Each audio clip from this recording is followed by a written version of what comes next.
Chapter 884, Empress Purple Jade.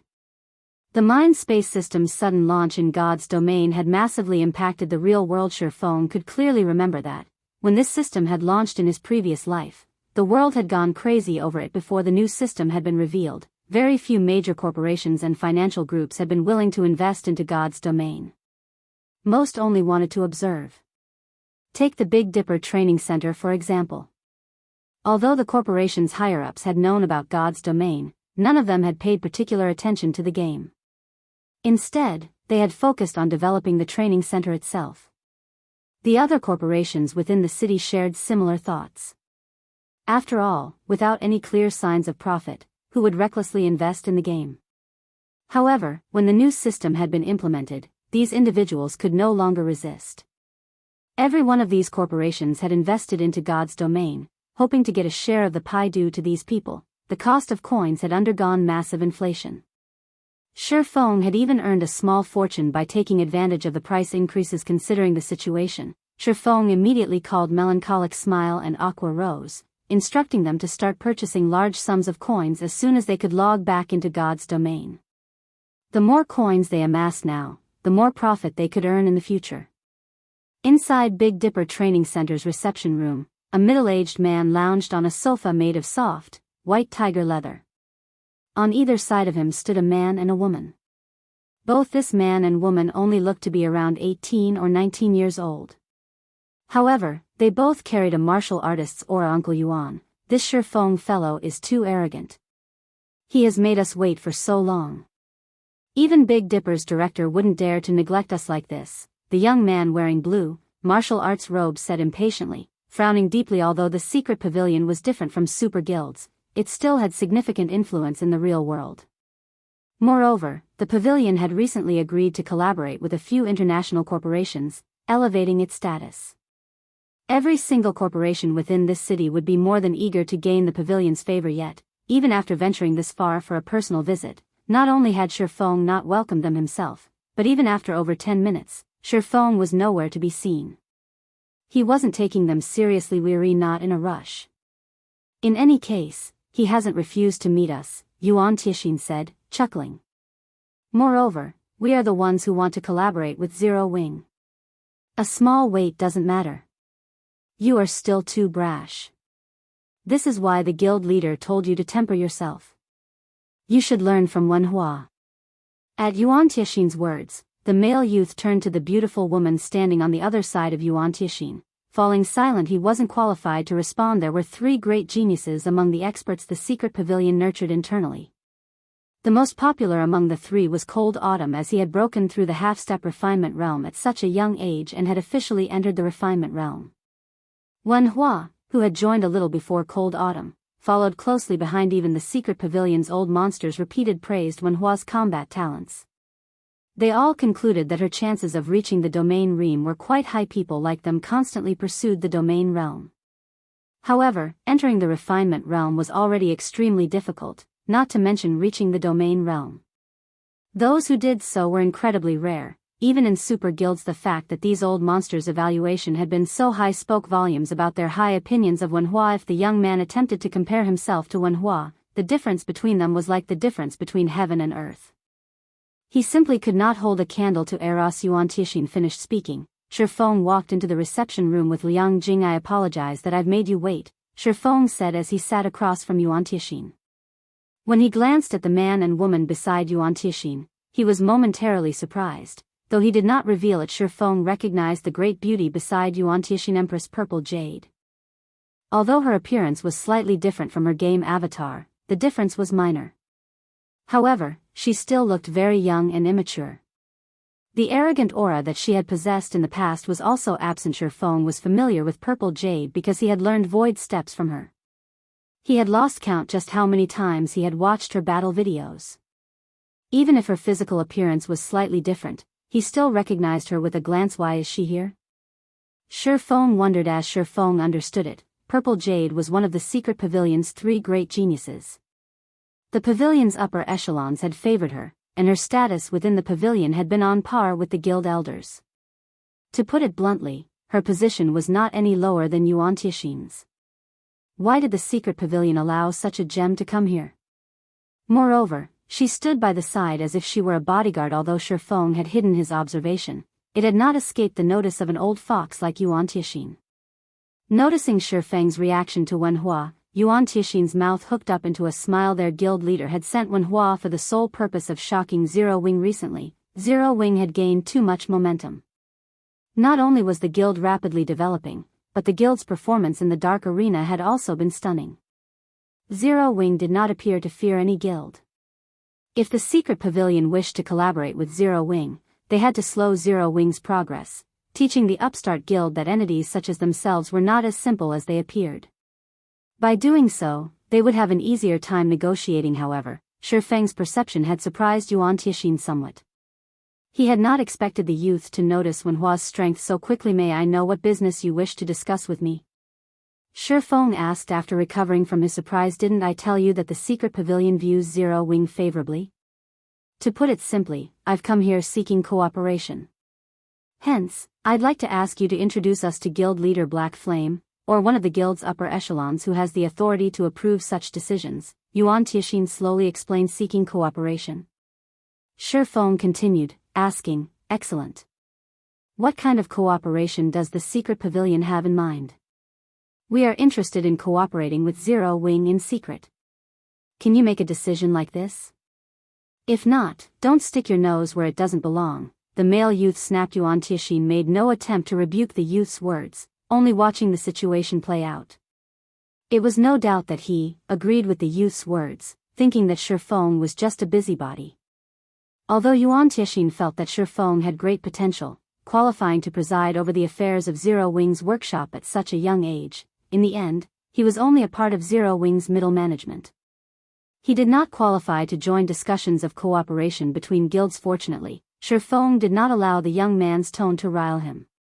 After all, to outsiders, he only appeared to be a member of the guild's management team. I understand your concerns. However, I do possess the authority to make a decision on any matter of cooperation you wish to discuss. If you don't believe me, you can contact our guild leader in God's domain. Shifeng shook his head and laughed. Yuan Tixin was slightly stunned by Shifeng's response. For a time, he was at a loss for words. Either Zero Wing was daring enough to use a new talent, or the guild had no one else for the job.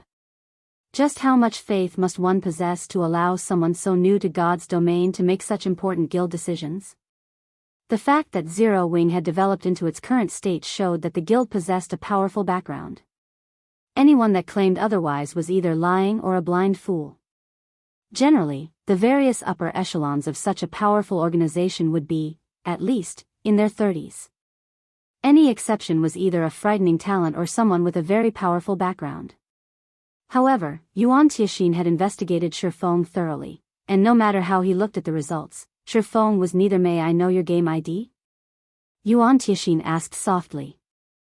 Chapter 885, Guild Secret. When Yuan Tixin had met Shifeng for the first time, he had investigated the youth thoroughly. The results had surprised the old man. Feng was just an ordinary person. Even when he joined God's domain, he had used a trial helmet. Yet, somehow, after entering God's domain, Shifeng had risen to become one of Zero Wing Workshop's managers. Although Yuan Tixin admitted that Shifeng possessed some skill and fighting strength, he was too young. Hence, Shifeng's claim had surprised him. He is a core member of Zero Wing, huh? Wenhua, who had remained cold and indifferent, shifted her gaze toward Shifeng.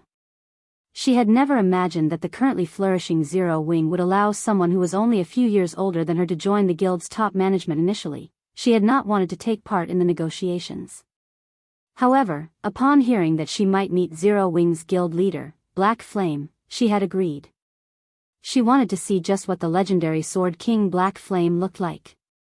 If possible, she might even find an opportunity to spar with the man. Now, however, she was disappointed. My game ID? Shifeng laughed. He then said, I am Yifeng in God's domain. You're Yifeng? Yuan Tixin's expression immediately grew hard. He simply could not believe this. Hurriedly, he asked, are you really Zero Wing's Yifeng? The Yifeng that led the Azura battle team? Impossible. You're so young. How could you possibly be Yifeng? Yuan Tianxin wasn't the only one surprised. The male youth and Wenhua's eyes both went wide with shock as they stared at the ordinary-looking man before them. The name, Yi Feng, might not mean much to ordinary experts. They might not even know this name at all. However, among God's domain's major powers, almost everyone knew the name. This was particularly true for the Secret Pavilion, which was known for its information network. The Secret Pavilion had even created an exclusive database that collected information on Yi Feng based on what they knew so far.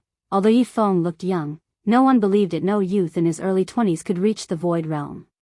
He should be at least 24 or 25. Even so, he was considered an extremely talented individual. God's domain's various major powers also suspected that Yi Feng had been secretly nurtured by whatever major power stood behind Zero Wing. Otherwise, he never would have defeated the Battle Wolves Wolf King Sirius. Meanwhile, even now, Yi Feng's identity was shrouded in mystery. They would never have dreamed that the Shi Feng before them was actually the Yi Feng who had caused such a commotion among God's domain's major powers. Am Young? Shi Feng scratched his head awkwardly as he glanced towards Wenhua. Wenhua was only 19 years old, while he approached 22 years old. Yet, she had called him young. I didn't mean it that way. I just don't believe that you are Yi Feng, Wenhua replied seriously, shaking her head. She was most proud of her age and strength. Within her age group, no one could stand, shoulder to shoulder, with her.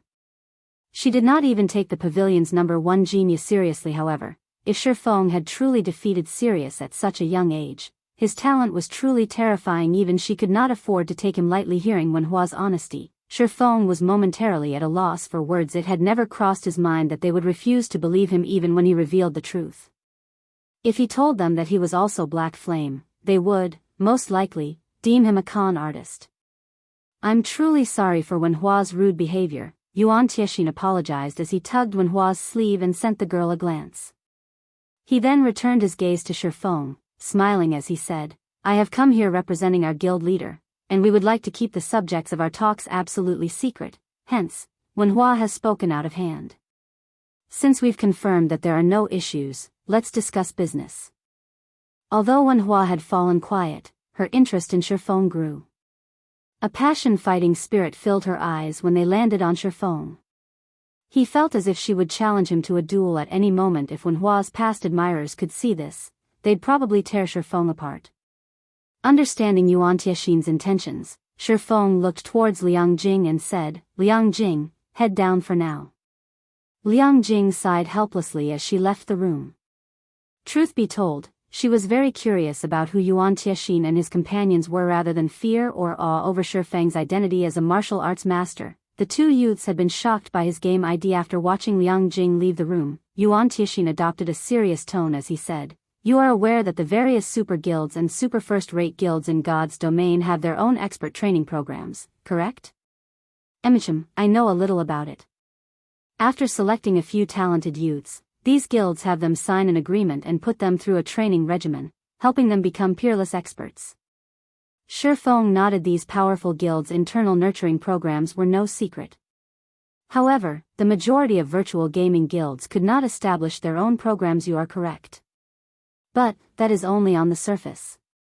Regarding cost, many first-rate guilds could easily do the same, Yuan Tianxin said, smiling. Yuri saying that it is not a matter of funding? Shi Feng was slightly surprised as he understood it. One needed a specialized training venue and expert instructors to nurture expert players. In addition, one needed a large supply of advanced nutrient fluids. All of these aspects required money. Without sufficient capital, it was simply impossible to nurture a large number of experts. That's right, it's not an issue of capital. A simulated training system is far more important. This is a system that the various super guilds and super first-rate guilds have developed on their own. They have collected information on countless experts with this system, and with it, can allow their newcomers to spar with the simulations at any time. Think about it. Which has not had to experience countless life-threatening battles to reach their current status, a real martial artist or a virtual gaming expert. The main reason behind the Secret Pavilion's transcendental status in the virtual gaming world is our dabbling in the sales of information on various gaming experts, a practice that other guilds rarely implement.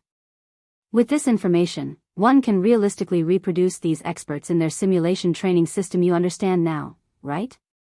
No matter how much capital those first-rate guilds manage to obtain, as long as they do not possess the simulation training system, they can't progress, and they will never become true powerhouses in the virtual gaming world. I believe that you are aware that there are multiple first-rate guilds in the virtual gaming world that are even stronger than a few super first-rate guilds, yet they have failed to be recognized as super first-rate guilds themselves.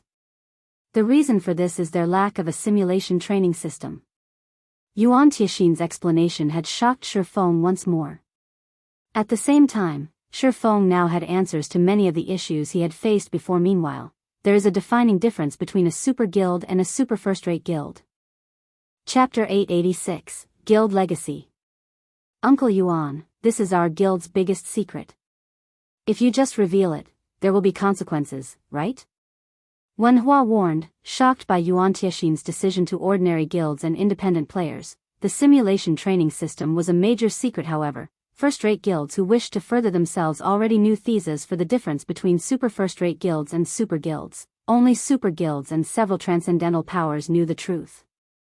Even super first-rate guilds had no clue, as these guilds assumed that the difference lay in overall strength accumulated over the years. Don't worry about it. In any case, it impacts our cooperation. Yuan Tiexin waved his hand, signaling that there was nothing wrong with revealing the truth. Shifeng was at a loss for words. This was the first he had ever heard of such things. He had never thought that there was actually such a defining difference between first-rate guilds and super first-rate guilds. Moreover, there was an unknown difference between super first-rate guilds and super guilds. It would seem that these colossal organizations had not remained standing over so many years for no reason all this time. Shifeng had assumed that the difference between guilds only lie in their member and expert count. Now, however, it would seem that there was more to the story. The main reason why super first-rate guilds fail to gain recognition as super guilds is insufficient guild legacy completion rate, Yuan Tiexin said, a hint of envy flashing in his eyes as he mentioned guild legacy completion rate. Guild legacy? Shifeng drew a blank. This was the first time he had heard this term. It's expected that you do not know of it. Yuan Tiexin then explained slowly, saying, I previously mentioned the simulation training system. However, there are also differences between each guild's simulation training system. Although the information super first-rate guilds' training systems collect is nearly the same that super guilds collect, super guilds' training systems possess complete legacies that can help players reach the domain realm. Super first-rate guilds' legacies, on the other hand, are incomplete and can only help one reach the void realm. This makes it extremely difficult for the top-tier experts in super first-rate guilds to cross that final threshold. That is why there are so few experts capable of reaching the domain realm in super first-rate guilds. Shifeng suddenly came to a realization: the gap between a void realm expert and a domain realm expert was massive. Moreover, as players' levels increased, combat techniques became extremely important. It was especially true if one wanted to obtain top-tier equipment. The main god system would provide all sorts of trials, and these trials tested a player's strength. That's right. This is the biggest difference between super first-rate guilds and super guilds. Yuan Tiexin nodded. He then added softly, after many years of gathering information and working to improve ourselves, the secret pavilion has finally completed our guild legacy. As an upstart guild, Zero Wing's background is too shallow. It lacks the resources to nurture experts efficiently. Zero Wing doesn't have a chance of competing with super first-rate guilds, much less super guilds. Moreover, even if Zero Wing successfully established its own simulation training system, its operation is very costly. It requires the latest high-level energy. I believe that you understand just how difficult it is to collect high-level energy. Like the S-rank nutrient fluid, one cannot purchase it with money alone. The secret pavilion is trying to expand and requires a large number of talented players. We believe that Zero Wing has great potential, and we have decided to invest in Zero Wing. In exchange for 50% of Zero Wing's shares, not only will we supply significant funding, but we will also offer various support using the secret pavilion's connections. This will allow Zero Wing to rise instantly and significantly. Furthermore, we will provide 20 slots for our training system. Your guild wouldn't need to create its own system, Yuan Tiexin explained temptingly. You might not think that 20 slots are a lot, but the secret pavilion has also invested in other large guilds. Even for first-rate guilds, we only provide 10. The male youth beside Yuan Tianxin was shocked when he heard the offer include 20 slots. His performance in the secret pavilion was already quite impressive. Even so, he had barely earned a slot for himself currently. The secret pavilion only had 300 or so slots for its simulation training system. It did not have enough resources to sustain any more than that, yet, they were actually offering 20 slots to Zero Wing. This proved that the pavilion's upper echelons were highly optimistic about Zero Wing's potential. The secret pavilion is really going all out. It's actually willing to offer so many generous benefits.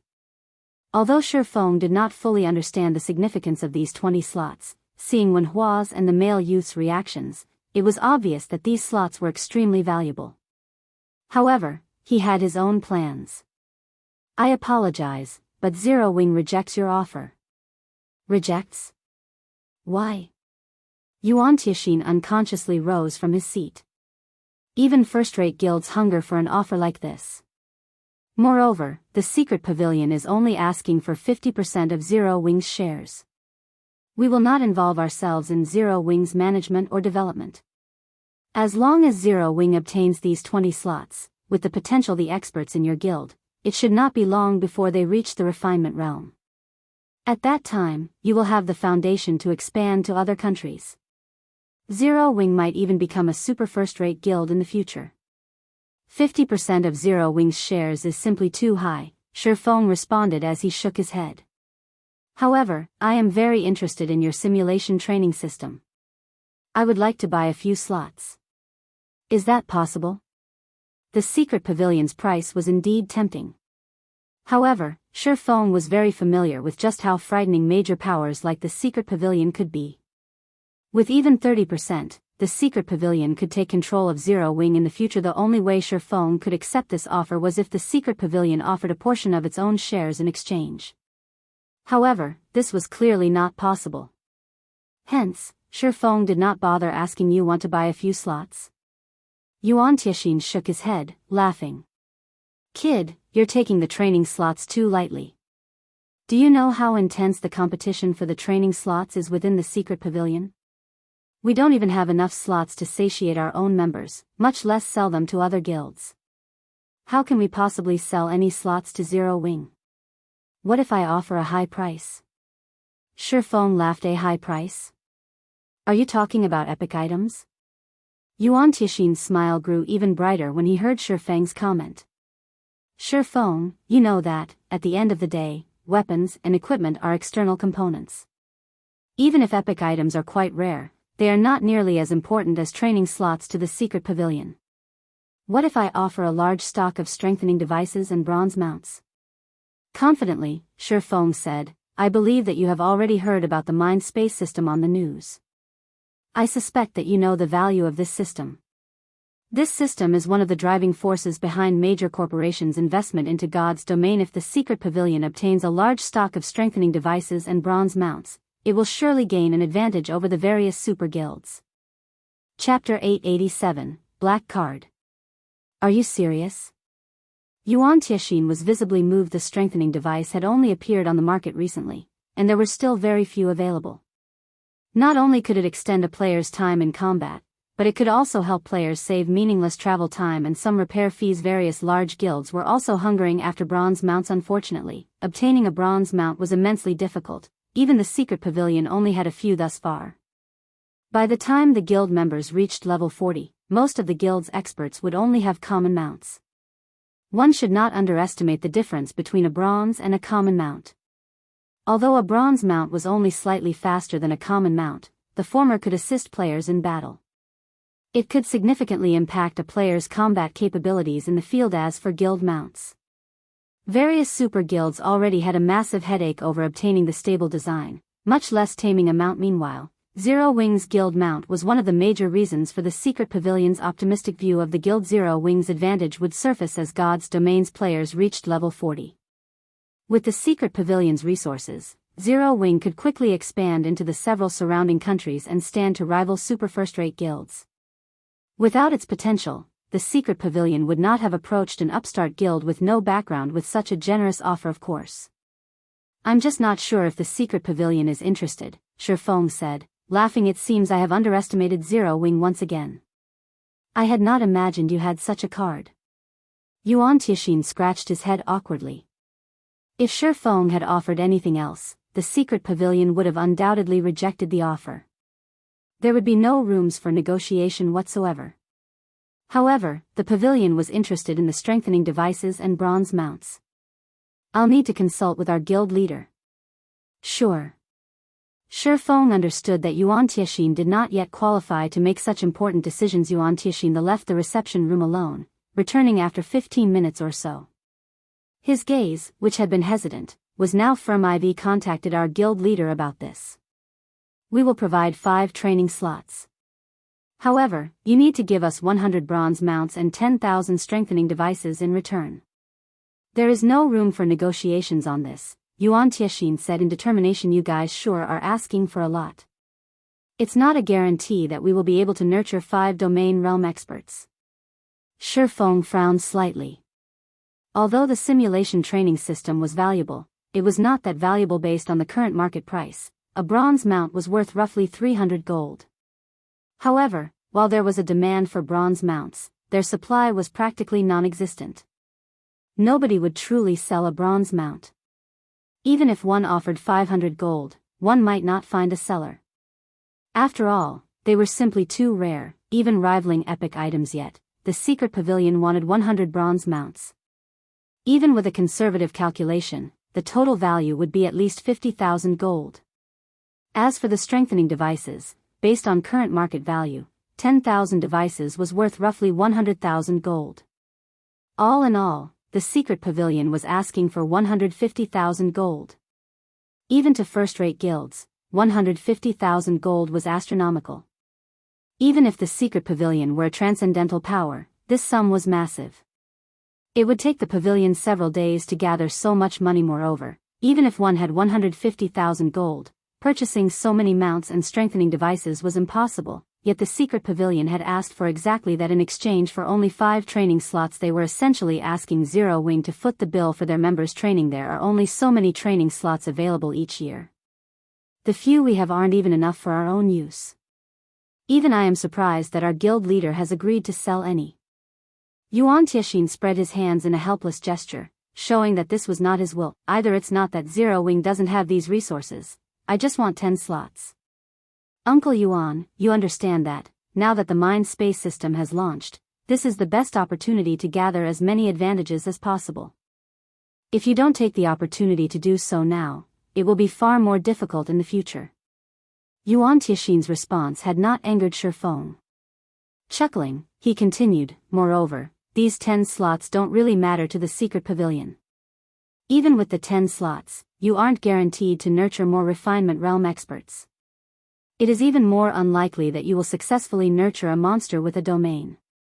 On the other hand, by losing these 10 slots, the secret pavilion will have a head start over the other major powers.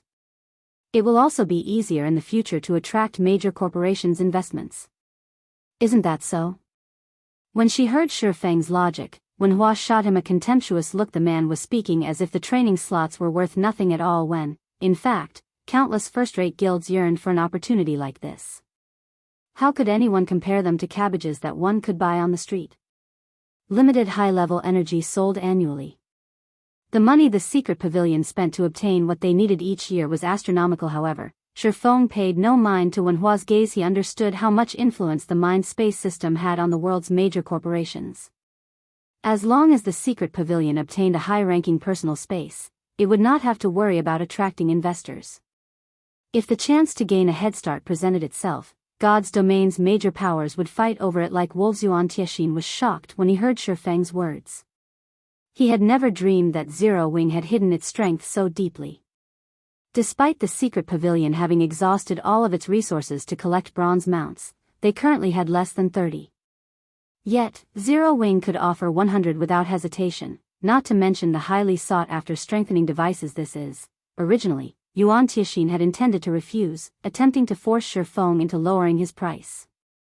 However, as he watched Shi Feng get up from his seat and prepare to send them off, he quickly changed his words and continued, I'll need to discuss this further with my guild leader. Yuan Tixin had to admit that Shifeng had caught onto the secret pavilion's Achilles heel. Yuan Tixin finally understood why Zero Wing had left its workshop's management to a youth like Shifeng. The boy was as cunning as an old fox with no better choice. Yuan Tixin left the room to contact his guild leader once more. After a lengthy period, Yuan Tixin re-entered the room. Sighing, he looked at Shifeng and said, "Our guild leader has agreed to your demands. However, there is a condition. You need to give us the items within 5 days." Impossible. Bronze mounts and strengthening devices aren't cabbage. I can only guarantee 10 bronze mounts and 2,000 strengthening devices within the first 5 days. You will receive the remaining items within 12 days. Shifeng shook his head. Currently, he did not even have one bronze mount. Manufacturing the bronze mounts required time. It was simply impossible to produce all 100 mounts in 5 days. However, after completing Titan City's entrance trial, in addition to the meditation rooms and special workshops, it should be possible to achieve that number within 12 days. Yuan Tixin felt cheated by Shifeng. However, regret was pointless now. The bronze mounts and strengthening devices were simply too important. Fine, then. Let's establish a contract now. After both parties signed the contract, Yuan Tixin placed 10 of the 20 black cards he had prepared beforehand on the table. These 10 login cards are proof of identification needed to log into the simulation training system. They are effective for 1 year. Take care of them. If you lose them, we cannot replace them. You can access the secret pavilion's latest training space through the virtual gaming cabin, Yuan Tixin reminded. However, take note of one thing. It is best to prepare a few bottles of S-rank nutrient fluids. The burden the various high-level battles in the training space have on the human body is no laughing matter. After saying so, Yuan Tixin's party left the reception room, leaving only Shifeng and the 10 black cards in the room. As Shifeng stared at the black cards on the table, excitement welled up within him. After suppressing his emotions as much as he could, he called out for Liang Jing, who stood just outside the room, saying, "Liang Jing, call Fire Dance and the others here." Chapter 888, Simulation Training System. Outside the Greenwater Villa, a long, black hover car was quietly parked at the entrance. "I sent this a limited edition Pioneer? It is so cool. I've heard that there are only 1,000 of these luxury sedans around the world. I never thought we would see one in our third-tier city. This is amazing. The Pioneer's fuel alone is extraordinary. It can't use any kind of normal fuel." Passers-by began to gawk and chat as they noticed the car in front of the villa. As they wondered what kind of powerful individual had arrived, Yuan Tixin's group emerged from the automated door. Suddenly, a robust man, standing over 2 meters tall, rose out from the Pioneer. He was so naturally intimidating that everyone trembled involuntarily when they saw him. The robust man wore a black suit with a silver shield logo embroidered on his left lapel. The silver shield bore 3 stars. Everyone at the training center understood the fighting world. They immediately knew that the man before them was a fighting expert. A silver shield logo? Isn't that a bodyguard from the Guardian Group? Guardian Group? That's an international, first-rate security agency, isn't it? He seems to be a 3-star bodyguard. Even people from the city's top corporations can't hire one of them. Who are those people? As the passers-by watched in shock, the bodyguard respectfully opened the Pioneer's door for Yuan Tixin and his young companions. After Yuan Tixin's group took their seats, the bodyguard returned to the front passenger seat, following which, the roar of the Pioneer's engine echoed throughout the area, stunning everyone present. Who are they? Why would such important individuals seek out Shifeng? Liang Jing was confused and surprised as she watched Yuan Tixin and his people depart. "I'll have to let Director Xiao know about this. Not just anyone could hire the Guardian Group's bodyguards. Even the Big Dipper Corporation did not qualify to hire a 2-star bodyguard, only allowed to employ a 1-star bodyguard. Only major international corporations could afford 3-star bodyguards." "Uncle Yuan, why did Guild Leader agree to give away 10 slots?" Wen Hua asked. "The price the Star Alliance offered us was only worth 10 slots. On the other hand, we gave Zero Wing the same without obtaining a sliver of its shares. This is the Guild Leader's will. As for the Guild Leader's thoughts, even I don't know. However, the items Shifeng offered are extremely important to the secret pavilion. Yuan Tianxin then shook his head and continued, fortunately, we didn't lose too much if we help nurture Zero Wings experts. We'll see even more interesting matches in the Dark Arena in the future. Interesting? Wen Hua chuckled. I recall that the Azura battle team's next opponent is the Evil Dragon battle team. Although there are a few experts in that team, overall, they are significantly weaker than the Glorious Lions battle team. Even if Shifeng doesn't participate himself, the Azura battle team can win easily. Ha ha ha. Wen Hua, you're not seeing the big picture. If the latest system upgrade had not happened, the evil dragons would lose without a doubt. However, after the Mind Space System's launch, the various large guilds are rushing to gather money and resources. Naturally, they will not ignore the opportunity to make a fortune in the Dark Arena, Yuan Tianxin said meaningfully, but the evil dragons don't have backing from any super guilds. It will be difficult for them to present fighters on the same level as Zero Wings experts. Wen Hua was very interested in the Azura battle team. Hence, she had investigated their next opponent, hoping for another exciting match. However, the outcome had disappointed her. I don't expect you to know. The corporation backing the evil dragons has hidden itself quite well. Even we only discovered it a few days ago, but it turns out that said corporation had invested in the Miracle Guild in secret. When it comes time for the Dark Arena match, the Miracle Guild will make its move. Winning will not be easy for the Azura battle team, Yuan Tianxin said, a hint of anticipation flashing in his eyes. If the Azura battle team can force Miracle to display its true strength, the secret pavilion will benefit. The Miracle Guild? That Miracle Guild actually agreed to give away a portion of its shares? Wen Hua exclaimed in surprise. Although the Miracle Guild was not a super guild, it was in no way inferior. However, its guild legacy was incomplete. Hence, it had failed to become a super guild. However, it was still stronger than the Dragon Phoenix Pavilion, who could not yet rival super guilds. Haven't you wanted to witness Yifeng's battles personally? This is a good opportunity to do so. Yuan Tianxin then handed Wen Hua a list of names. Mad Sword Miracle Dragon, who you've wanted to defeat, might even make a move. Shortly after Yuan Tianxin's group left, Shifeng handed the black cards to Fire Dance and the others' guild leader. What's this for? Fire Dance, who wore short-sleeved sportswear with her long hair draped over her shoulders, asked curiously. Fire Dance wasn't the only one curious about the black cards. Cola, Violet Cloud, Flying Shadow, Yi Wumian, Rampant Blade, and Black Yi were also confused. This is a treasure, Shifeng laughed. Haven't you all wanted to strengthen your combat techniques? This can help you do so quickly.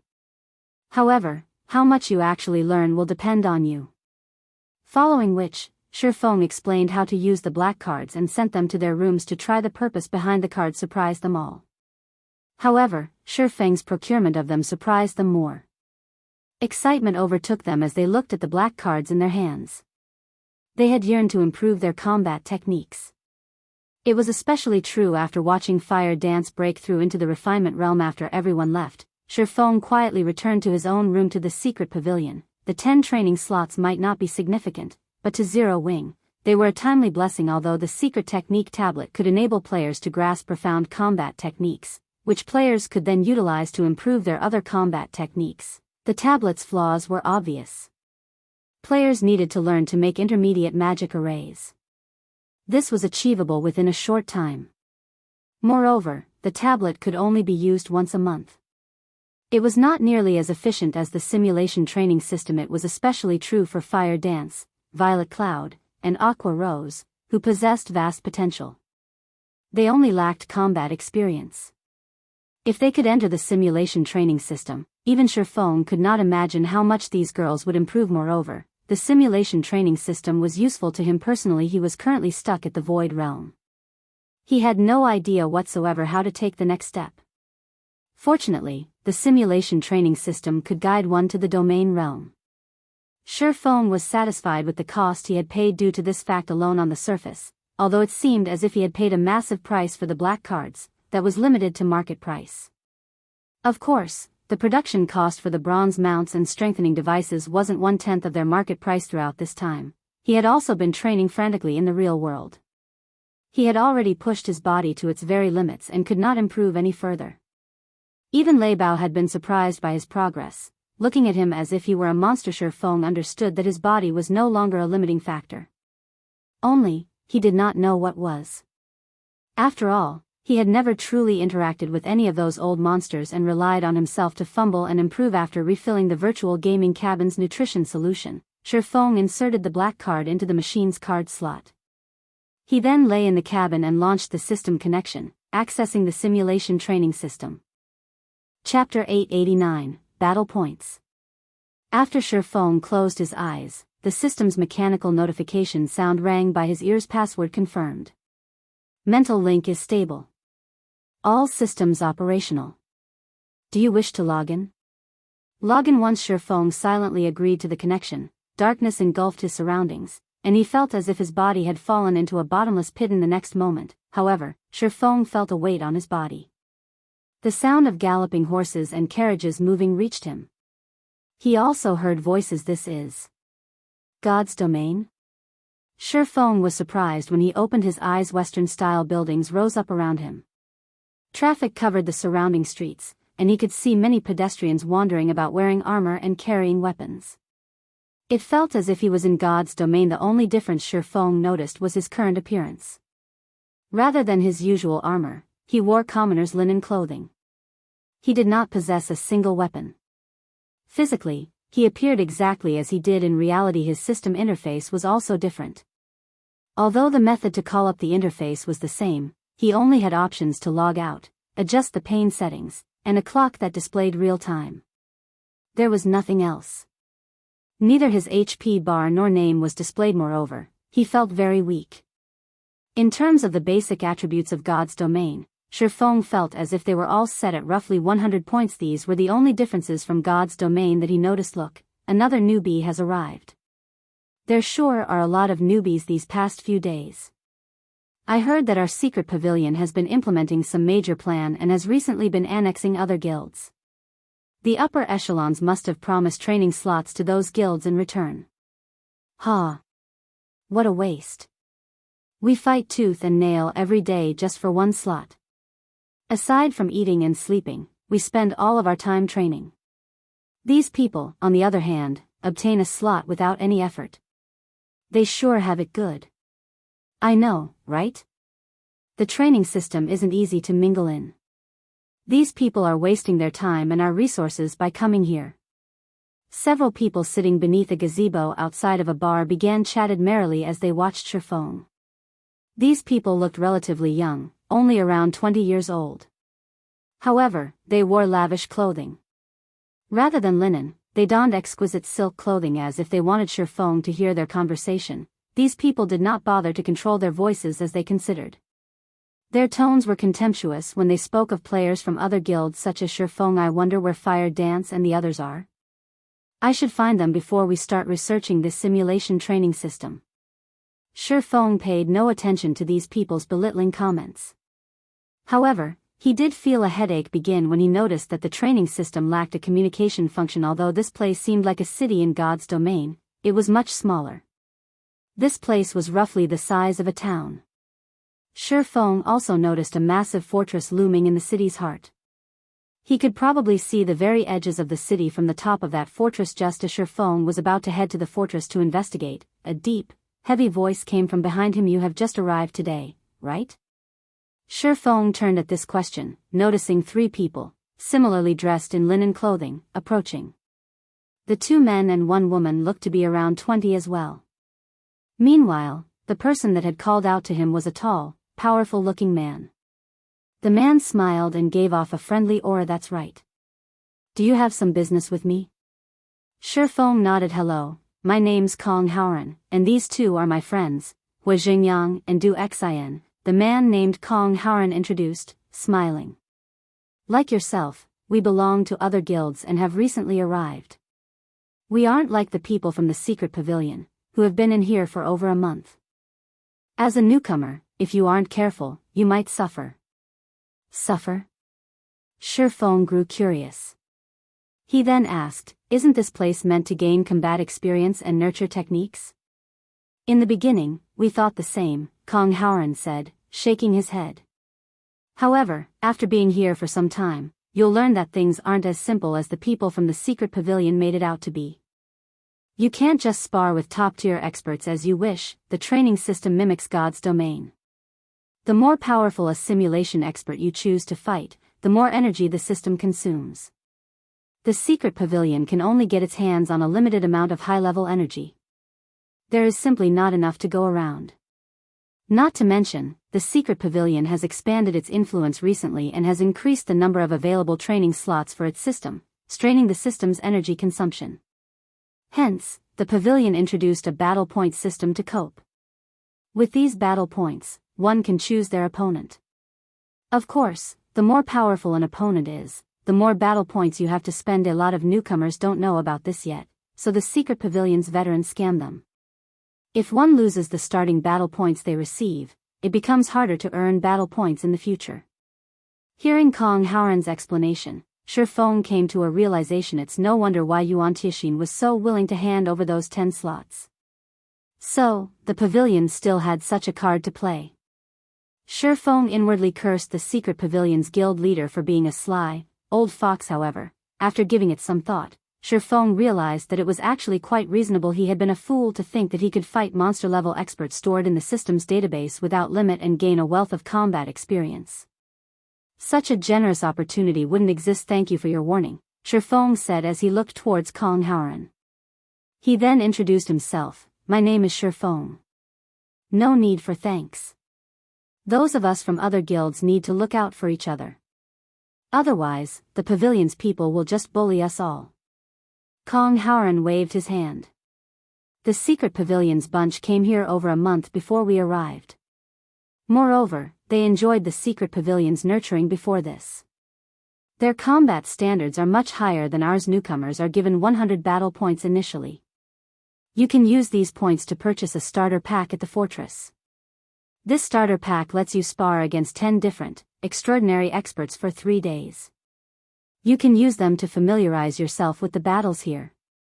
Otherwise, you can practice against the free opponents in the fortress. However, you probably won't learn anything from the freebies. There are 2 methods to obtain battle points. The first is to participate in the ranking matches. You can also place bets with other players before a duel. Some of the veterans trick many of the clueless newcomers. As a result, they lose their 100 starting points, just like that. After Kong Howren finished explaining the simulation training system, he led Shifeng to the battle fortress. However, as Shifeng's group was about to enter the fortress, they heard a loud commotion from the fortress's main hall. Quick, come and take a look. Another newbie is challenging a veteran. Damn! These guys sure are quick. Why can't I ever find these newbies? Chapter 890, Deep Foundation. Inside the Splendid Hall, over 100 people crowded around a large screen suspended in the air. This newbie sure is unlucky. He actually challenged a veteran without undergoing the beginner's training. All newbies are like that. They think that they can defeat Violent Bear just because they are strong in their own guilds. Does he really think the battle points are that easy to earn? Everyone began to chat merrily as they watched the screen. Such fights had become entertainment to flavor their lives. As for a newcomer's chances of defeating these veterans, their only answer was a meaningful, hee hee. Sure enough, Violent Bear is bullying another newbie. He only recently finished conning the last one, and he's already at it again. Kong Howren sighed ruefully when he noticed another battle brewing. Didn't they say that it was the newcomer who challenged that Violent Bear fellow? Why would you say that he's conning the newcomer? Shifeng asked curiously. It's like this. While newcomers only have 100 battle points, Violent Bear will gamble 500 battle points. Almost everyone who has come here is a top-class expert in their own guild. Either that, or they are people with vast potential. Such people are typically quite confident of their strength, Kong Howren explained. However, they have forgotten that the secret pavilion's experts aren't ordinary either. Only the pavilion's leading fighters can earn a slot in this training system. There is a huge possibility that these people will become members of the secret pavilion's middle management in the future. Moreover, even before they entered this training system, they were all strong enough to be top-class experts in any first-rate guild. After training in here for over a month, their combat standards have grown significantly. Violent Bear is quite strong. Among the 350 training members, he ranks 141st, newcomers shouldn't try to provoke him. Shi Feng agreed with Kong Haoran. In God's domain, first-rate guilds and super guilds lived in two completely different worlds. A player known as a genius in a first-rate guild might just be an extra in a super guild. In fact, the majority of the most outstanding newcomers each year were either from super guilds or super first-rate guilds. Even if an outstanding newcomer emerged in a first-rate guild, it would be due to their innate frightening talent alone. Gentle Snow would be one such example. This is interesting, Shi Feng muttered, smiling as he watched at the image on the screen. On the large screen, a man taller and more robust than even Kola stood to one side. The man wielded a battle axe and had chosen the Berserker class. Meanwhile, Shi Feng recognized the man standing across from the Berserker. It was the elementalist Red Feather from the Star Alliance. Red Feather looked exactly as he did in God's domain. It was clear that he had not modified his appearance when he had joined God's domain, unlike Shi Feng, who looked quite different in God's domain. In the recent update of the God's domain experts list, Red Feather had been ranked 934th. Although his rank had fallen slightly due to the emergence of new experts, he should not be underestimated. The simulation training system mimicked God's domain's classes to near perfection. However, in the training system, everyone's basic attributes were normalized and their levels set to 30. Their equipment did not provide any additional attributes either, and the skills they possessed were limited to their class's basic skills. There were no special skills in this system. The fights here relied on one's techniques. As soon as the battle began, Red Feather launched a fierce assault on Violent Bear, using frost arrows to attack and ice walls or ice spheres to hinder the Berserker's movements. Ordinary experts would not be able to cope with such a two-pronged approach. However, Violent Bear remained unperturbed. Not only could he easily evade the frost arrows, but he had also utilized his evasive maneuvers to shorten the distance between himself and the enemy elementalist. This situation forced Red Feather to retreat repeatedly. In just 10 seconds, Red Feather had lost half his HP. In contrast, Violent Bear had only lost around 10% from blocking a few frost arrows and fireballs with his axe. Moreover, Red Feather had exhausted his blink charges and was now at the Berserker's mercy. In Shi Feng's opinion, Red Feather had performed quite well. If he had faced an ordinary expert, he would have long since emerged victorious due to his unending assault and ice walls. Unfortunately, Violent Bear was no ordinary expert. Ordinary experts lacked sufficient physical control. Against Red Feather's attacks, they would busy themselves with dodging and blocking. Violent Bear, on the other hand, had excellent control over his body. He could make the necessary movements during crucial moments, easily avoiding Red Feather's accurate attacks while closing in on his enemy, slowly, but surely, forcing the elementalist into a corner. Even before the battle had begun, the outcome had been determined. Red Feather currently had yet to reach the half-step refinement realm. He simply stood no chance against Violent Bear, someone who had reached the refinement realm. The difference between their combat techniques was like the difference between heaven and earth. With both sides having equal attributes and no special skills or tools, Red Feather had no chance of winning. Sure enough, in less than half a minute, Violent Bear approached Red Feather with a charge and claimed the elementalist's life with a whirlwind slash. Ha ha ha. Little noob, consider the 100 points you've lost as a tuition fee. When you have points again, I welcome a rematch. The man known as Violent Bear smirked at the angry Red Feather disdainfully after teleporting back to the main hall. He then turned around and exclaimed, "Ah, this feels great. With these 100 points, I can face Adescent opponent again." You. Red Feather wanted to charge at the Berserker. However, Purple Eye held him back. Red, you're no match for him right now. He has already reached that realm, Purple Eye advised sternly, her voice containing both helplessness and excitement. Although she was slightly stronger than Red Feather, her strength was limited. There was still a massive gap between herself and Violent Bear. In the past few years, she had followed Galaxy Past around and had defeated many well-known experts. She acknowledged that she had improved significantly since leaving her super guild.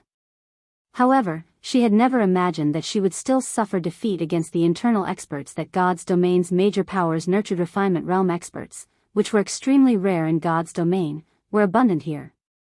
Yet, even a refinement realm expert like Violent Bear only ranked 141th here. Purple Eye finally understood just how terrifying the virtual gaming world's giants were. What she had seen in the past had only been the tip of the iceberg. As Violent Bear approached the exchange counter, his gaze landed on Sherfone. He immediately walked up to the swordsman, smiling brightly as he said, "Oh? I've never seen you before. You must be new to the training system, right? Interested in a match against me? If I win, I want your 100 points. If you win, I'll give you 500. What do you think? I'll teach you how precious the battle points here are. Those ranked beyond 300th place only get 20 points each day, 50 points if you rank between 201st and 300th, 100 points if you rank between 151st and 200th, 200 points if you rank between 101st and 150th, and 300 points if you rank between 51st and 100th. And don't even dream of reaching the top 50 ranks. How about it? With 500 points, you can spar against top-tier experts for an entire day." Kong Haren stepped forward and growled, "Violent Bear, that's enough of you." Chapter 891, Newcomer's Nightmare. Violent Bear's explanation of the daily battle point allotment was correct. However, it had been a petty move from the secret pavilion. It was true that there were a total of 350 slots for the simulation training system this time. It was also true that the training system was a holy ground for rapid improvement. However, to face a decent opponent for a day, one needed at least 100 points. Even so, that was only enough to afford a half-step refinement realm opponent. To obtain 100 points or more each day, one needed to rank within the top 200 among the 350 people participating in the training system this time. 200 happened to be the Secret Pavilion's members. These elites, whom the Secret Pavilion had nurtured, had already displayed relatively high combat standards.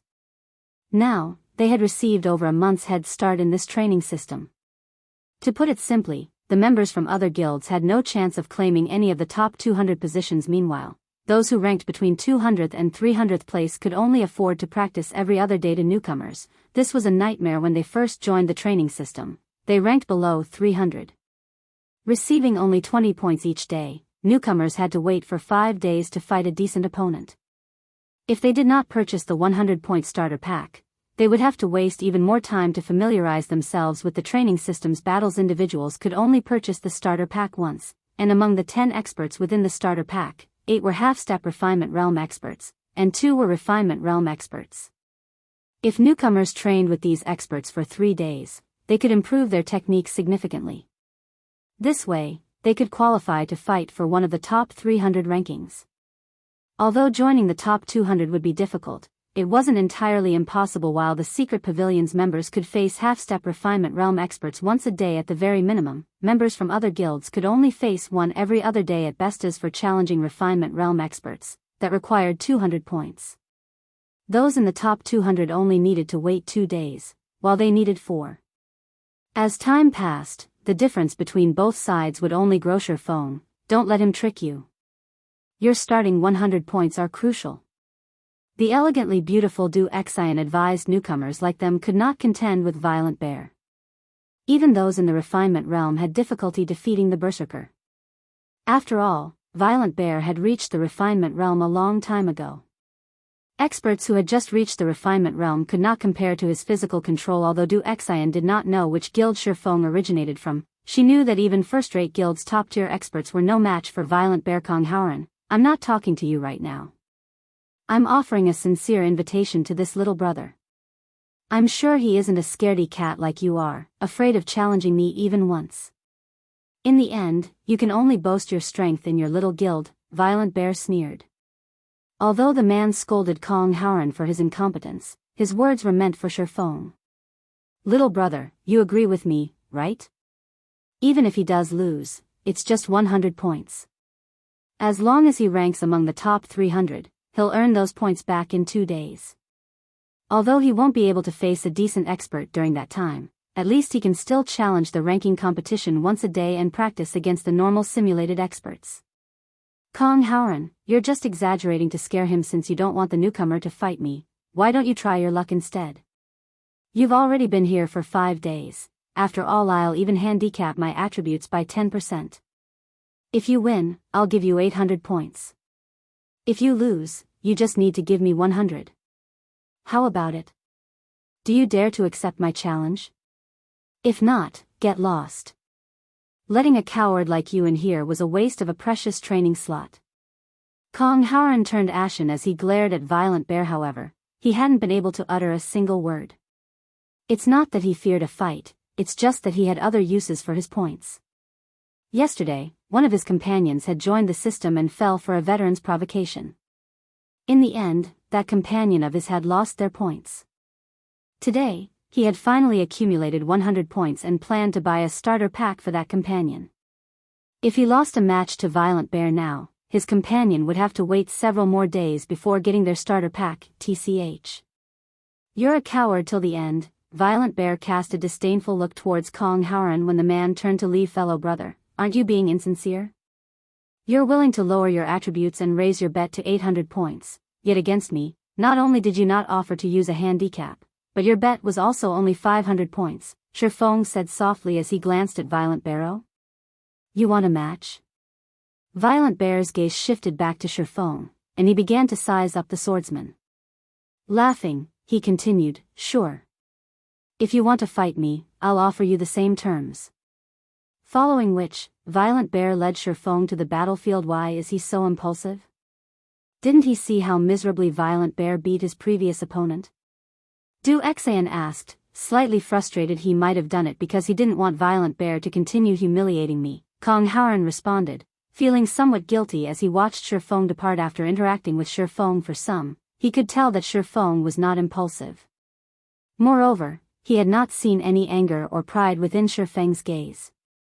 On the contrary, he had appeared extraordinarily calm as he challenged the berserker. This showed that he was aware of Violent Bear's strength and had only challenged the man after considering it calmly. Violent Bear is so lucky. He's going to haul in 200 points in one day. With this, he can take on a refinement realm expert for an entire day. However, that newcomer is pretty smart. He got Violent Bear to lower his attributes by 10%. Violent Bear has already set foot into the refinement realm. Against a newcomer, a 20% handicap wouldn't change anything, much less 10%. Without also having reached the refinement realm, that newcomer doesn't stand a chance.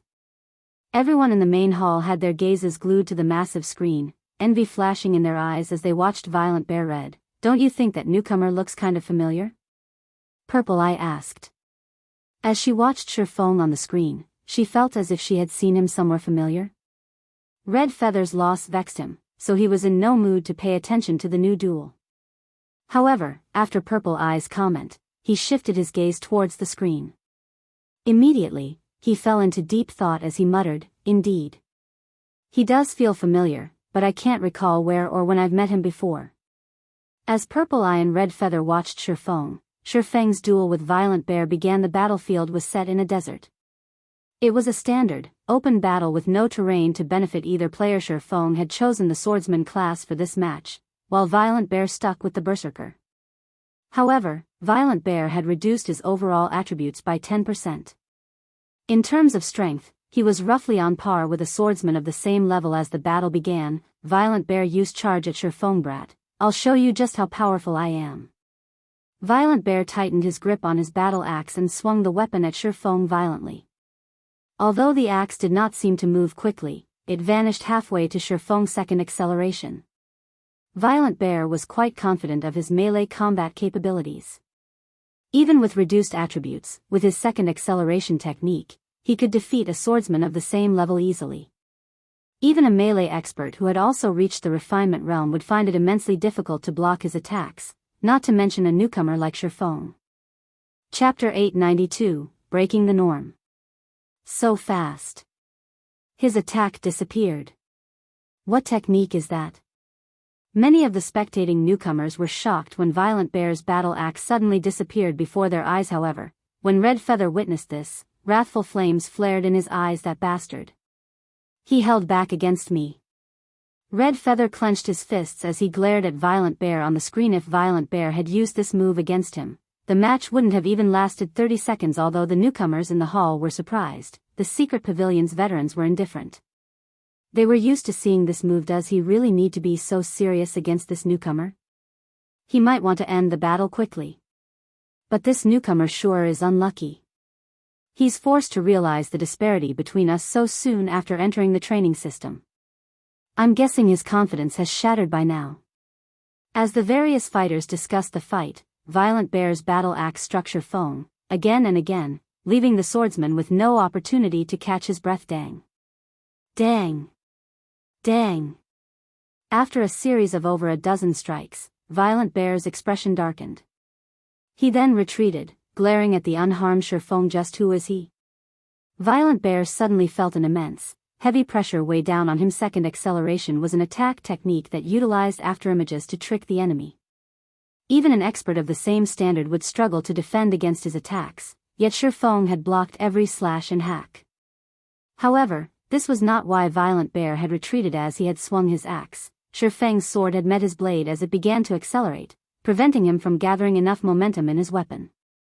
As a result, Shifeng's sword easily deflected his axe, forcing the berserker into a passive state. However, Shifeng had no intentions of giving Violent Bear any time to rest. Dashing forward, he directly sent a chop towards Violent Bear, his body void of excess movement.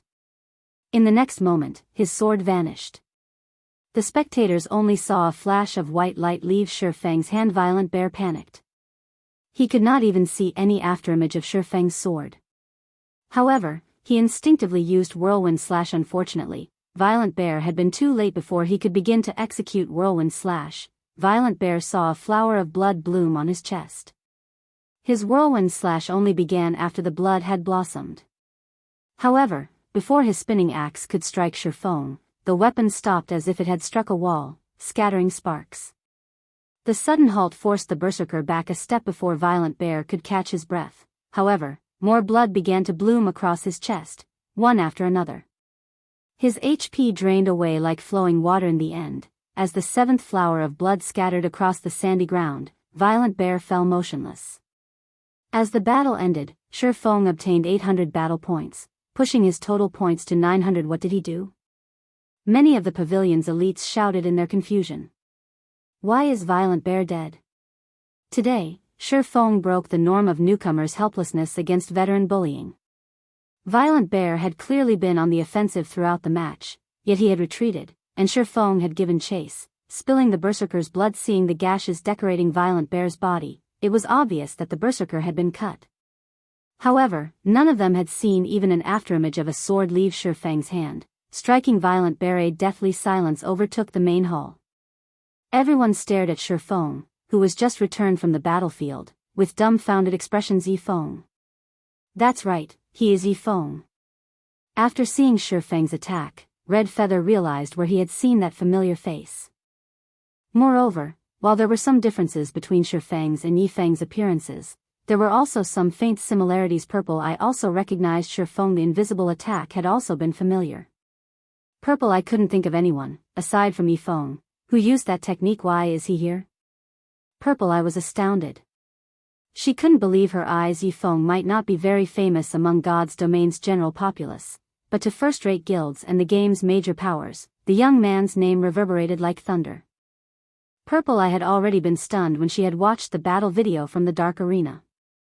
Now that she had seen Shifeng fight personally, even her soul trembled. In the Dark Arena battle, Shifeng's fast attacks had been understandable as he possessed attributes that could even overwhelm an old monster like Sirius. Currently, however, he had the basic attributes of a level 30 player and lacked any bonuses from weapons or equipment. Even so, his attacks were still too fast to see with the naked eye. Who could possibly defend against those attacks? Purple Eye finally understood that Shifeng had not won against Sirius because of excellent equipment. His personal strength was, in fact, on par with those old monsters. When Shifeng returned to the main hall, the secret pavilion's members no longer looked down on him. Only fear filled these elites' eyes.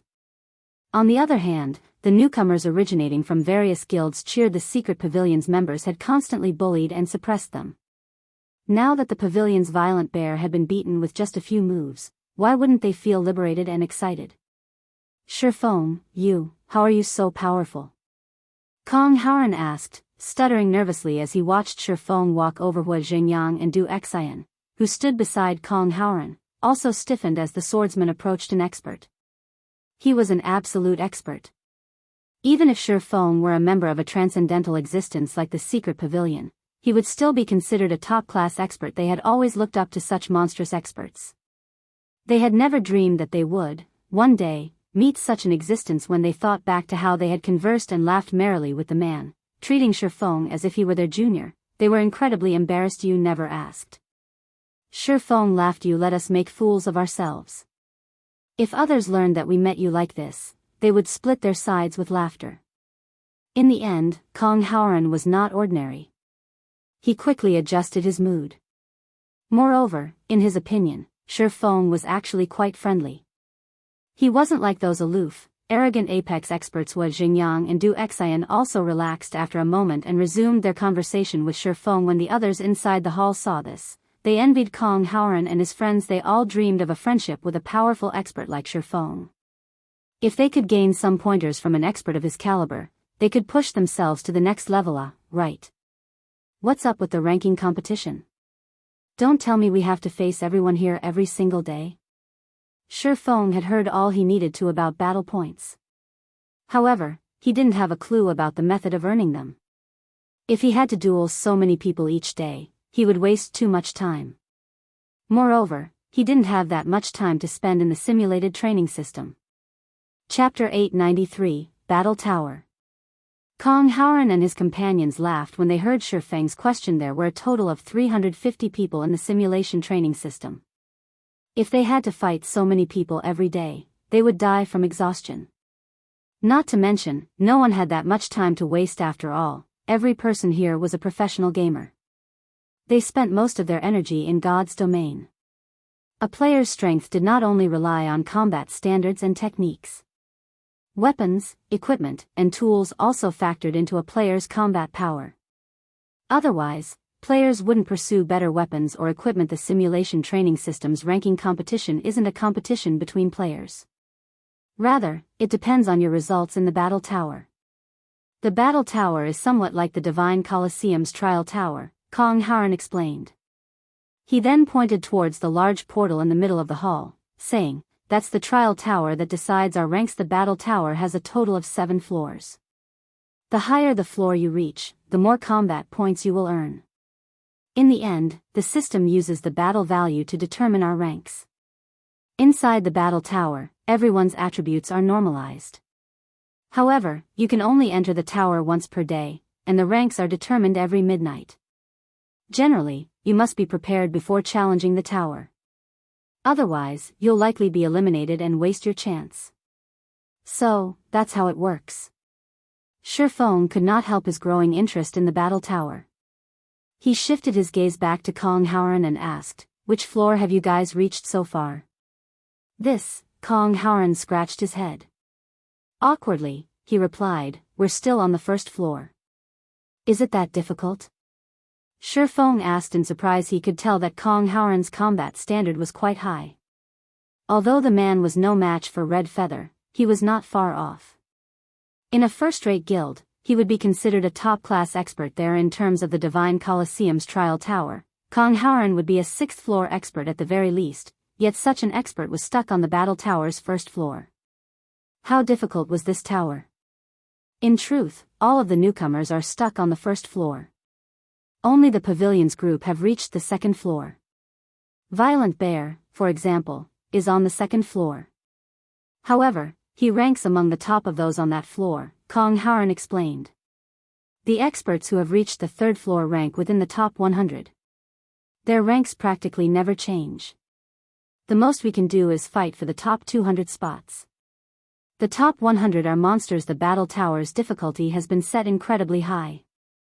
I really don't know why the secret pavilion made 7 floors. I've heard that, even so many years after the pavilion created this training system, nobody has the 7th floor. The highest record is the 6th floor. When they spoke of the tower's difficulty, both Wu Xingyang's and Du Xian's expressions twisted into something ugly. They were their guild's prided geniuses in God's domain. Countless players looked up to them, yet upon joining this simulation training system, they had been stuck at the bottom of the food chain. Although Kong Haoran had entered the top 300 ranks, it was beyond these two, and they were limited to a pitiful 20 points each day. The record holder has only reached the 6th floor. Shi Feng was even more surprised a transcendental power like the secret pavilion should have a few old monsters who had, at the very least, reached the domain realm, yet even they had only managed to reach the 6th floor. It was hard to imagine just how difficult the 7th floor must be as he learned more. Shi Feng's curiosity about the battle tower grew since Shi Feng currently had 900 points. He had no interest in the starter pack. At the very least, he needed a Void Realm expert as a decent opponent. However, simulating Void Realm experts required 1,000 points. As for Domain Realm experts, facing them cost 2,000 points, following which, under Kong Hauren's guidance, Shi Feng entered the battle tower. As Shi Feng entered the battle tower, news of his overwhelming victory over Violent Bear spread like wildfire. After all, this was the first time a newcomer from another guild had defeated a secret pavilion elite. Furthermore, Violent Bear was an expert that ranked among the top 150. Many people, curious about how well Shi Feng would fare in the battle tower, rushed to the battle fortress to watch. Since this brat had easily defeated Violent Bear, he shouldn't have any problems reaching the 3rd floor. If he does, someone's going to get kicked out of the top 100. How can that be? The 3rd floor isn't easy to reach. Moreover, Violent Bear had handicapped 10% of his attributes in that battle. Damn, which guild did that guy come from? He's so strong. If he reaches the 3rd floor, he'll place a new record. Emichim. I recall that the best record an expert from a different guild had set on their first try was the 2nd floor. However, that person is a true genius. Even the pavilion is trying to recruit them. The battle fortress's main hall exploded with commotion as everyone focused on the ranking lists before the battle tower. Even now, people streamed into the main hall, all talking about Shi Feng. For a time, Shi Feng was the fortress's focal point. Quick, look. Isn't that Wenhua? Why is she here? Are you kidding me? Is she here to watch Shi Feng? Who is this guy? As everyone discussed Shi Feng, a beautiful woman in purple-red martial artist robes appeared in the hall. Instantly, the focus shifted towards her. Everyone's, including Kong Hauren's group and Purple Eye, who rested in a corner, jaws dropped. Most people in God's domain might not recognize the woman, but in this simulation training system, Wenhua was a celebrity. Everyone knew about her. Why is she here? Did she discover Shi Feng's identity as well? Watching Wenhua slowly walk into the hall, becoming the center of attention, an indescribable sense of jealousy and admiration welled up in Purple Eye's heart. In terms of appearance, Wenhua could even stand shoulder to shoulder with the snow goddess of Ouroboros, Gentle Snow. In terms of talent, however, Wenhua surpassed Gentle Snow by leaps and bounds. Wenhua was very young, much younger than Gentle Snow. To experts, age was a form of capital. Some people could reach the refinement realm at the young age of 18, while others only did so after turning 20. Although there was only an age difference of 2 years, this time gap could determine how far a player would go. Although both were considered geniuses, the difference in talent was massive. If one reached the refinement realm at the age of 18, there was a high chance for them to reach the peak of the virtual gaming world during their lifetime. They would likely become an old monster, becoming a domain realm expert in the future. However, those who managed to enter the refinement realm at the age of 20, without any special opportunities, would, at most, become an ordinary upper echelon in some super guild. Meanwhile, at the young age of 17, Wenhua had reached the refinement realm. Currently, at 19, she had reached the peak of the flowing water realm.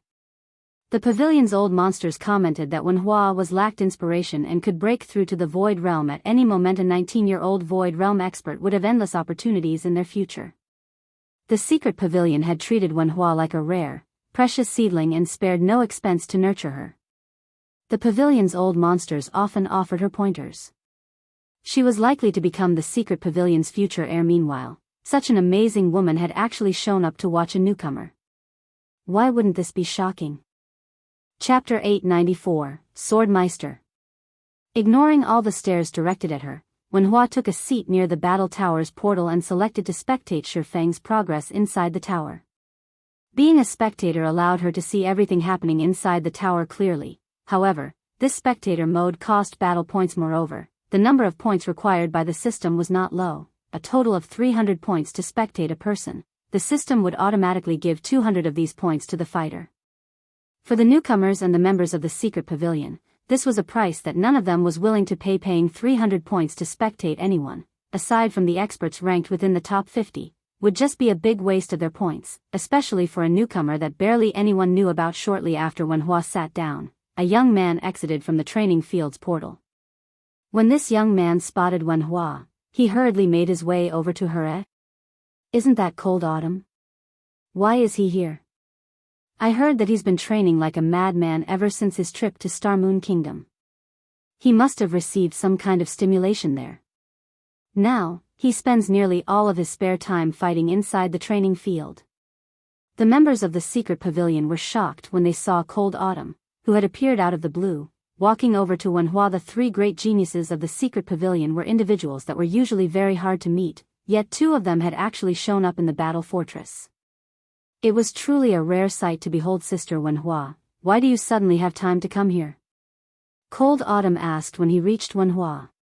After taking a seat, he continued, didn't Uncle Yuan say that you are going to challenge Sanctuary's Gale Sword Meister, Ruthless Sky? Aren't you going to rest and prepare for that battle? No matter what, he is one of Sanctuary's 8 sword meisters. I've heard that Ruthless Sky has made significant advances recently, and his rank on the experts list has already gone up from 131st to 117th. Moreover, he even replaced one of his weapons yesterday, and the higher-up suspect that it could be an epic weapon. This will increase his combat power even more. Sending a glance at Cold Autumn, Wenhua said in a casual tone, I know all that. Even so, I will still defeat him. Compared to her upcoming battle, she was more interested in this battle of Shifeng's. Previously, she had viewed Shifeng's battle with Sirius many times.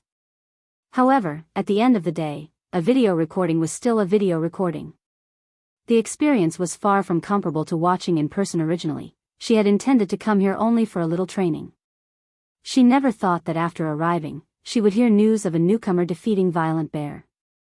Moreover, the name of that newcomer was even Shifeng. As a result, this situation greatly piqued her interest. Just like Shifeng, she was a swordsman player. If she wanted to increase her combat experience, it was naturally best for her to learn from a fellow swordsman only. There were not many swordsmen in the secret pavilion and even fewer that she could seek guidance from.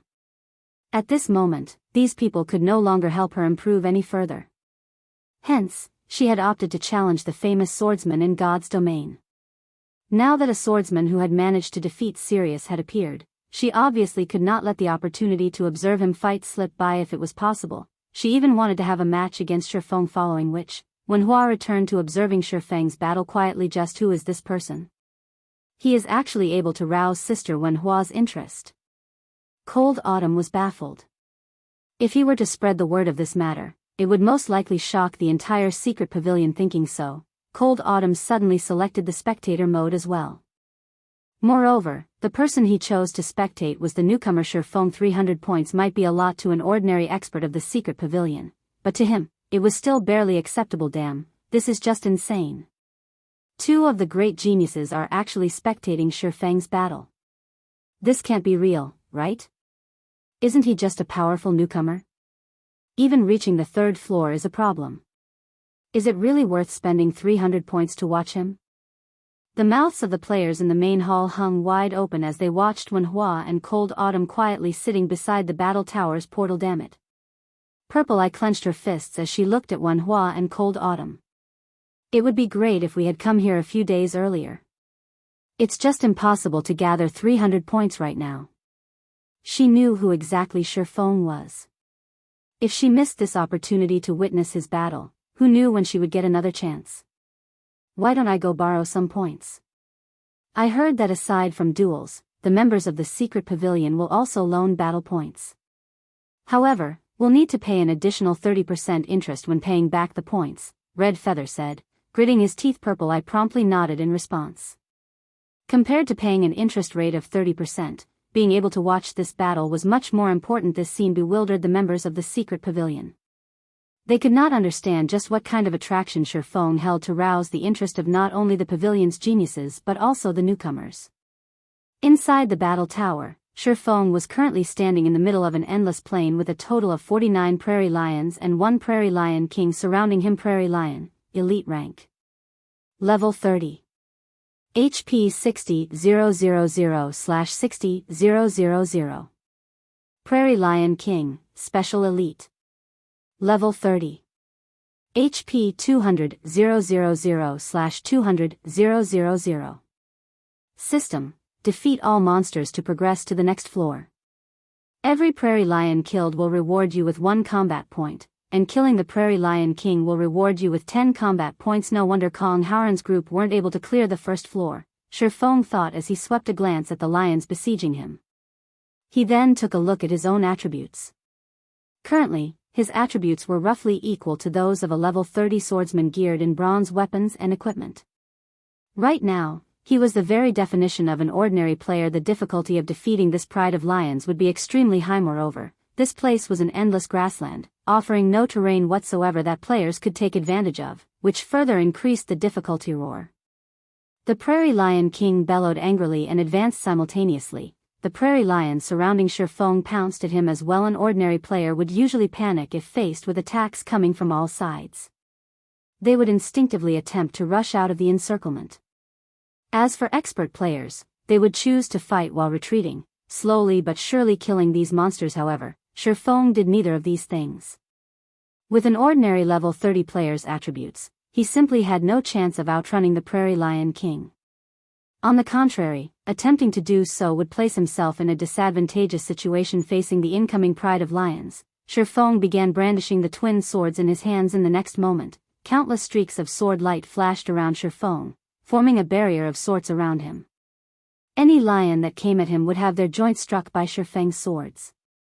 Although Shi Feng's strength was insufficient to repel the prairie lions, he still managed to deflect their attack trajectories slightly. Seen from afar, the half-dozen prairie lions attacking Shi Feng appeared to be intentionally circling the swordsman, their attacks all landing on thin air. As these prairie lions moved past Shi Feng, a streak of sword light would strike at their bodies, causing over -1,500 damage to the elite monsters. As the battle continued, the prairie lions died one after another. This person is clearing out the prairie lions so quickly. Cold Autumn was filled with shock as he observed this scene. Just who is this person? He knew full well just how hard it was to deal with these prairie lions. Simply dodging their attacks was very exhausting, yet Shi Feng was actually toying with these elite monsters like they were kittens right now. Despite Shi Feng having the same attributes as he did when he challenged the first floor, Shi Feng's clearing speed was at least double his. These prairie lions posed no threat to Shi Feng at all. Only the Prairie Lion King, whose speed was much faster and strength was much greater than the prairie lions, presented a challenge for Shi Feng. However, utilizing his positioning to guide the prairie lions, Shi Feng turned the prairie lions into shields for him, having the elite monsters receive all the attacks of the Prairie Lion King, instead.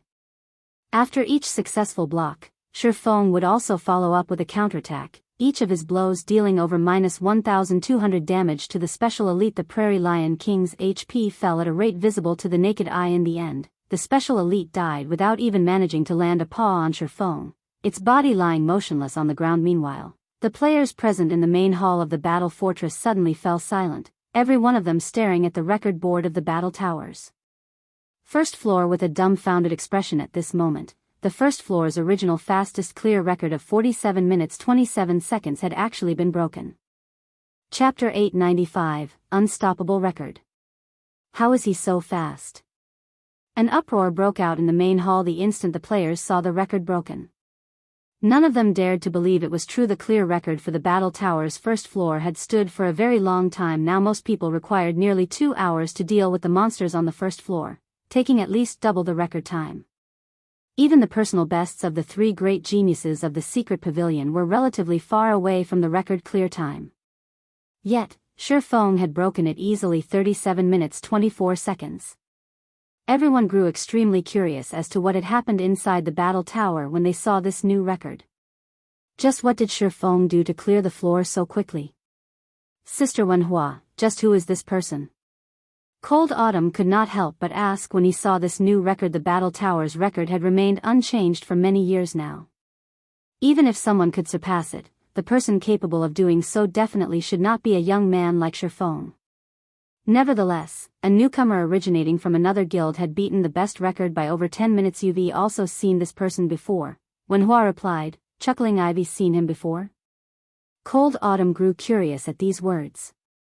However, He could not figure out where he had seen Shifeng before. He is Yifeng, the apex swordsman who defeated one of the wolf kings of the battle wolves, Wenhua added, her words invested with strong fighting spirit.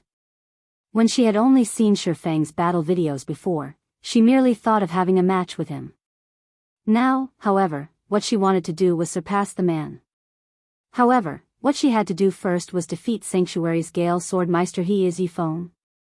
Cold Autumn gaped as he took in Shifeng's youthful appearance. Even though Shifeng looked relatively young in God's domain, Cold Autumn had thought that Shifeng's true age should be around 25 or 26. Now, however, it would seem that the man was only 21 or 22 years old. He was not that much older than Wenhua, yet he had already managed to defeat the legendary Sirius. Although he had relied mainly on his equipment advantage and skill advantage, a win was still a win. Sister Wenhua, aren't you being a little too mean? Since you already knew he was that Yifeng, why didn't you tell me?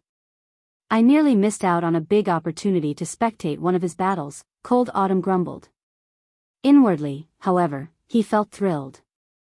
At the cost of just 300 battle points, he got to spectate the battle of an expert like Shifeng. This was an opportunity that could not be bought even with money. Everyone has their own opportunities. If you miss it, then you can only consider yourself unlucky. Just like the time when the Glorious Lions went up against the Azura battle team. Who knew that the battle at that time would become one of the most memorable battles in the Dark Arena? Wenhua sighed as she shook her head. Alright, enough talking. Focus on watching. We won't get another chance like this as easily later on. While Wenhua and Cold Autumn were chatting, many of the Secret Pavilion's members had also gritted their teeth and chosen to spend 300 points to spectate Shifeng's battle. A person capable of breaking the record of the first floor definitely possessed extraordinary abilities. After just a short moment, the number of people spectating Shifeng's battle grew to a total of 13, instantly increasing Shifeng's battle points to 500. Inside the battle tower, when Shifeng progressed to the second floor, he was transported into a dark nest. Visibility was very low, and his vision only extended to 10 yards at most. He could also hear rustling coming from all around him, the sounds being hair-raisingly creepy. Although there aren't a lot of monsters on the second floor, roughly only 20, this dark environment makes it much more difficult to evade the attacks of these monsters.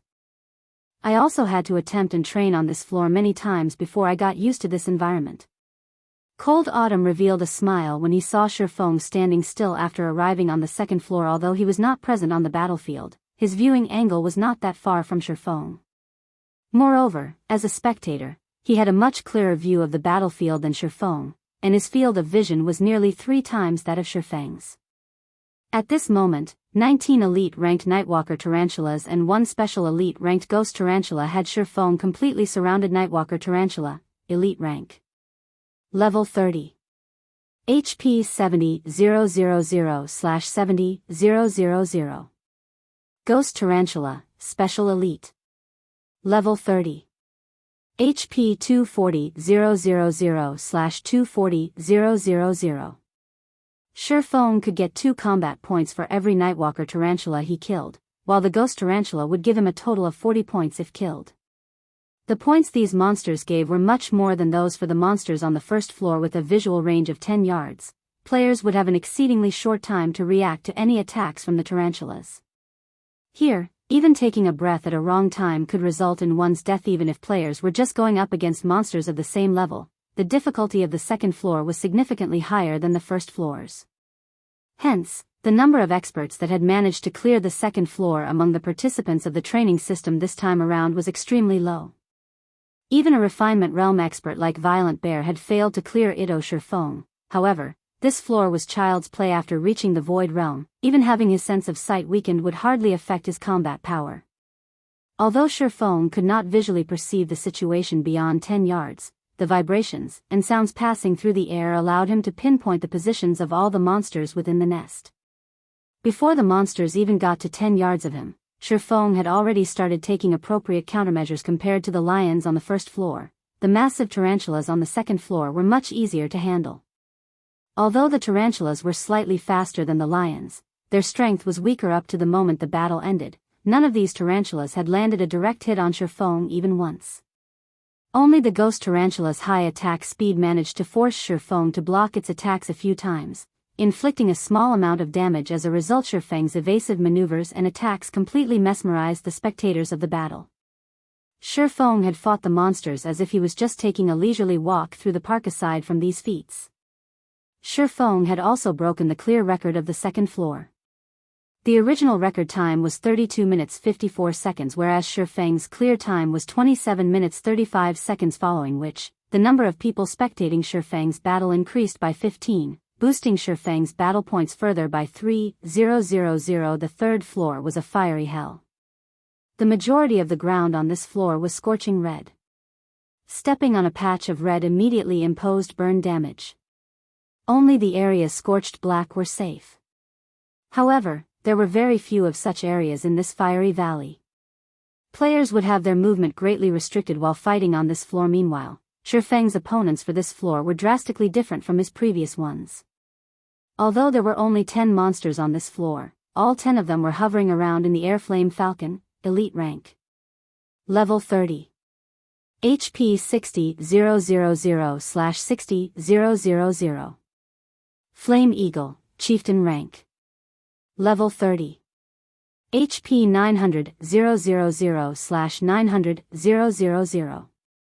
They say that the third floor is a major threshold, and until now, only a few experts have managed to clear the third floor.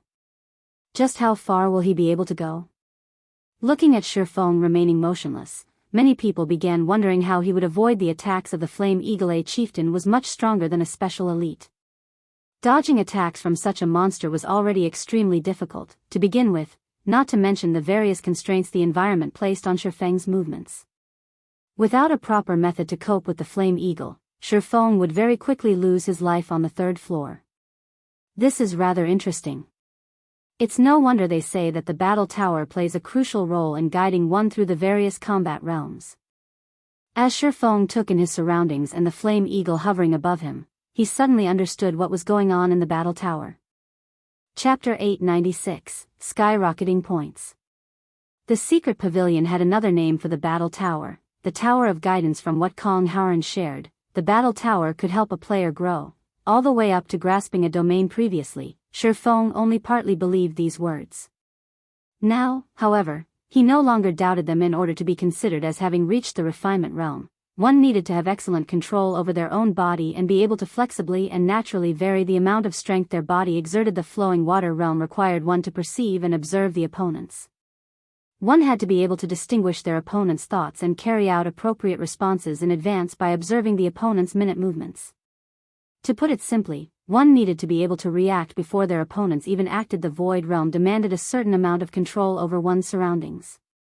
Instead of merely judging the environment through vision alone, one needed to push their 5 senses to the very limits and rely on these enhanced senses to determine all movements occurring in the background. The goal of the battle tower's first floor was to have players learn how to control themselves, using the pressure of facing a large number of lions to learn how to adapt nimbly to sudden changes. The second floor was meant to improve a player's instantaneous observation powers and snap judgment. The third floor served to improve a player's perception and judgment of distance.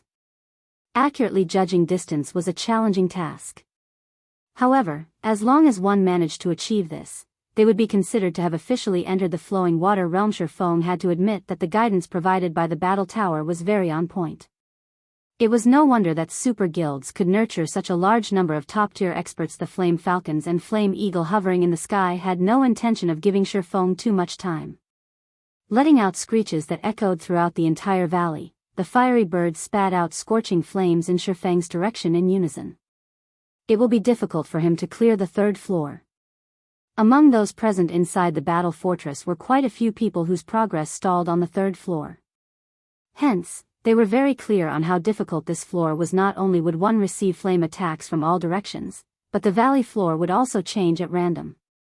Places that were originally safe zones could turn into a danger zone in the next second. One constantly needed to pay attention to their footing while on this floor. Moreover, there were no objects in the area that could serve to block the flame attacks of the monsters. One could just imagine the difficulty of the third floor. Not to mention attacking the flying monsters. The majority of the players who reached this floor would generally fail to cope properly, and ultimately died to either the scorching ground or the flame attacks. What is he trying to do?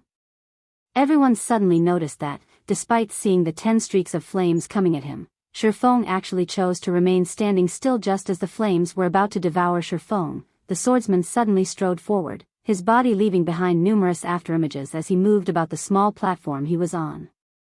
In the next moment, one streak of flames engulfed the afterimages Shifeng left behind. After all 10 were gone, Shifeng was standing back in his original position completely unscathed. How is this possible? Cold Autumn was momentarily stupefied. Although he had yet to reach the 3rd floor himself, it was obvious to him that were he the one going up against these flame attacks, aside from running and dodging, he would have no other method to retain his life. The distance the flame attacks were launched from was simply too short. He would have absolutely no way to avoid that many attacks in the limited maneuvering space available. As for blocking the flame attacks with his weapon, that would be utterly impossible. He would need a complete set of mysterious iron equipment, at the very least, to avoid taking any damage from blocking the attacks of the flame falcons.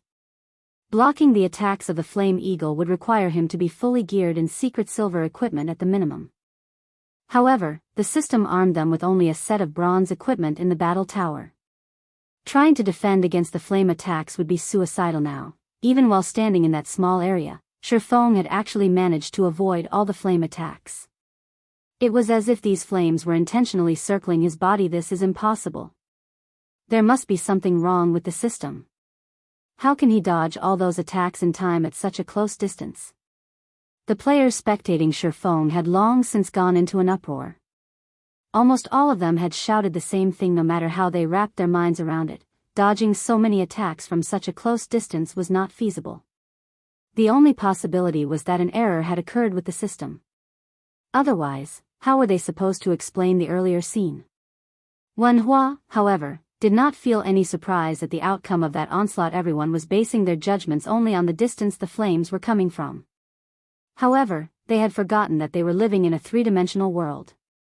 Aside from horizontal and vertical distance, one also should not forget depth. On the screen, it might seem as if all 10 flame attacks came over similar distances. But in reality, the distance each attack needed to travel was different. As all 10 attacks were launched simultaneously, the times at which the attacks reached Shifeng would differ slightly. Meanwhile, Shifeng had utilized the small time difference in the arrival of the attacks to systematically evade them one after another. The one part about this scene that annoyed Wen Hua, however, was that she had not noticed the slightest bit of haste or anxiety in Shifeng's movements. The man had casually dodged the attacks as if he was just taking a leisurely stroll, his actions containing no excess movement whatsoever. Wen Hua even felt a shiver go down her back when she looked at how smooth and natural his movements were. The numerous surprised gasps coming from the spectators immediately attracted the attention of those resting in the main hall, every one of them looking at these several spectators in confusion. What's up with them? Aren't they just spectating a battle? Is there a need to go so crazy over it? This curiosity now tempted many more people who were reluctant to part with their points. Such a commotion had never occurred before, even when the upper echelons of their guilds fought in the battle tower. What exactly was going on inside the battle tower? Just as everyone was hesitating over whether or not to spectate Shifeng's battle, a middle-aged man dressed in luxurious red-black martial arts robes entered the hall. With quick steps, this middle-aged man walked up to the portal of the battle tower. After finding a quiet place to sit in, the man then chose to spectate Shifeng's battle. Damn. This is madness. This is simply madness. Why has Elder Yuan come over as well? Isn't this a training system meant to nurture youths with potential? He couldn't be here too. All the bystanders suddenly thought of a possibility when they looked at Yuan Tixin quietly sitting down and calling out his system interface.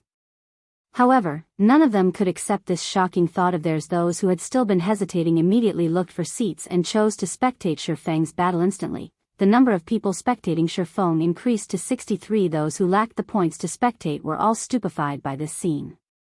Even when the upper echelon of the secret pavilion came to challenge the battle tower, the number of spectators would be around this number, at most. Moreover, today was a day when many people were busy with their own matters and had not come to participate in the training system. Otherwise, the number of spectators right now would definitely rise even higher. Just who is Brother Shifeng? The shock Kong Howren was feeling right now at this sight was many times more intense than what he felt when he had faced off against an army of over 100,000 elite players. I would be set for life if I could have this many people spectating my battle. Hu Xingyang could not close his mouth as he saw this scene. Just how many battle points could he earn if he had this many people spectating his battle as well? Even if he fought against a refinement realm expert every day, those points could last him for 2 whole months. On the 3rd floor of the battle tower, Shi Feng repeatedly dodged the flame attacks sent at him. Even when the terrain changed, he managed to reach a safe zone immediately. Occasionally, he would also attack with a flying dart. Although the damage he caused was low, only -500 points or so, none of the monsters in the battle tower had the battle recovery ability. Hence, he could slowly but surely wear down these monsters, following which, one Flame Falcon's HP continuously decreased. The battle had already fallen under Shi Feng's complete control. That's enough experimentation. It's about time things ended.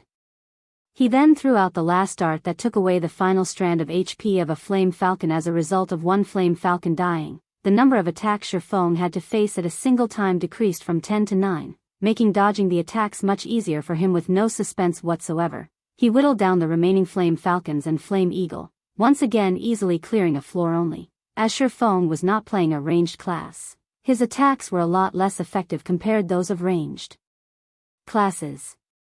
Hence, he had not managed to break the record clear time for the 3rd floor. Even so, he still stupefied all his spectators. The reason for everyone's shock was because Shi Feng's clear time for the 3rd floor was only marginally slower than the current record holders. If his ranged weapon had been slightly better and he had learned a few more good skills, he could have easily broken the record, following which, Shi Feng entered the 4th floor of the battle tower. This was also the highest floor the current batch of trainees had reached. Chapter 897, Silent Hell. This person is strong. It was worth spending all those points to spectate him. This is my first time seeing someone clear the 3rd floor so easily. This shows that he has still not reached his limits. At this rate, he might even be able to clear the 4th floor and become the first person among this batch of trainees to reach the 5th floor. That's impossible. This is the 4th floor we are talking about. Even the top experts of our guild are still stuck there. Even if Shi Feng is amazing, it is simply impossible for him to match up to the top experts of our guild. I guess you're right. Our guild's top experts all stand at the peak of God's domain. There are probably only a handful of youths who can surpass them. Just as the spectators were discussing Shi Feng's battle, Shi Feng himself set foot onto the 4th floor. Unlike the 2nd and 3rd floors, which had vile environments, the 4th floor was elegant and serene. Trees and shrubbery surrounded Shi Feng. There was also a pristine lake nearby. Shi Feng observed his surroundings, his expression turning slightly serious. Although his surroundings looked very peaceful, Shi Feng could not ignore a sense of crisis in his mind. The worst part about this hunch was that he did not know what triggered it. Even though he was standing still and doing nothing, this sense of crisis was looming closer and closer. Could they be stealth monsters? Shi Feng thought of a possibility, or to put it in another way, it was the only possibility. This sensation he was feeling right now was as if numerous top-tier assassin experts were staring at him. However, no matter how skilled and silent the assassin might be, as long as they were a player, Shi Feng would more or less be able to find traces of them through sight and hearing. Yet neither of these two senses of his had picked up anything. He discovered them so quickly. Wen Hua was somewhat surprised to see Shi Feng's expression turning a little guarded. The 4th floor of the battle tower had another name to it, Silent Hell. It had a total of 8 elite-ranked void assassins and 1 chieftain-ranked null assassin. Void assassin, elite rank. Level 30. HP 50,000/50,000. Null assassin, chieftain rank. Level 30. HP 200,000/200,000. Although their HPs were very low, these monsters had a special characteristic: they remained in a permanent state of nothingness. Their bodies existed in a completely different space, so one's senses of sight, hearing, and smell could not detect these monsters no matter what. Only when these monsters launched an attack would their real bodies manifest. However, they would appear for only a very short time, around 1 second at most. Aside from this brief period, attacks directed at these monsters would be completely ineffective. The difficulty of the fourth floor had left everyone who had managed to reach the fourth floor and this batch of trainees utterly helpless, setting aside the fact that the attacks of the assassins were lightning fast. Just the fact that the attacks were launched at such a close distance made dodging them nearly impossible. Or to put it in another way, it was simply impossible for someone with the attributes of an ordinary level 30 player to evade those attacks. Even if one managed to dodge those kinds of attacks, failing to counterattack in time would eventually lead to death from overexhaustion. Back when Wenhua herself had reached the fourth floor for the first time, she had died completely unaware of what had happened. And even now, she was still stuck on this floor. Only the monster-like existences of the secret pavilion were able to contend against the assassins on this floor. So far, just a few people throughout the entire guild had managed to clear the fourth floor. I wonder just how far you will be able to go. A bright smile appeared on Wenhua's face as she quietly observed the swordsman. She had a feeling that, if she could observe Shifeng clearing this floor, she might be able to break through that barrier that was preventing her from improving. Under Wenhua's gaze, Shifeng started moving. Without hesitation, he dashed up to a nearby tree and placed his back against the large tree. This way, he no longer needed to pay attention to attacks coming from behind. He just needed to keep an eye out for attacks coming from 180 degrees in front of him. Damn, so you can do something like that as well? Everyone spectating this scene was stupefied. They had never thought to utilize the terrain in such a way. The effort an expert needed to expend to defend against attacks coming from just 180 degrees was many times less than attacks coming from all 360 degrees. With the energy saved, one could better perceive and concentrate as well. Moreover, dodging attacks would become much easier. However, as soon as Shifeng stood in front of the large tree, a silvery white dagger suddenly appeared before him, directly slashing at his neck so fast. Surprised, Shifeng instinctively sidestepped with the speed of the attack as well as the short distance it was launched from. If Shifeng had not responded instantly, he would have gotten struck without a doubt. Fortunately, he had already reached the void realm, so he could feel the movements in his surroundings. Although the appearance of the dagger was very sudden, the moment the weapon materialized, it would more or less generate some fluctuations in the air, which gave him sufficient warning and allowed him to carry out preventive measures. In the next moment, the snowy white dagger brushed past his neck and left a deep scar on the tree behind him. Close on the heels of that first attack, fluctuations appeared from two more places. Meanwhile, the position of these fluctuations came from the direction he had sidestepped. Shifeng tightened his grip on his twin swords and hurriedly slashed at the locations the two fluctuations originated from. Peng! Pung!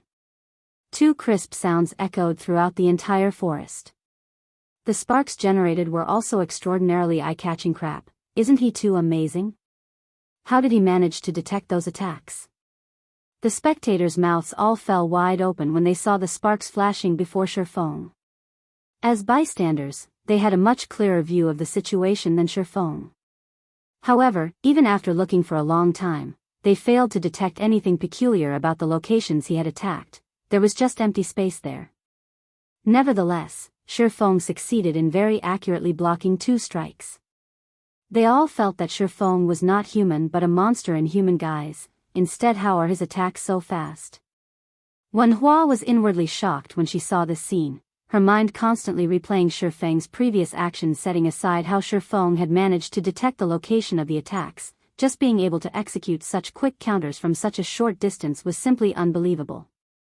This was definitely not a feat an ordinary human being could accomplish. Her dynamic vision was among the best in the entire guild. Even if it were a baseball moving at 160 kilometers per hour, she would be able to clearly see and count the number of rotations the ball was making for attacks that no one else could see. Even the afterimages of, she could make out some afterimages.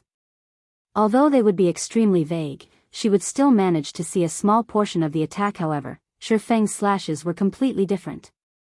Normally, when an attack was launched, the speed of the attack would start from zero and slowly accelerate up to maximum speed.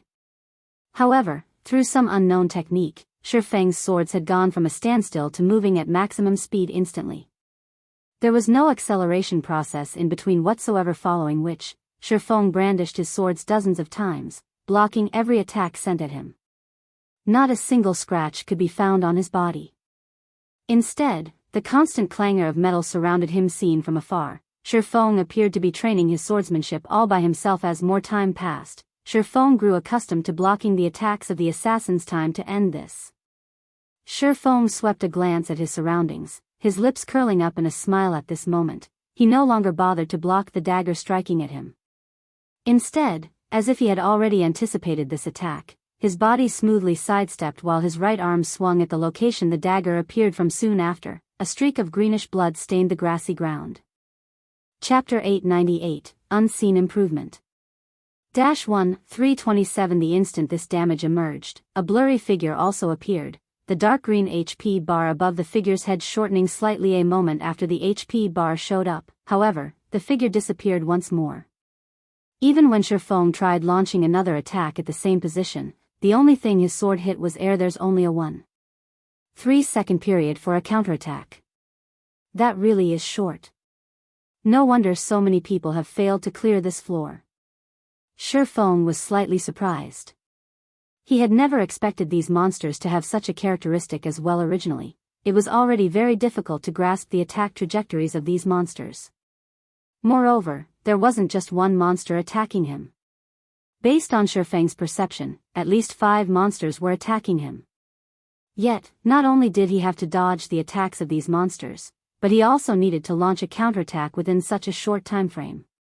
This greatly increased the difficulty of clearing the floor. Having no better choice, Feng could only continue silently blocking the attacks while searching for opportunities to counterattack. He often had to block over a dozen attacks before he got the opportunity to launch a counterattack. If he failed to grab this opportunity, he would have to block another dozen, or even 2 or 3 dozen, attacks. If an ordinary person were standing in Feng's place right now, they would surely feel bored at the moment. Feng, however, was actually joyous. He could not help but admit that the guidance provided by the battle tower was indeed excellent. All unawares, Feng had focused his full concentration on detecting the spatial fluctuations. As a result, the sensitivity of his 5 senses heightened while his grasp of his surroundings constantly deepened. It was normally impossible for one to encounter situations where subtle spatial fluctuations appeared around oneself. Hence, being able to hone his perception to such a fine degree right now was like a dream for Feng. Time passed quickly. Even when Feng had an opportunity to counterattack and deal damage to the Void Assassins, he did not take action.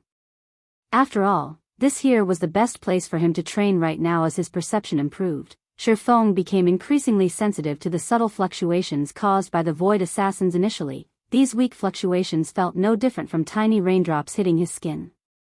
Although he could feel them, his perception of them was not that clear. As a result, even when his body felt these fluctuations, his brain dismissed them as negligible. However, after sensing the fluctuations for thousands of times, his awareness of them intensified. Now, these fluctuations felt more like little pebbles hitting his body. Instead, the pain more than sufficient to grab his attention. Even without his brain making any conscious decisions, he would instinctively react and turn towards the direction the fluctuations came from. It's no wonder super first-rate guilds and super guilds can nurture so many apex experts and even monsters that grasp a domain. Sure enough, they are not existences that even well-funded first-rate guilds can threaten. Feng inwardly sighed emotionally. He had profited massively from the trade with the secret pavilion this time. If not for this trade, he most likely would have remained unaware of just how frightening the major powers of God's domain were. Although he currently had a secret technique tablet and even an epic guild quest that could send him to the ancient battlefield, the Holy Land for experts, neither of those things could even compare with the battle tower. The value of the secret technique tablet lay in the fact that it allowed players to learn advanced combat techniques, which would, in turn, greatly increase their combat powers. The improvement in combat standards was only a bonus. Whether players could actually gain inspiration from learning the combat technique was a different matter altogether. As for the Holy Land, although Feng had never been there before, based on what he had heard about the place, the improvements one could gain there should be roughly equal to, or even inferior to, those from the battle tower. However, as the number of people the training system could accommodate was limited, the Holy Land seemed very valuable.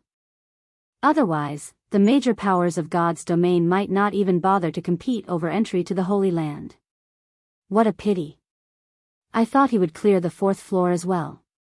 Now, it seems that it isn't possible. At the rate at which he is counterattacking, his stamina and concentration will run out before the battle is over. Didn't I say so already? That place is the silent hell. If even so many of our guild's top experts can't clear it, how could a newcomer like him possibly clear it? But the fact that he has lasted for so long is already plenty amazing. This is my first time seeing someone survive this long against those monsters. Indeed. The attacks of those monsters are simply impossible to predict. If it were up to me, I'd probably be dead in less than 5 seconds. Moreover, among our batch of trainees, not a single person has managed to last as long as Shifeng on the 4th floor.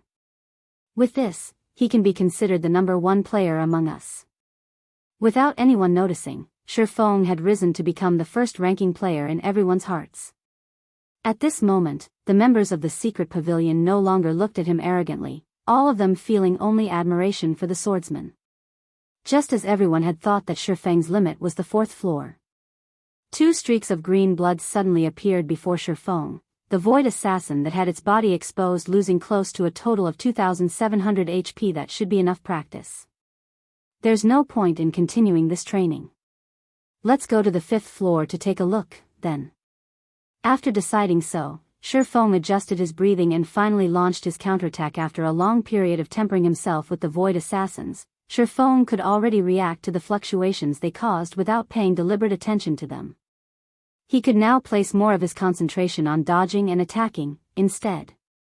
Although he could still improve slightly if he continued tempering himself, his remaining stamina did not permit him to do so. Moreover, compared to tempering his perception of the surrounding space, he was currently more interested in finding out what sort of trial awaited him on the 5th floor. What's going on? Shouldn't his stamina and concentration have declined significantly? Theoretically, his counterattack rate should gradually drop. So, why is it now increasing? The spectators were all shocked to see Shifeng behaving as if he had just taken a dose of stimulants. However, what no one knew was that, after undergoing that period of tempering, Shifeng's combat standards had received significant improvements. If before he had to focus 3/4 of his concentration on sensing the spatial fluctuations, he now needed to use only 1/3 of it to do so. This change allowed Shifeng's attack rate to increase over 3-fold.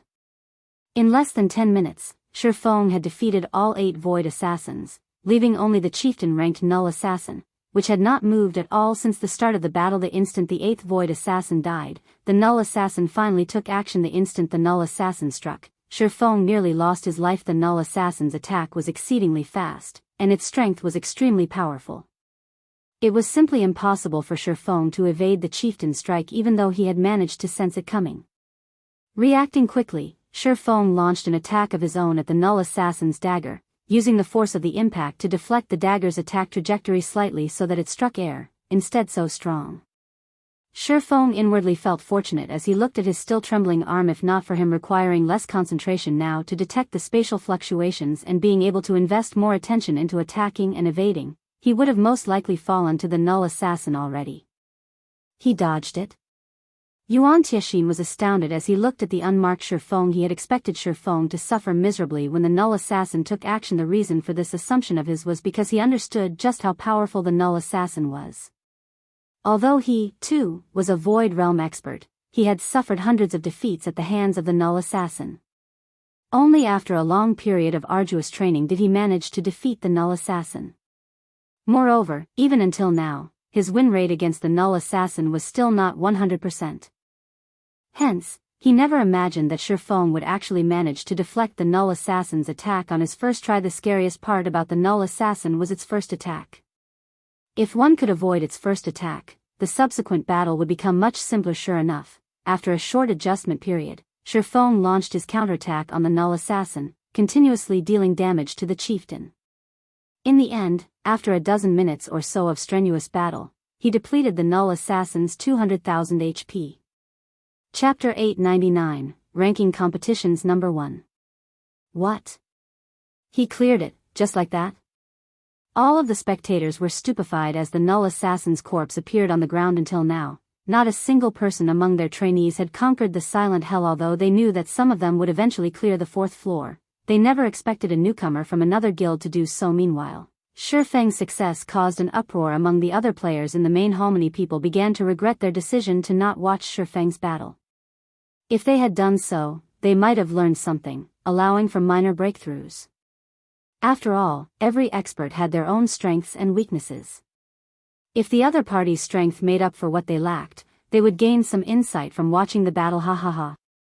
You guys have seen it now, right? I'm not weak. It's that Shifeng is too strong. Among our batch, he ranks at the very top. With my abilities, how could I possibly be a match for him? When Violent Bear saw Shifeng clear the 4th floor, excitement replaced his previously defeated expression. He then turned to the fighters who had laughed at him and proudly proclaimed, "If you guys think I'm weak, why don't you challenge him, rather than spout bullshit from the sidelines?" Suddenly, the players who had previously mocked Violent Bear fell silent, thinking back to the Berserker's battle against Shifeng. Although Violent Bear had lost quite a few points, he had actually profited from the fight against an expert like Shifeng. Usually, for those with lower standards, it was impossible to find an opportunity to fight trainees who had reached the 4th floor. The latter despised fighting them. Violent Bear, on the other hand, had, unintentionally, scored a fight against an expert like Shifeng. If Violent Bear gained even a fragment of inspiration from that fight, the 800 points he had lost would have been worth it if possible. They were willing to spend 500 or 600 points, 800 points, for a match against Shifeng. However, this opportunity had obviously passed. The fact that Shifeng had secured first place in the ranking competition meant that he no longer lacked battle points. Furthermore, why would Shifeng need to fight them? On the battle tower's 5th floor. As soon as Shifeng arrived, he felt a massive mental suppression weigh on him. This mental suppression was many times stronger than the abyssal blade had exuded when he executed a skill. He felt as if he stood before a tier 5 monster, suffocating. His body's reaction speed and mobility were also heavily restricted. Aside from this oppressive pressure, he noticed that he stood in a dimly lit cave. Steam filled the cave, feeling like a massive sauna. The steam also hindered Shifeng's vision. Aside from Shifeng, 5 giant snakes with dark gray bodies and 3 heads each slithered in the steamy cavern. The snake's amber eyes glared at Shifeng. 3-headed snake, Special Elite. Level 30. HP 150,000/150,000. Before Shifeng could adapt to the environment here, the 5 3-headed snakes moved inside the rubble-filled cave. Shifeng's mobility was restricted. The 3-headed snakes, on the other hand, treated these obstacles as if they didn't exist. They moved through the cave like flowing water, easily overcoming the various obstacles in their path with unaffected speed. In the blink of an eye, all 5 snakes arrived before Shifeng. After the 5 3-headed snakes surrounded Shifeng, they began to spit needles of corrosive venom at the swordsman.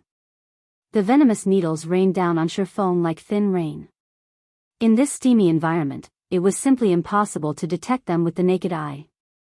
Shifeng could only determine the attack's trajectories by the fluctuations in the air. However, there were simply too many needles. A single 3-headed snake had spat over a dozen needles. With 5 3-headed snakes surrounding Shifeng, he faced was over 70 attacks. An ordinary person would have their hands full with just 5 of these attacks. Now, there were over 70. Moreover, even one of these attacks was more than enough to injure Shifeng heavily. The 5th floor's difficulty was clear to see. Even if Shifeng were at his peak, he could never defend against so many attacks. He needed to rely on quick movements to reduce the number of attacks he received. Only by doing so would he have any chance of survival.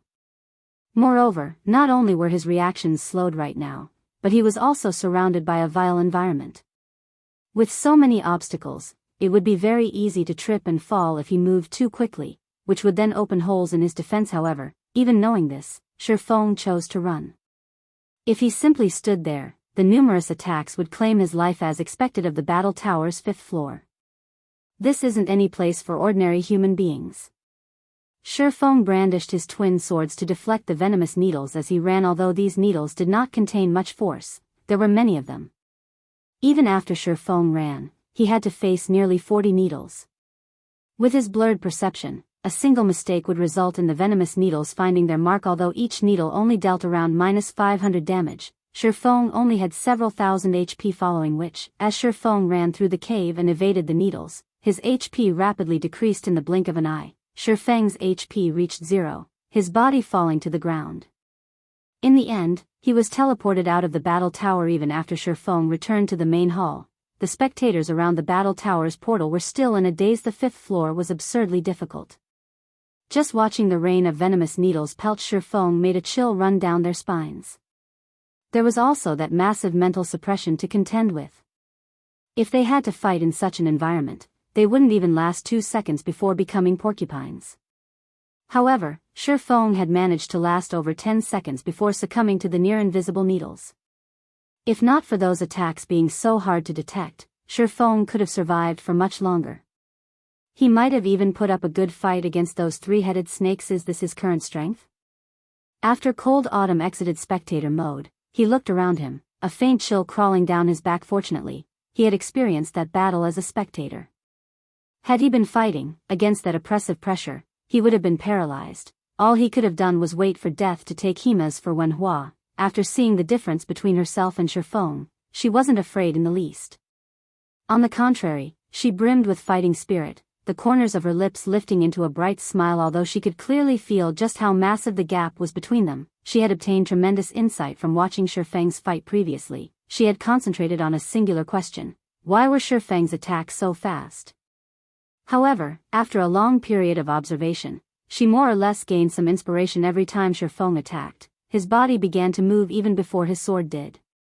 By relying on his body's movements and energy transfer, his sword had already been accelerating for a brief period by the time he moved his arm. Hence, when Shifeng actually swung his sword, the sword seemed as if it instantly transitioned from a standstill to maximum speed. Although the theory sounded simple, one needed a degree of physical control that was beyond the scope of ordinary humans to accomplish this feat. Of course, Wenhua had a lot of confidence in herself. She believed that, if Shifeng could do it, there was no reason that she could not. Chapter 900, Challenge. Inside the battle fortress's main hall, a group of newcomers in linen clothing suddenly emerged from the training field's portal. The combat system here is really impressive. Those simulated experts felt like the real deal. They are all so powerful. Even in a one-on-one, they still suppressed me. When Blackie spoke about the combat training he had just experienced, he wore an amazed expression. When he fought the starter pack's first 8 experts, he has some hope of triumphing against them. However, the last 2 experts were absurdly powerful. They had defeated him easily, leaving him without any power to resist. It's a pity that there are so few experts in the starter pack. I wish we had more variations. Flying Shadow sighed. The secret pavilion is fraudulent. Just fighting those ordinary experts costs 100 points per day. If we can't rank among the top 200, we won't be able to afford them every day. Although he had only fought for a few hours against the starter pack's 10 experts, he had learned a lot. If he could face all kinds of experts over time, he would gain combat experience with flying speed. He might even reach the refinement realm after a short period. That should be enough training for us today. We still have to challenge the battle tower and raise our ranks, Fire Dance stated. Although she didn't want to waste their starter pack's duration, it was more important to raise their ranks first. If they didn't, they would be stuck with 20 battle points per day. After they had entered the training system, they had learned a lot about the battle tower and the pavilion's veterans from the other newcomers. To put it simply, it would not be easy to enter the top 200 ranks with their current strength. Furthermore, Fire Dance aimed for the top 150 ranks.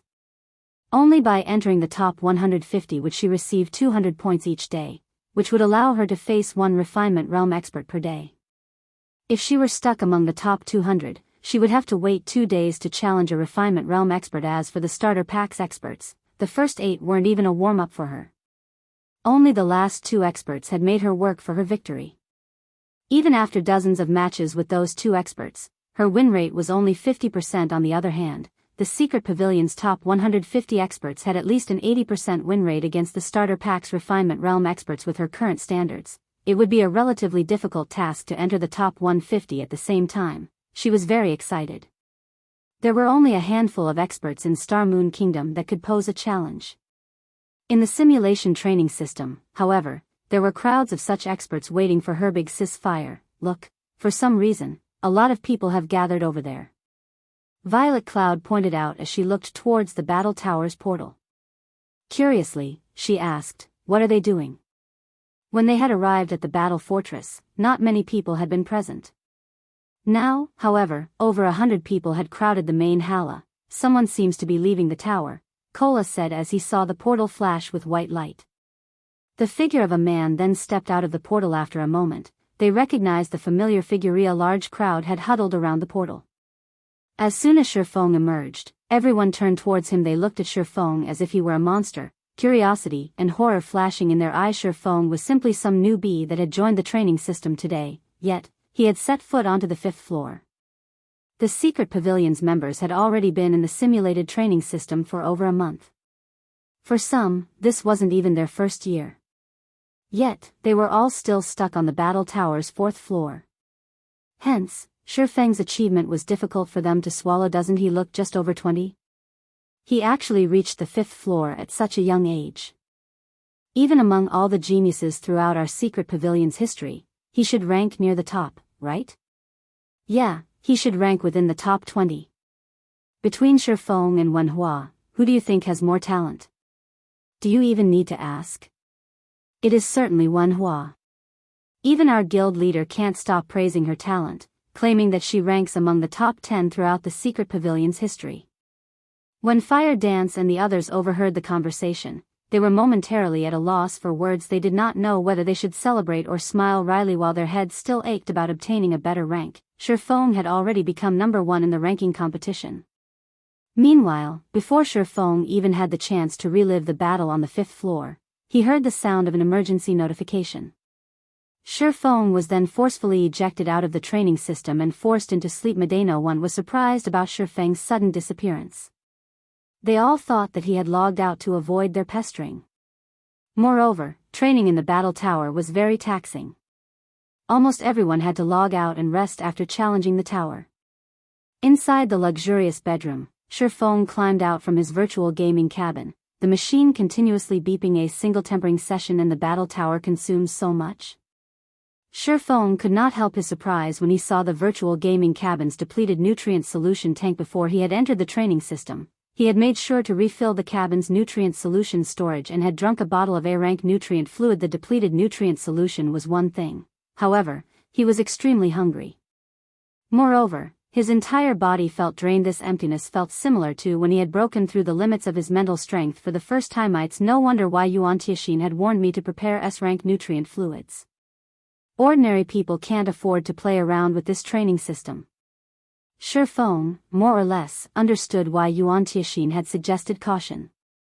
It seems I'll have to prepare some more S-rank nutrient fluids from now on. While inside the battle tower, he had pushed his 5 senses to their brinks for a long time. In God's domain, however, he usually didn't need to. It was especially true after one reached his standard. While fighting at one's peak, the brain would be extremely active. This would increase the body's energy consumption. If one did not replenish the lost energy afterward, the consequences would be unimaginable. It was even possible to destroy one's own body. Now that Fire Dance and the others had begun their training in the simulation training system, they needed enough nutrient supplements after they emerged. Otherwise, their bodies would suffer. However, it was extremely difficult to obtain the best-performing S-rank nutrient fluid. Only transcendental powers like the Secret Pavilion, which were influential in both the real world and the virtual world, could obtain large quantities. As for a foundationless guild like Zero Wing, it could, at most, obtain a few bottles. Furthermore, each bottle was very expensive. Meanwhile, Shifeng needed the coins he had on hand to keep the guild functioning, and he had not liquidated any funds recently. As for the credits he had on hand, Liang Jing had already used them to purchase training facilities. Currently, he was almost broke. It seems I'll have to turn some of the coins or items into money for now. Shifeng sighed helplessly. Truthfully, he did not wish to exchange any of the game's resources for credits. After all, doing so would impact the guild's development.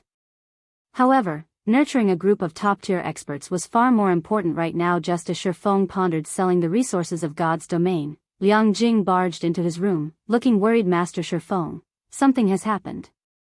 Liang Jing said, panting. With her hand over her chest, she continued, a group of people has suddenly arrived to challenge our training center. Several instructors have been injured. From what I have heard, this group defeated Master Chen Wu before arriving. They are demanding a match against you. They claim that there will be consequences if their demands aren't met. Challenge? Who are they? What do they look like?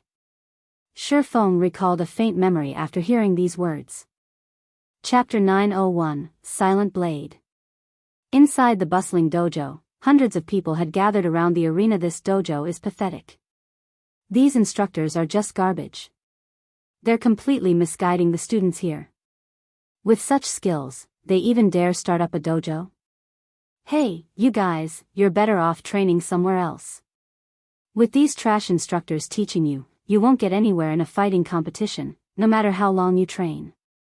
It's no wonder why, after so many years, this city has not produced a single, decent professional fighter. Of course, you're not to blame. Rather, it's these garbage instructors' fault. If it were up to me, I would pack up and leave after finding out how crappy these instructors are. I wouldn't waste my youth here. Over a dozen youths in their 20s wearing dark gray martial artist robes glanced at the middle-aged instructor who had just been defeated, disgust filling their gazes. These gray-robed youths then sent sympathetic gazes towards the hundreds of teenagers training inside the hall. Although the Big Dipper Dojo's trainees were furious, none of them dared to speak up, remaining silent as they watched this scene play out. These dozen or so people who had suddenly shown up were just too strong. Among these people, one indifferent youth, who looked to be roughly the same age as they were, had single-handedly defeated 6 of their highly skilled instructors. Moreover, none of their instructors had landed a finger on this indifferent youth. Even someone who knew nothing of martial arts could see the disparity in their strengths. If they had to challenge that youth, they probably wouldn't last one move. It was extremely difficult to defeat an opponent in a single move. It was even more so in an actual battle. Generally, such situations only occurred when martial artists fought an ordinary person. To put it simply, it was only possible if there was a massive difference between the fighters' strengths. The hundreds of teenage trainees felt an immense pressure weigh on them when they looked at the thin, indifferent youth. Seeing the quiet trainees, the fierce, bald man standing at the forefront of the gray-robed youths smirked with satisfaction. How about it?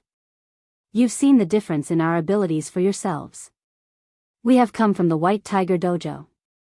Recently, our dojo has considered establishing a branch in this city. This is a chance for all of you.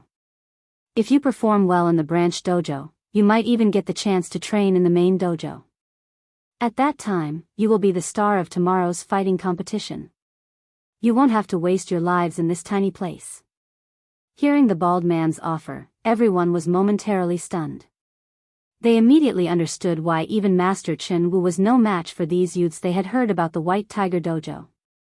Anyone who wanted to join the world of fighting knew about it. Many famous contestants, who had taken part in past national fighting competitions, originated from the White Tiger Dojo.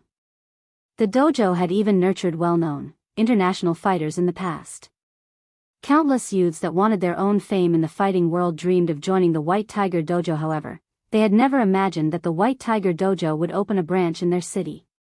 Before the bald man could say more, the dojo's doors swung open. Having captured everyone's attention, Feng and Liang Jing approached the bald man. Immediately, the trainees grew excited. Feng was the Big Dipper Dojo's head instructor. Despite being so young, he had attained this position by relying on his own strength. He was their revered idol. In fact, many among them had specifically joined the dojo because they had heard Feng was an instructor here. However, Feng normally lived in the Greenwater Villa, only occasionally venturing to the dojo. Hence, they did not see him often. You are the head instructor?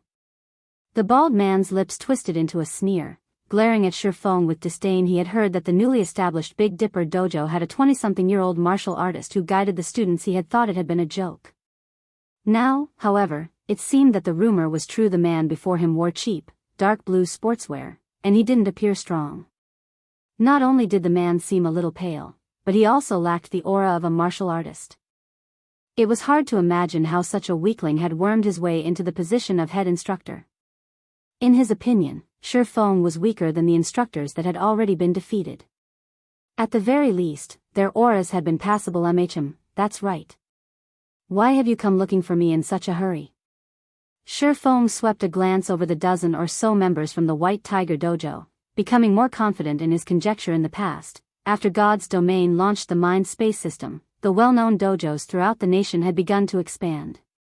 These dojos had set up branches in various cities in an attempt to poach members and expand their influence, hoping to attract major corporations' investments. Although some dojos had received these investments, the majority had not. These corporations' intentions had been obvious. They had all wanted to nurture a powerful guild of their own in God's domain. However, compared to recruiting ordinary players, it was far more efficient to recruit fighters from dojos, who were already familiar with actual combat. Moreover, God's domain wouldn't impact these fighters' daily routines. These people only needed to play God's domain while they slept. With this, not only would the fighting world and virtual gaming world remain separate, but they would also form a mutually beneficial relationship, helping each other improve. Both sides would make more money.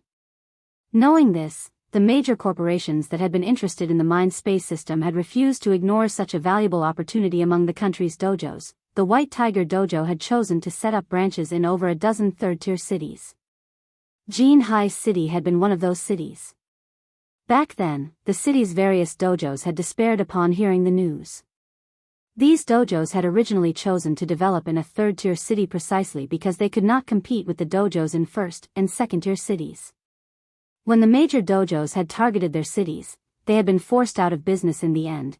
Many of Jinhai City's dojos had been forced to cooperate with the White Tiger Dojo. Once Shi Feng saw the White Tiger Dojo's members, his gaze stopped on the indifferent youth behind the bald man. Shi Feng knew this youth. He had been extremely famous in Jinhai City. Moreover, after joining God's domain, he had become unstoppable. In the past, he had been known as Silent Blade in God's domain. At his peak, he had been a Tier 5 berserker who ranked 58th on the God's domain experts list. Unfortunately, his entry into God's domain was somewhat late. Otherwise, his achievements in the game would have been even greater. Our White Tiger Dojo is thinking of opening a branch in Jinhai City, so we've come to say hello. We were also hoping to spar with you. I wonder if Instructor Shi is interested? The bald man laughed. Spar? Shi Feng's lips hooked up slightly. Shaking his head, he said, "Why doesn't it look like that to me?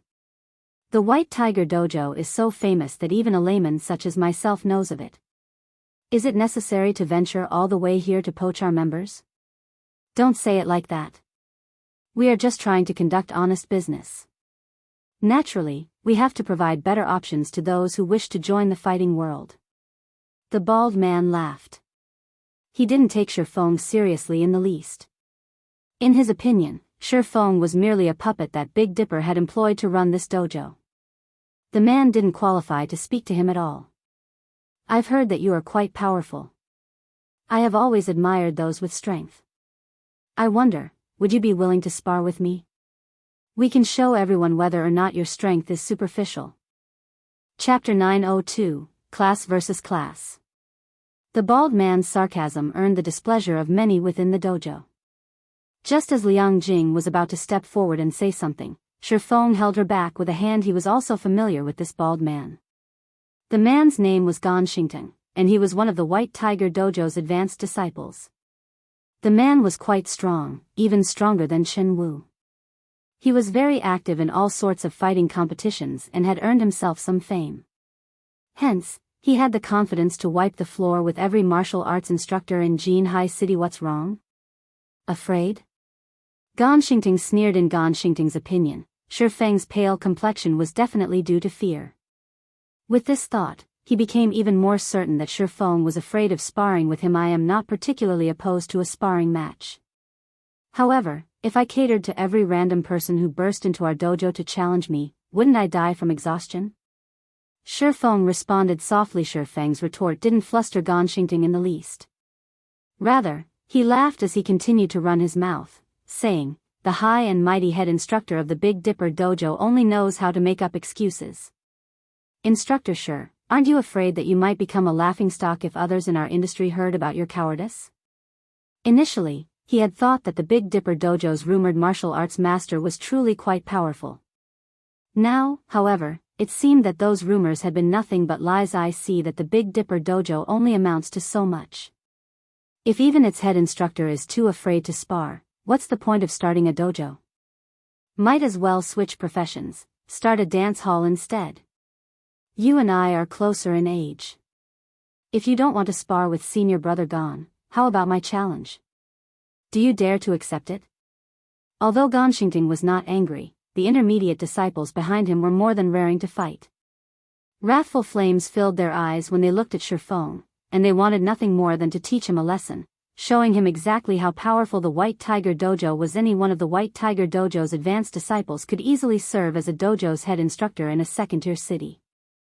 Even Chen Wu, Jin Hai City's top expert, had lost his senior brother Gon, yet Shifeng had actually implied that their senior brother wasn't qualified to fight him. It was an insult to the White Tiger Dojo and their senior brother Gan in their opinions. Even one of the White Tiger Dojo's basic disciples could easily defeat Shifeng with a few moves.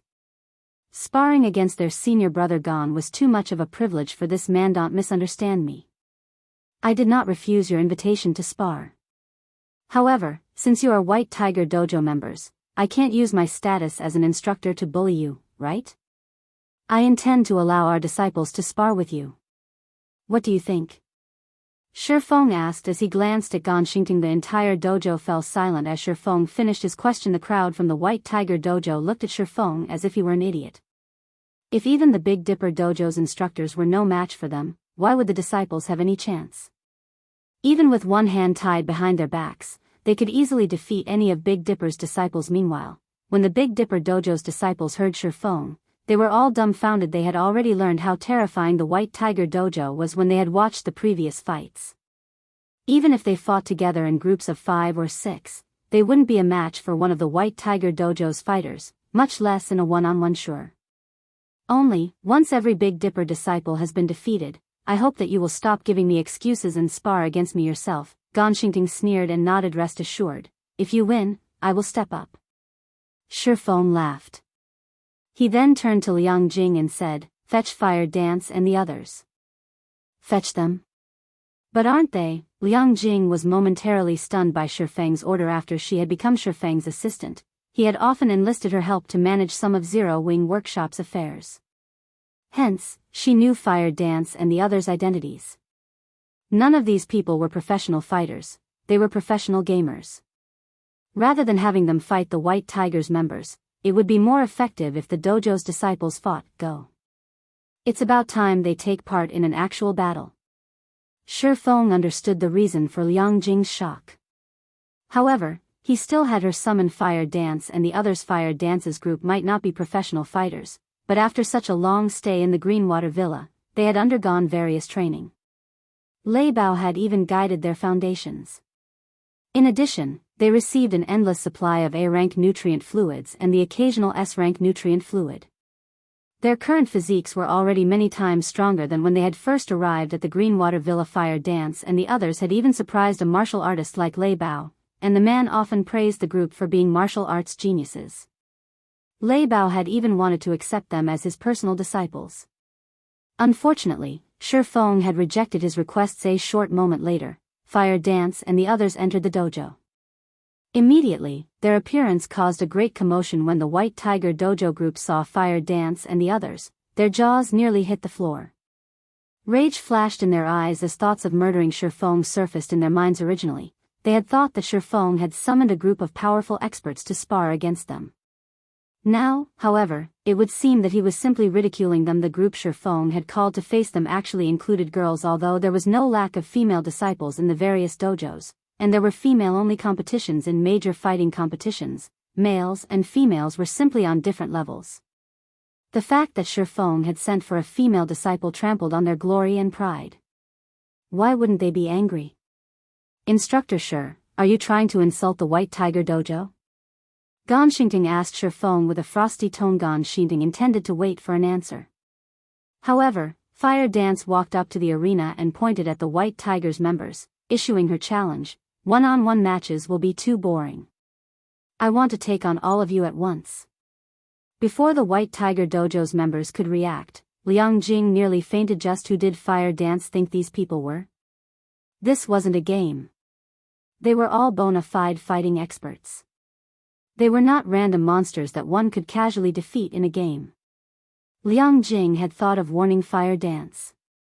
However, seeing the murderous looks from White Tiger Dojo members, she rushed up to Shifeng and said softly, Master Shifeng, please ask her to stop. These people are from the White Tiger Dojo. If she angers them and they stop holding back, someone will end up in the hospital. You're right, Shifeng nodded. He then looked towards Fire Dance and said, hold back. We shouldn't hospitalize them. If it were Kola or Yi Wumian, they could have played with their opponents without hurting them too badly. If it were up to Fire Dance, however, her opponents would be in danger. After all, Fire Dance had never fought ordinary people before. After reaching the refinement realm, she usually only trained with Lei Bao. If she fought an ordinary person, she could miscalculate her opponent and use too much strength. I understand. Fire Dance nodded and smiled. Shifeng's instructions left Liang Jing speechless. Although she wanted to inform him that that was not what she had meant, the indifferent youth from the White Tiger Dojo had entered the arena.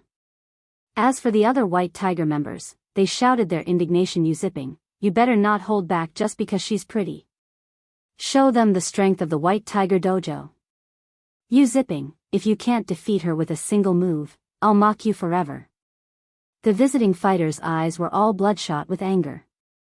They all wished they were in the cold Yu Zipping's place, eager to show these bumpkins from the Big Dipper Dojo the extent of their strength. Meanwhile, Ganshinding laughed out of anger. He even wondered if Shifeng acted out of desperation after realizing the hopelessness of the Big Dipper's situation. Yu Zipping nodded seriously as he turned to Fire Dance with a chilling expression. Since Yu Zipping was already prepared, Shifeng promptly initiated the fight. All right, then. Since you have decided, let the match begin. Chapter 903, Who's Next? When Shifeng announced the start of the battle, Yu Zipping shot the man a glance, surprise flashing in his eyes. Shifeng was simply too calm. He had participated in many fighting competitions before and had met people of various standards, so he could tell that Shifeng's serenity was not an act. Rather, his calm originated from absolute confidence, as if everything were within his control. However, in his opinion, his match against Fire Dance was unbalanced. Fire Dance had no chance of winning against him. After all, females were generally weaker than males. It was especially true for a great beauty like Fire Dance. Although Fire Dance wore a set of dark blue sportswear, her clothing couldn't hide her curvaceous body. She looked nothing like a muscular gorilla. On the contrary, she looked like someone who often practiced yoga. Her perfect figure only contained charm, not strength. In the face of absolute strength, all trickery was useless. All martial artists knew this. In terms of strength, although he was not at the peak of the White Tiger Dojo's intermediate disciples, he was still considered above average. Currently, he had a punching strength of 422 kilograms. Although he barely qualified to participate in the National Youth Championship, in a third-tier city like Jinhai City, he could definitely rank among the city's top fighters. In an actual fight, it was not easy for one to make up the difference in strength. That required a wealth of combat experience and techniques. However, while he might only be 18 years old, he had already participated in over a dozen large-scale competitions. He possessed a considerable amount of combat experience. He even frequently sparred with the dojo's advanced disciples.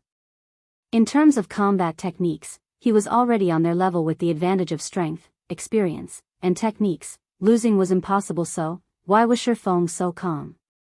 Where was his confidence coming from? However, Yu Zipping quickly shook these questions away as he returned his gaze to Fire Dance. He no longer wanted to think about what might be going through Shifeng's mind. Defeating Fire Dance was his priority. With this match, he would teach Shifeng the meaning of a true professional fighter. Fall. Yu Zipping shouted, his voice as cold as snow. Like an arrow, he dashed to Fire Dance and sent a fierce punch towards her abdomen. His attack was both fast and precise. He did not hold back in the least. Zipping sure is vicious. No matter what is going on, his opponent is still a great beauty, yet he's not showing any mercy, Ganshinding muttered with sympathy. With this, the match would end as quickly as it had begun. Even in the White Tiger Dojo, Yu Zipping was looked upon favorably. However, the boy had one shortcoming: he did not know how to hold back. To a youth, however, this was a benefit. If one were frequently distracted, it would be very difficult to improve. Bang. The sound of a collision radiated from the arena. She blocked it. How is that possible? The people below the arena stared at Fire Dance in disbelief. The impact should have sent Fire Dance flying, yet she had actually blocked Yu Zipping's fist with one hand. It was truly hard to imagine just how that thin, frail arm could endure so much force. Logically, her arms should have been knocked away, no one would have been surprised if her bones had cracked or shattered. However, Fire Dance showed no sign of pain. On the contrary, she had received Zipping's full power punch as if she had reached out to say hello. Zipping was also momentarily stunned. Hurriedly, he tried to withdraw. However, he suddenly discovered that his fist would not budge no matter how hard he tried. Fire Dance's tender fingers clasped his fist like chains with no other choice. Zipping raised his left leg and swept it towards Fire Dance's neckbang. However, Fire Dance caught his iron-like leg with her other hand as if he had predicted this. Zipping quickly sent a follow-up punch with his other hand just before Zipping's fist struck Fire Dance's face. A creak echoed throughout the dojo. In the next moment, Zipping released an agonizing scream, his fist halting as he suddenly tumbled to the ground. The fist and ankle that Fire Dance had caught had already begun to turn purple. The various spectators were flabbergasted. Having forgotten about the pale-faced Zipping, everyone stared at Fire Dance with awe. Fire Dance's performance was simply too shocking. Nobody could believe their eyes. Among the crowd, the White Tiger Dojo members were the most affected. They knew just how strong Zipping was. Among their group, only 2 or 3 people were stronger than him yet. In front of Fire Dance, Zipping was as powerful as a child. What technique? What combat experience? In front of absolute strength, they were nothing. Does she have some kind of godly strength? Gonshingting's expression was somber as he looked at the injured Zipping. Fire Dance was merely a young girl. However, even he was far weaker than her. He couldn't compete with her strength in a fight. He could only rely on his speed and techniques to secure victory. Liang Jing, who stood beside Shifeng, was similarly stunned. She had assumed that Fire Dance would be hospitalized after this match. She had never imagined that Fire Dance was actually this powerful. Is she a hidden master like Shifeng? Liang Jing could not help but wonder. There was no other way to explain this overwhelming victory. However, there was one factor that confused Liang Jing. If Fire Dance possessed such skills, why hasn't she participated in any fighting competitions? With her skills, she would even perform excellently in the national competition. If she could earn herself a victory, she would earn an unimaginable amount of money. She wouldn't need to continue working as a professional gamer. As for Shifeng, he glanced at the stunned Liang Jing before shifting his gaze to Zipping, who was still on the ground. He shook his head and sighed, saying, "Of all the things you could have relied on, you chose physical strength." After Fire Dance had reached the refinement realm, her body's physique had improved rapidly. Moreover, with Lei Bao's guidance, she had already grasped the technique to utilize internal force. To Fire Dance, a punching strength 400 or 500 kilograms was not difficult to achieve. Zipping had been looking for a beating by relying on physical strength. If the boy had simply used his combat experience, he might have lasted a little longer. I believe that the outcome has been decided. Take him away, Shifeng said, pointing at Zipping as he looked at Gonshingting. Only now did the White Tiger members recover from their daze. This match was over. They had even forgotten that one of their companions was injured and needed immediate medical attention. Relax, I didn't use that much force. His bones should be intact. After some treatment, he just needs to rest for a few days to recover, Fire Dance explained as she looked down at the silent Zipping. She then turned to Gonshingting, who stood below the arena, and quietly asked, "The first match is over. Who's next?" Chapter 904, Difference in Experience. Fire Dance's voice was like a jade bead falling to the ground as it resounded throughout the dojo.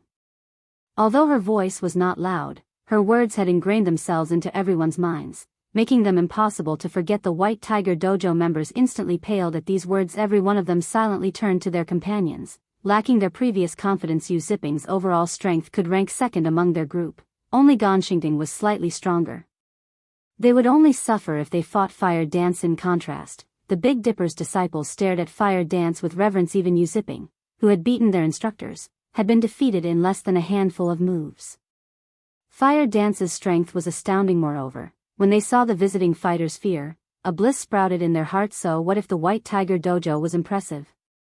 In the end, its disciples had still lost against their Big Dipper Dojo. Aside from helping them vent their stress, Fire Dance's victory reassured them of their decision to join the Big Dipper Dojo. Before they had joined the Big Dipper Dojo, they had already heard some rumors. They heard that, in the Greenwater Villa, there were some people who were undergoing special training.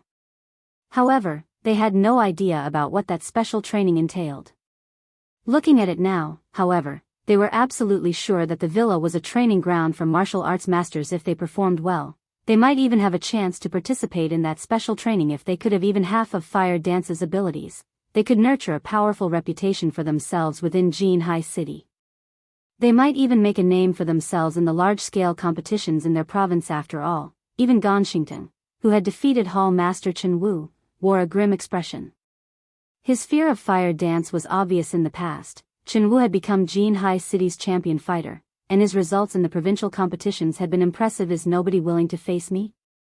Fire Dance asked once more as she swept a glance over the White Tiger Dojo members before she had come to the dojo. She had heard from Liang Jing just how powerful the White Tiger Dojo's members were and had been warned to be careful against them.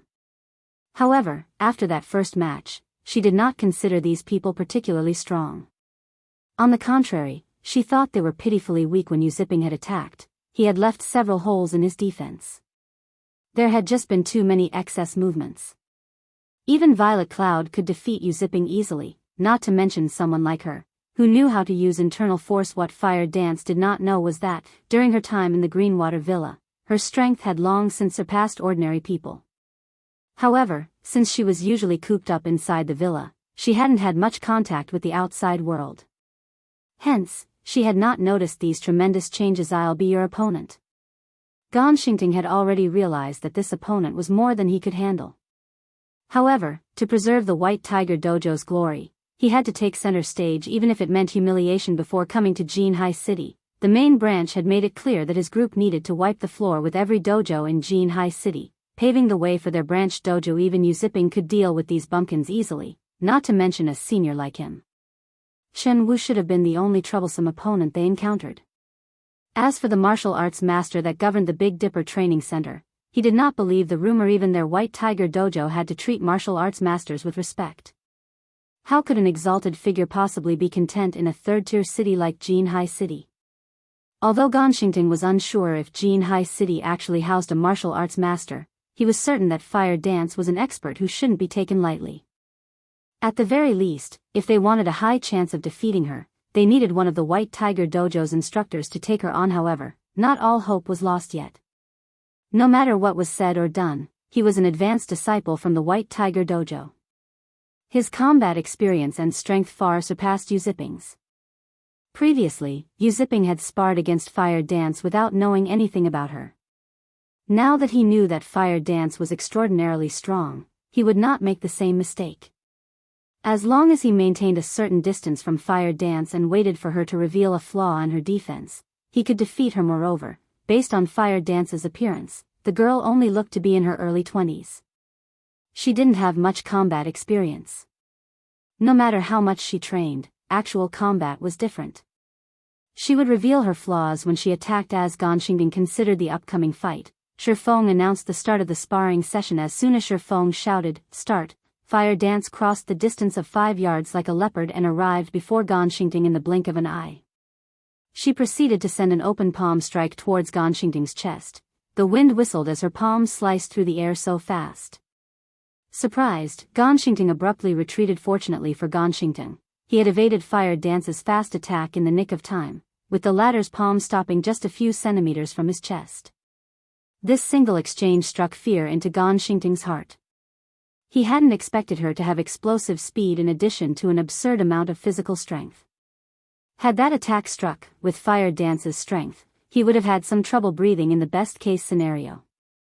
In the worst-case scenario, his ribs would have broken, and he would have lost consciousness on the spot. However, Fire Dance's sudden attack had revealed a hole in her defense. When she had thrust her palm forward, she had left her side exposed. As long as he attacked that location, Fire Dance wouldn't be able to defend against his attack. In the end, a youngster is still a youngster. Because you're so eager to win, you've exposed such a basic flaw. Ganxingtang inwardly laughed. He then sent a roundhouse kick at Fire Dance. Both this kick's speed and power were far more refined than Yu Ziping's. Just as Ganxingtang's leg was about to connect with Fire Dance's side, Fire Dance moved, her other hand snaking out to grasp the man's leg. Suddenly, she jumped and twisted in the air, and with Ganxingtang's leg as a pivot point, she planted her feet straight onto his face. Immediately, Ganxingtang's face flattened, blood spurting from his nostrils and his eyes rolling as his head was thrown back. Xingding felt the world spin. He couldn't even feel pain. After taking a few steps back, his body abruptly fell to the mat as he fainted. Senior brother gone. The White Tiger Dojo's members cried out. None of them could believe what had just happened. They all felt as if they were dreaming. Just how fast had Xingding's kick been? They had only seen an afterimage of his leg, yet Fire Dance had managed to grab it and use it as a pivot point, utilizing the flaw she had exposed to land a finishing blow. How much combat experience and how much reaction speed was required to carry out this feat?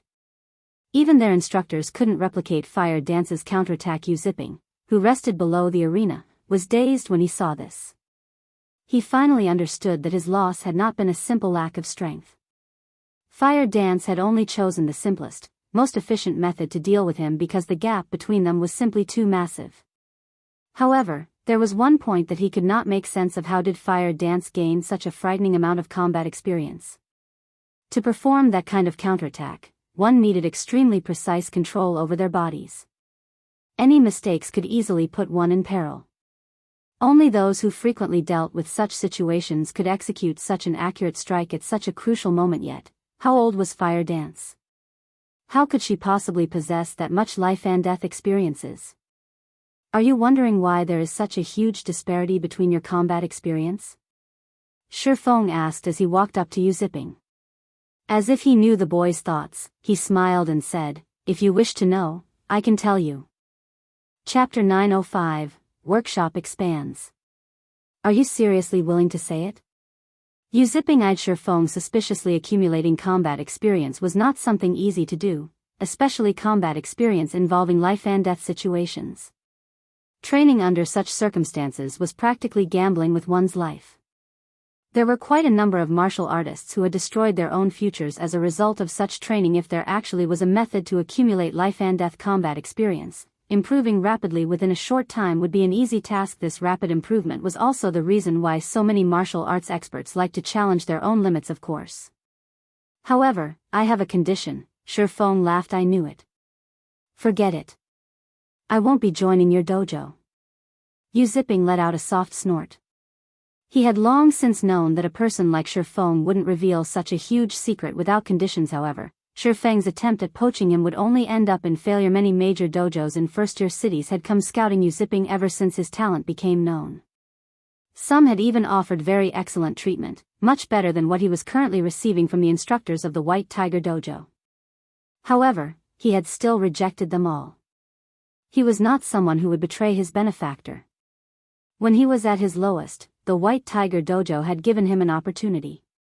Had the White Tiger Dojo not nurtured him, he would not have his current achievements today. Simply put, he would not abandon the White Tiger Dojo just for his own benefit. This kid sure thinks highly of himself. I really don't know what the chief sees in him, to actually want to nurture someone like him. Standing a short distance away, the bear-like Cola clicked his tongue when he overheard Zipping's response, highly annoyed by Zipping's attitude. Whether it was in God's domain or Jin High City, as long as Shifeng said that he was looking to nurture someone, tons of people would definitely come swarming. The boss might have his own thoughts, said Wumian standing beside Cola. After taking a look at Zipping, he continued, however, that kid indeed possesses some talent. Otherwise, he wouldn't have been able to become an intermediate disciple of the White Tiger Dojo at such a young age. Even his fellow intermediate disciples are looking at him with respect. Although Cola and the others spoke softly, their voices still failed to escape Shifeng's ears. The human brain ruled everything in the body. After Shifeng's brain activity improved, his 5 senses had also become much more acute. The trials of the battle tower, in particular, had further honed his 5 senses. Not to mention a distance of over a dozen yards, even if Cola and the others stood over 20 yards away from him, so long as he focused slightly, he would still hear their whispers. Meanwhile, regarding his companion's sotto voce discussion, Shifeng could only laugh inwardly in understanding. After all, not everyone was a reincarnator like he was. They did not know the things that would happen in the future. Not to mention, Zipping was currently still a diamond in the rough. Who could possibly expect him to become an expert ranked within the top 50 of the God's Domain experts list in the future? Seeing Zipping rejecting his offer righteously, Shifeng laughed and said, "You misunderstood. I'm not trying to scout you into the Big Dipper dojo. I'm only inviting you to join the Zero Wing Gaming Workshop. Doing so won't affect your daily life in any way. Join a gaming workshop? Surprised, Yu Zipping asked, for real? In the current era, there were many gaming workshops in society. There were also plenty of professional gamers. Although not comparable to the fighting industry, the gaming industry was still an increasingly important business sector. Moreover, the majority of gaming workshops operated in the wee hours of the night, so joining one would not affect one's daily life if he could really increase his life and death combat experience just by joining a gaming workshop. This would definitely be a worthwhile exchange. Sure Feng nodded before turning to look at the members of Big Dipper and White Tiger and announcing. This offer isn't just you but for everyone present. As long as you are below the age of 25, all of you have an opportunity to join Zero Wing's workshop. Zero Wing was already developing quite well. Originally, Shi Feng had planned to wait a little while longer before recruiting for Zero Wing's internal training program. Now that a major dojo like the White Tiger Dojo had already started making its move and begun poaching talents en masse, he naturally could not fall behind. Previously, he had only intended to nurture a few core members of Zero Wing at the Greenwater Villa, so he had not bothered dragging in the disciples of the Big Dipper Dojo. Now that he had such an excellent opportunity, he could use this chance to recruit a few good talents and start internally nurturing experts in large numbers just like the various major powers of God's domain. With this, he wouldn't have to worry about lacking experts or talents getting poached away. Everyone was momentarily stunned when they heard this. Liang Jing was also at a loss for words. This place was a dojo, a place that nurtured experts for the world of fighting, yet Shi Feng was actually recruiting these people to become professional gamers. Doing so was simply ludicrous. If Director Xiao learned of this matter, he was sure to fly into a rage. Instructor Shi, if we join Zero Wing's workshop, will we really become stronger? A few disciples asked curiously. Hearing these disciples asking such a question rendered Fire Dance and the others speechless. They were the high and mighty Zero Wing. Moreover, when all was said and done, Zero Wing was extremely famous in Star Moon Kingdom, and even possessed some fame in the world of God's domain. Despite all that, these people actually did not know anything about them. Of course, they also understood that, although these disciples might know about virtual reality games, their lifelong goal had always been to achieve fame in the world of fighting. Hence, they rarely came into contact with pleasure-seeking activities, focusing their all into training their bodies. Instead, how could a bunch of people who had precious little exposure to virtual reality games possibly have heard of Zero Wing's name? Let's put it this way. If you can pass the test and join the Zero Wing workshop, I can assure you that it won't be long before you become much stronger than your present selves. Shi Feng said definitively. I want to take part in the test. I want to try as well. Immediately, many disciples in the dojo raised their hands and voiced their intent to apply for Zero Wing's workshop, every one of them firmly believing Shi Feng's words. After all, Fire Dance was the best example. Even Gan Xingtang, who had managed to defeat Hall Master Chen Wu, suffered a quick defeat at her hands. What about you guys? Shi Feng asked as he looked at the youths of the White Tiger Dojo. No. Absolutely not. Shouted Gan Xingtang, who had just regained consciousness. As long as you are a member of the White Tiger Dojo, you are not allowed to join any kind of workshop. Otherwise, you will be expelled. Some of the White Tiger Dojo members, who had initially been entertaining thoughts of taking the test, immediately lowered their heads at these words. Senior brother Gan, why is this so? A short youth asked curiously. Logically, there should not be any clash between a dojo and a gaming workshop. Disciples would normally take on part-time jobs. After all, not everyone could make a living out of participating in competitions, and the dojo did not provide everyone with financial support. They still needed to live. Joining a gaming workshop could be considered a part-time job. Moreover, it was more lucrative than any other part-time job. Chapter 906, You Will Regret It. Shi Feng was also somewhat surprised by Gan Xingtang's yelling. He then shot a curious look at Gan Xingtang, whose countenance had completely distorted. Something occurred to Shi Feng. The White Tiger Dojo might have already entered into a partnership with a corporation, and instead of recruiting more members to attract investors, it was already preparing to enter God's domain. Meanwhile, in reply to the questions posed by the disciples of the White Tiger Dojo, Gan Xingtang simply sent them a glare and said strictly, if you want to join a gaming workshop, be my guest. When the time comes, don't blame me for not warning you. Immediately, the crowd from the White Tiger Dojo fell silent. In all dojos, there were two kinds of disciples. The first kind had to pay an exorbitant fee to join and was usually there just to train their body and learn some combat techniques. The dojo didn't place them under any restrictions. The second kind was under contract. They were subject to relatively strict restrictions. However, they paid only a small fee or, depending on their rank, nothing at all to receive nurturing from the dojo.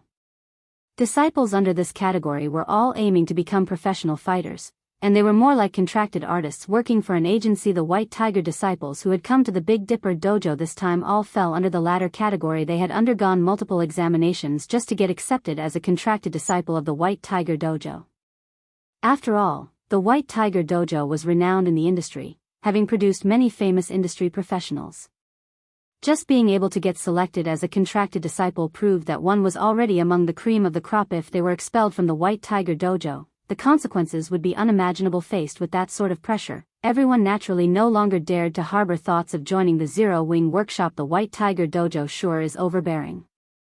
Their contracted disciples don't possess any freedom at all. If it were me, I wouldn't stay in such a dojo at all. It's not even a guarantee that I'd become a top-tier professional in the future. Sure enough, our dojo is much better. Aside from the usual training, we can do whatever we want during our free time. The disciples of the Big Dipper dojo were shocked at the restrictions the White Tiger dojo placed on its disciples. Previously, they still felt relatively envious of the White Tiger dojo members. Now, however, rather than envious, they felt fortunate that they had not joined such a tyrannical dojo. Moreover, Shifeng had already assured them that anyone who managed to join Zero Wing's workshop would definitely gain significant improvements in the future. Not only would they be able to earn money, but they would also be able to improve their strength compared to joining the White Tiger dojo. They would have a much better life staying at the Big Dipper dojo and joining Zero Wing's workshop. When the White Tiger dojo members heard the Big Dipper disciples' words, their complexions turned extremely ugly. At this moment, none of the pride they had before was evident on their faces. At the White Tiger dojo members' silence, Shifeng simply smiled and said, "The choice is yours. I won't force you to make a decision. If you guys really want to join, you are welcome to come here and take the test anytime." Although the White Tiger dojo's interference made it more difficult for him to poach Yu Zipping, now that the boy had come to Jinhai City, the White Tiger dojo would naturally come into conflict with the Big Dipper dojo. At that time, he would still have plenty of opportunities to scout Yu Zipping. Having already cast his bait, all he needed to do was wait patiently. As far as Shifeng knew, Yu Zipping had chosen to develop himself at the White Tiger dojo because he liked the daughter of one of the White Tiger dojo's branch heads. Unfortunately, this branch head had not favored Yu Zipping and had given her daughter to a genius fighter called Xia Qiwen. Instead, Xia Qiwen was very amazing. At just the young age of 25, he had already managed to qualify for an international fighting competition. Meanwhile, Yu Zipping had been a mere advanced disciple of the White Tiger dojo back then, mingling only at the bottom ranks of national competitions. With such a great disparity between the two young men, it was obvious which person the branch head would choose. After that incident, Yu Zipping had left the White Tiger dojo and joined the Super Guild Pantheon. Afterward, his achievements had skyrocketed. According to the current timeline, that branch head should not have given her daughter to anyone yet. Yu Zipping and Xia Qiwen were still competing with each other for her hand. However, if Yu Zipping did not present any outstanding performances to that branch head, then trying to gain her daughter would definitely be a pipe dream. Currently, Xia Qiwen was a big celebrity in the White Tiger dojo. He was already a famous fighter on the national level. Yu Zipping simply stood no chance the way he was right now. If Yu Zipping wanted to have a fighting chance against Xia Qiwen, then the opportunity to strengthen himself that Shifeng was extending to him was his only chance. Even if the current Yu Zipping did not wish to join Zero Wing, once he felt that he could not outcompete Xia Qiwen, he would surely think back to the absolute strength fire dance showed today. At that time, he would naturally consider joining Zero Wing. Just as Ganxingting thought that no one would dare to join the Zero Wing workshop, a White Tiger dojo member suddenly raised his hand. He wanted to take the test. Ganxingting and the other White Tiger dojo members promptly turned to look at the origin of this voice. The person speaking was a young man around 20 years old. To those aiming to become professional fighters, his body was slightly too thin. It was truly hard to imagine how such a person had managed to become an intermediate disciple of the White Tiger dojo. Lu Ping, Have you lost your mind? Yu Ziping was filled with shock as he turned to look at the young man currently taking care of him in the White Tiger Dojo. Lu Ping's talent was considered merely average. The only reason he had managed to become an intermediate disciple was his having trained at the dojo for many years. Currently, he was already 21 years old, yet he had been promoted to an intermediate disciple just recently. He could also be considered one of the few friends Yu Ziping had in the White Tiger Dojo. Yu Ziping never imagined that Lu Ping would actually forsake his future at the White Tiger Dojo just to join a gaming workshop. Although Yu Ziping wanted to dissuade his friend, Lu Ping forestalled him. I am different from you. You are a genius, while I'm just an ordinary person. I know my own limits. It would be a miracle if I can even become an advanced disciple by the time I reach 30. Rather than continue walking on this path, would rather take a gamble, Lu Ping explained. Hearing these words, Yu Ziping inwardly ridiculed himself. At the same time, he also understood that Lu Ping was firm on his decision. The other members of the White Tiger Dojo could more or less understand Lu Ping's feelings as well when they heard his explanation. Gan Xingtong, however, had an extremely ugly expression on his face right now. He had originally come to the Big Dipper Dojo, representing the White Tiger Dojo, to humiliate the people here as well as poach some of its disciples. He had never imagined that he would end up on the receiving end of this plan. Instead, if news of this matter were to spread, the White Tiger Dojo's reputation would fall into ruin. Ha ha ha. Good. Very good. Gan Xingtong could not help but laugh madly at this development. He then turned to Lu Ping and said, I won't hold you back if you want to leave. However, you will definitely regret this decision in the future. We're leaving. Seeing that several more people in his group were starting to show signs of hesitation, he no longer dared to remain here any longer. He hurriedly called for everyone to leave the Big Dipper Dojo at this time. Cola walked up to the somewhat dazed Lu Ping and patted the young man's shoulders. In a very welcoming tone, Cola then said, Brother, I have high hopes for you. I can assure you that, if you manage to join the Zero Wing workshop, it will be, without a doubt, the wisest decision you make in this lifetime. I mean, take myself for example. Before I joined Zero Wing, I was far weaker than your current self. As long as you work hard, you will certainly become much stronger than you would ever be if you stayed in the White Tiger Dojo. May I know how long Big Brother has been with Zero Wing? After Lu Ping took a close look at the tall and robust Cola, as well as considered the feeling he got when Cola had patted his shoulders, he could tell that Cola possessed immense physical strength. He estimated Cola's strength to be equal or above that of Gan Xingtong's. After making a rough calculation, Cola answered honestly, It's been roughly a month since I've started training officially. Just over a month? And you say you were weaker than me before? You're not lying to me, right? Lu Ping's eyes widened in shock. He simply could not believe Cola's words. Cola rolled his eyes at Lu Ping, feeling that the young man was getting overly excited over nothing. He then pointed to Fire Dance and the others and said, Why would I lie to you? All of us here started taking part in the special training at the same time. If you don't believe me, ask them yourself. That's right. All of us did indeed start training here only a month ago, more or less. And before Cola began the special training, he really was weaker than your current self. Fire Dance nodded and laughed. Hearing Fire Dance's confirmation, Lu Ping was immediately dumbfounded, or to put it in another way, the amount of information was just too much for his brain to process right now. He felt as if he had wasted all his life training for nothing. Just what kind of place did he come to? Chapter 907, Strength Changes. After leaving the Big Dipper Dojo with miserable expressions, Gan Xingtong and the other members of the White Tiger Dojo returned to the high-class hotel where they were temporarily lodging. Disregarding his injuries, Gan Xingtong immediately reported what had happened at the Big Dipper Dojo to the main branch of the White Tiger Dojo upon arrival. What did you say? There's an expert who's even stronger than you at the Big Dipper Dojo? The white-robed middle-aged man on the other side of the video call repeated in surprise. Could that person be that rumored internal force expert? Master Jiang, that head instructor called Shifeng, did not take action. The one who fought was a woman.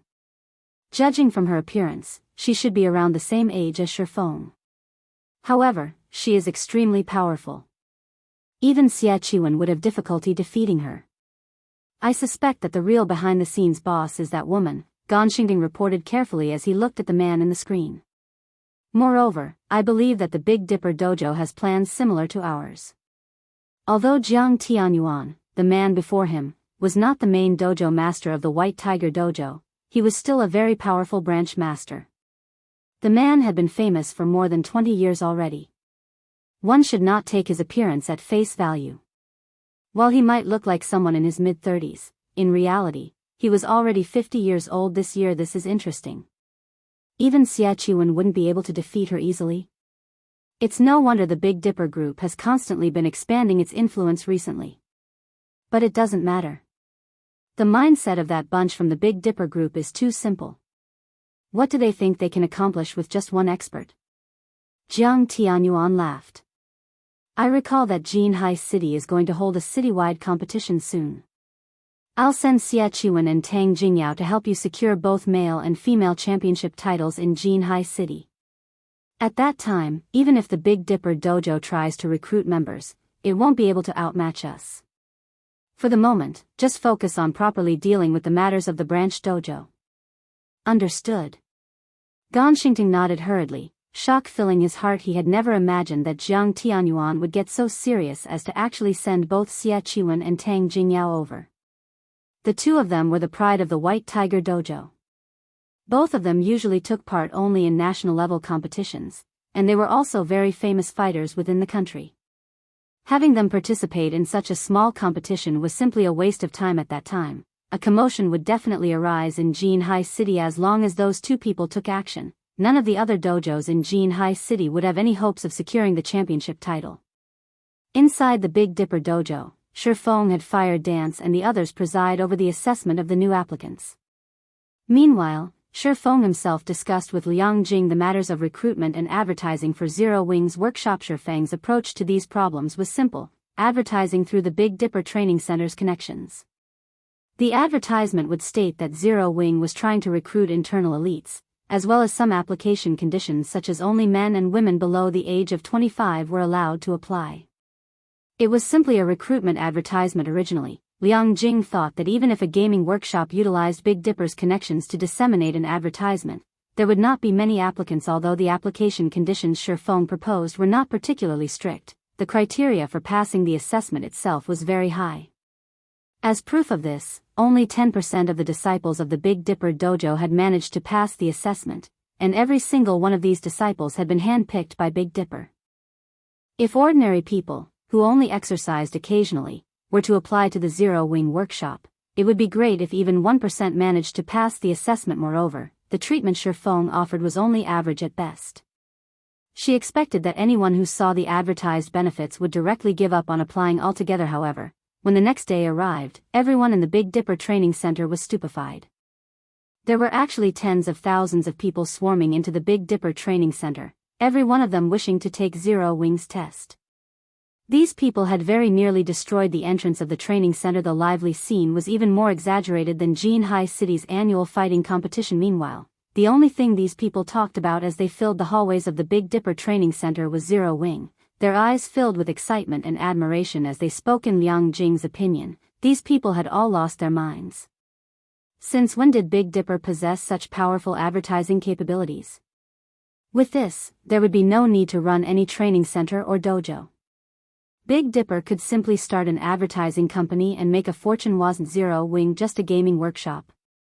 It was not as if these people were applying to join one of the Fortune 500 companies. When Xiaoyu found out about this flood of visitors, he thought that a major incident had occurred at Big Dipper.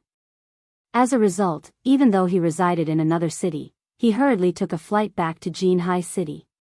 When he arrived at the Big Dipper Training Center and heard what the crowd was discussing, his mind stopped completely. He had never imagined that a game like God's Domain could actually garner such popularity as well as possess such massive influence. Previously, he still considered God's Domain to be like any other game. Even if those major corporations invested in it, they were only doing so to raise their prestige and help promote the game. Now, however, it would seem that was not the case. It looks like I'll have to find some time to have a discussion with Shifeng. At this moment, Xiaoyu finally understood why Shifeng was so intent on playing a virtual reality game. Otherwise, with the young man's abilities, he could easily become a star in the world of fighting. Meanwhile, the large number of applicants also made the extremely confident White Tiger Dojo impatient. Just what kind of trick did they pull? Why are all these people trying to join that place?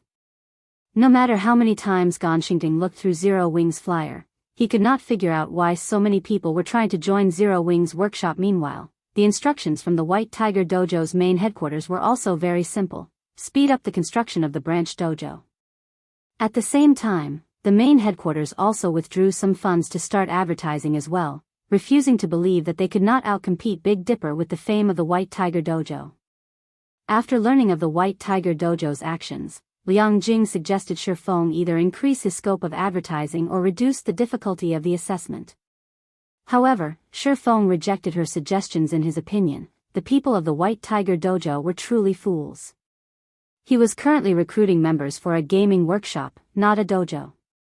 No matter how much the White Tiger Dojo advertised itself, it would not affect his recruitment campaign in any way, following which, Shifeng handed over all the tasks related to the recruitment to Liang Jing to handle, which kept her extremely busy. Not only did she have to go through the applications of tens of thousands of people as well as manage their assessments, but crowds of new applicants also continued coming in every day. If she did not mobilize every staff member of Big Dipper, she would have died from overwork already. Fortunately, becoming an internal elite of Zero Wing was not easy, and the passing rate of the assessment was exceedingly low.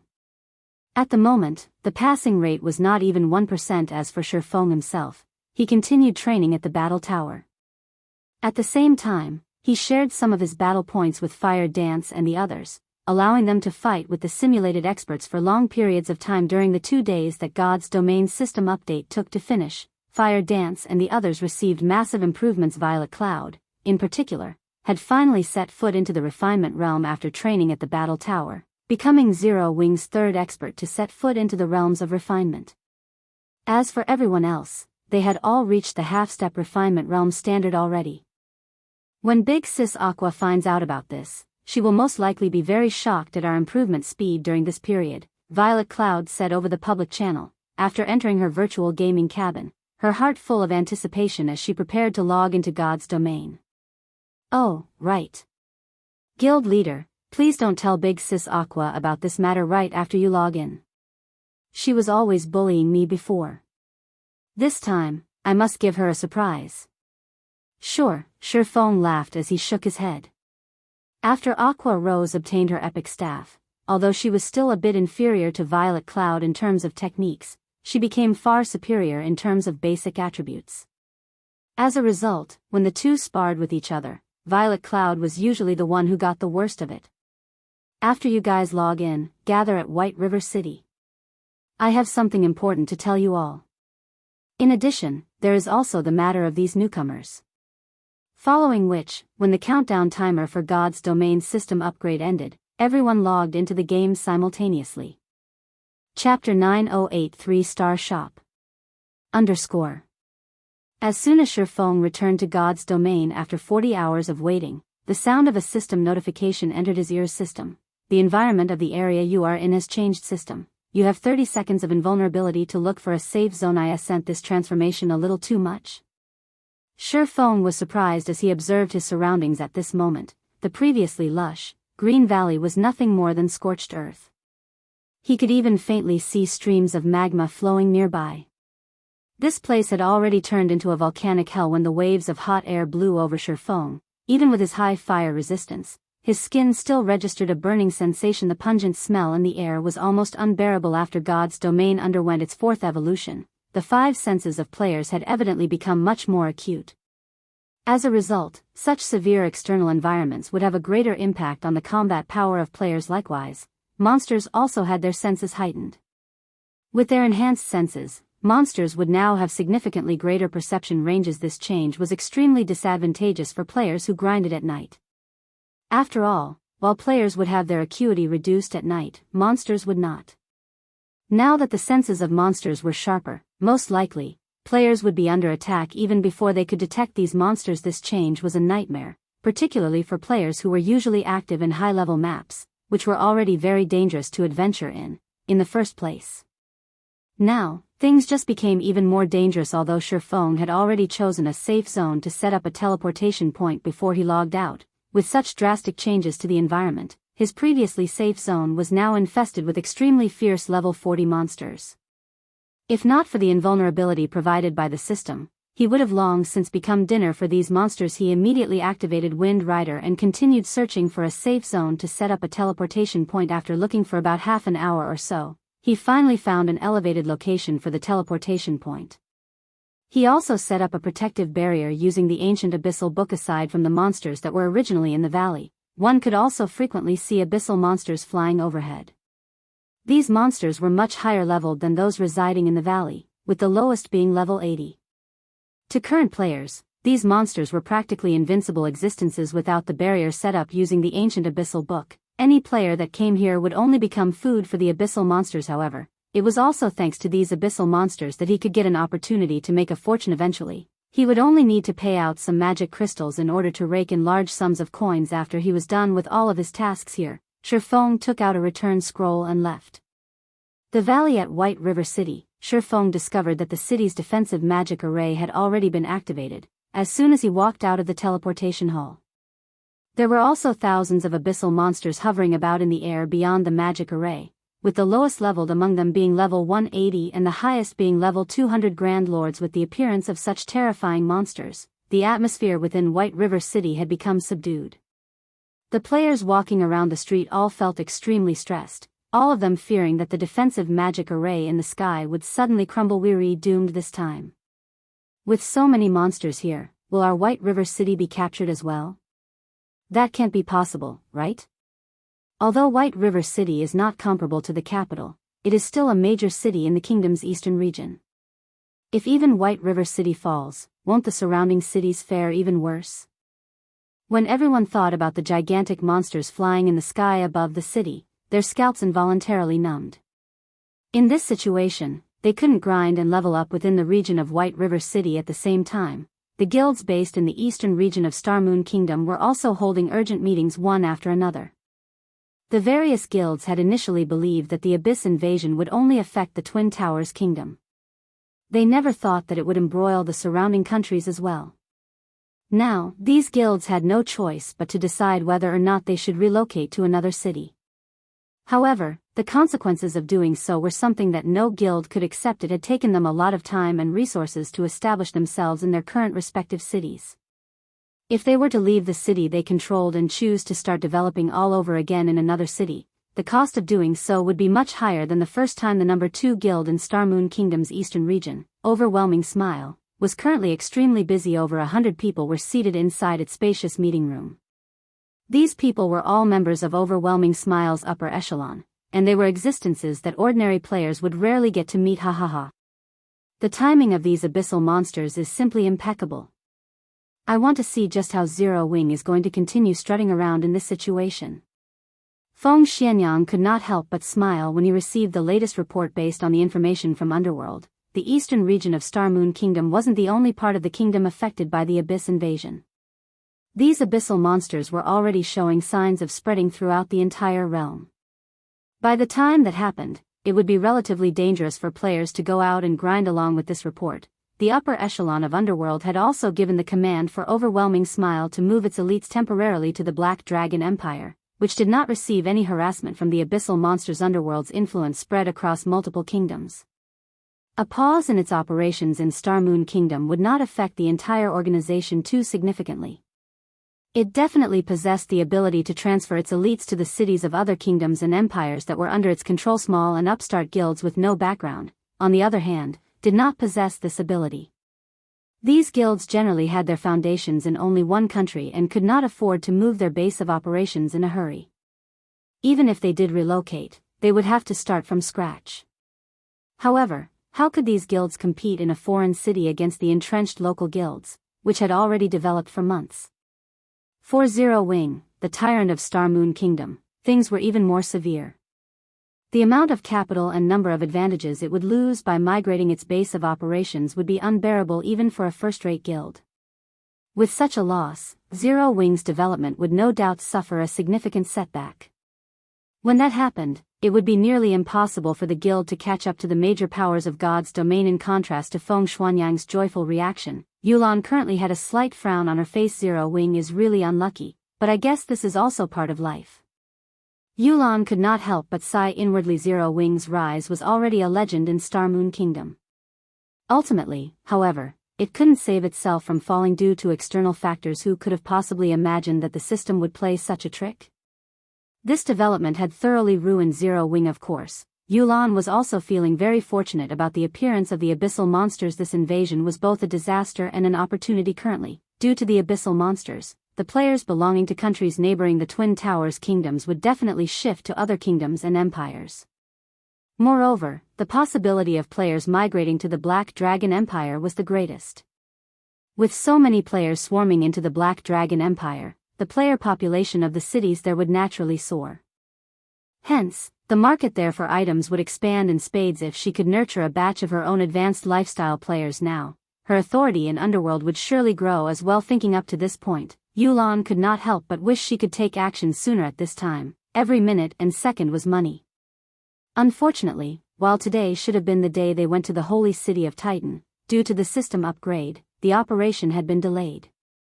While every guild was busy holding meetings and deciding on how they should develop in the future, Shifeng himself arrived at the city hall of White River City. How may I help you, sir? The NPC beauty standing behind the VIP counter asked with a smile. In response, he calmly took out a purple gold, diamond-shaped token and said, "I wish to upgrade the Candlelight trading firm into a 3-star shop." Chapter 909, Shocking Starmoon Kingdom. After the female receptionist accepted the purple gold token and confirmed that there were no problems, she looked at Shifeng and said, "Sir, if you wish to promote your shop to 3-star status, you still have to pay an additional 3,000 gold reconstruction fee." Without hesitation, Shifeng handed 3,000 gold over to the receptionist. Previously, he had been busy with setting up a teleportation point. There had also been the matter of the mutated dragon. Back then, he simply had no time to check how much he had earned from the Blackwing auction house. Although Shifeng had spent 20,000 gold to purchase the engineering locomotive design from Sindhart, the 5,000 strengthening devices he sold at Blackwing City had made him a fortune. After deducting all the miscellaneous fees, he currently had close to 30,000 gold coins sitting in his pockets right now. If those first-rate guilds were to learn of this, they would definitely be green with envy. In truth, Shifeng had never imagined that the strengthening devices would be so welcome. The final 1,500 devices sold at a minimum price of 13 gold 15 silver. The combat guilds at Blackwing City had gone nuts over the device. It's a pity that the number of people who can produce the strengthening device is limited. Otherwise, with just the strengthening device, I could probably earn enough money to construct a city. Shifeng sighed inwardly. While the strengthening device forging design itself was already extremely rare, the forgers capable of producing the item at a profitable rate were even rarer. As a result, the number of designs he had on hand was much more than the number of forgers he had who were capable of producing the item right now. As players reached higher levels, their chances of obtaining the strengthening device forging design would rise. As the number of strengthening devices on the market increased, its price would definitely fall. By then, it would be very good if he could sell one for 8 or 9 gold. In another few months' time, even selling a strengthening device for 5 gold would be an extravagant dream. After Shifeng paid the fees and completed all the necessary procedures, as soon as he walked out of the city hall's entrance and was about to head back to the guild residence, a commotion broke out among players on the street. Did you hear? The Candlelight trading firm's shop has transformed again. Transformed? Could there be a new product? No, that's not it. The entire trading firm itself has undergone a transformation. Before, it was only a 5-story building. Now, it is 7 stories tall. Currently, it is only second to the NPC-operated Starstreak trading firm in terms of floors. What? Aren't the number of floors for shops fixed? That's right. That's why everyone suspects that Candlelight's shop has been promoted to a 3-star shop. What? Even the Black Dragon Empire had a 2-star shop appear in its imperial capital only recently. How can the Candlelight trading firm possibly upgrade to a 3-star shop so quickly? News of the Candlelight trading firm obtaining a 3-star shop spread like wildfire. Very quickly, every guild in the entire Starmoon Kingdom had found out about it. This incident completely offset the depression and silence brought on by the abyssal monsters. Just what is Zero Wing thinking? The abyssal monsters have already started to spread throughout the entire kingdom. White River City is even under siege right now. To upgrade a shop in White River City to 3 stars, Isn't Zero Wing throwing good money after bad? Doesn't Zero Wing know that players have already begun migrating to other kingdoms and empires?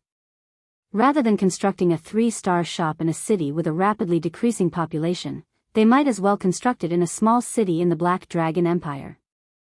When the various guilds received this news, their first reaction was to comment on Zero Wing's foolishness. Meanwhile, the guild that was the most excited about this news was naturally Overwhelming Smile, Zero Wing's longtime rival. Some guilds that wished to overtake Zero Wing also got a kick out of this development. Hahaha. Zero Wing is done for this time. It won't be able to rise back up even if it wanted to now. Initially, when Feng Xianyang received news of the Candlelight trading firm's promotion, he had been both shocked and envious. Overwhelming Smile had yet to possess even a single 2-star shop up to now, yet the Candlelight trading firm already had a 3-star shop. Shortly after, however, he started gloating over Zero Wing's misfortune. If not for the invasion of the abyssal monsters, the fact that the Candlelight trading firm possessed a 3-star shop would have indeed dealt a heavy blow to Overwhelming Smile's overwhelming trading firm. With the special workshop of 2-star shops as an example, even a fool could imagine just how many more additional benefits a 3-star shop could bring. Even a meager increase in the number of special workshops would still greatly enhance the Candlelight trading firm's ability to nurture lifestyle players in the current God's domain. Economic battles between guilds were becoming increasingly important. This change in trend also led to Feng Xianyang loathing Yulan to the extreme. He deeply regretted not contesting for the rights of the overwhelming trading firm, allowing Yulan to obtain them, instead. Right now, Yulan was already a very important figure in Underworld. Even he had to treat her with respect before Feng even walked into Zero Wing's residence. He could already hear the merriment coming from inside just moments ago. Melancholic Smile had even directly contacted Feng to report every functionality of the Candlelight trading firm's new 3-star shop, her voice bubbling with excitement. Although the building itself had increased by only 2 floors, the difference between the functions of a 2-star shop and 3-star shop made Melancholic Smile think that she was dreaming. That was right, dreaming. In order to develop itself, the Candlelight trading firm had recruited many lifestyle players. Some of the new hires had very good potential. The only thing they lacked was experience. Unfortunately, the Candlelight trading firm had only 5 special workshops. With 3 rooms reserved exclusively for Melancholic Smile, Cream Cocoa, and Roasted Ironheart, only 2 were left for the others to use in turn and increase their production experience. With this, the amount of time allotted for each lifestyle player was not calculated in hours or days, but in minutes. Generally, a lifestyle player with good potential would have roughly 30 minutes to learn and train inside a special workshop. Once every several days now, they had a total of 12 special workshops. Aside from the 3 reserved, they now had 9 special workshops for those with excellent potential to use. This would increase their efficiency over 4-fold. Finally, there was the basic meditation room, which was what truly shocked Melancholic Smile. Out of curiosity, she had spent 300 magic crystals to activate the room. Although the price was indeed costly, the effects of the room left her speechless. While inside the meditation room, her mind experienced a calm like never before. In that calm state, even the most complicated production procedures became very simple for her. As a result, her production success rate had risen by roughly 10%, while her production speed had improved by at least 30% as well. Although this improvement might not seem like much to lifestyle players like herself who frequently produced items, this improvement was extremely staggering. Currently, items that could raise production success rate by just 1% were selling for astronomical prices. Something that could offer an increase of 10% would be priceless. There was also the improvement in production speed, not to mention spending 300 magic crystals a day. Even spending 500 crystals would be worth it, so long as the meditation room was used to produce high-value items. If it were used only for items such as advanced whetstones, they would never be able to make up for the cost of using the room. Feng only gave some simple instructions regarding the meditation rooms and special workshops. At the same time, he also had Melancholic Smile start recruiting more lifestyle players from the general public. The 4th evolution of God's domain was not as simple as it appeared to be. Rather than the combat system, the lifestyle production system was the part that had truly evolved. Soon, lifestyle players would play a pivotal role in God's domain, just like combat players. Otherwise, a master forger wouldn't have attained such a high standing in society in the past, to the point where even the guild leader of a second-rate guild like himself had to treat them with respect. Back then, even the members of Shadow's board of directors had treated the guild's master forgers like their own babies.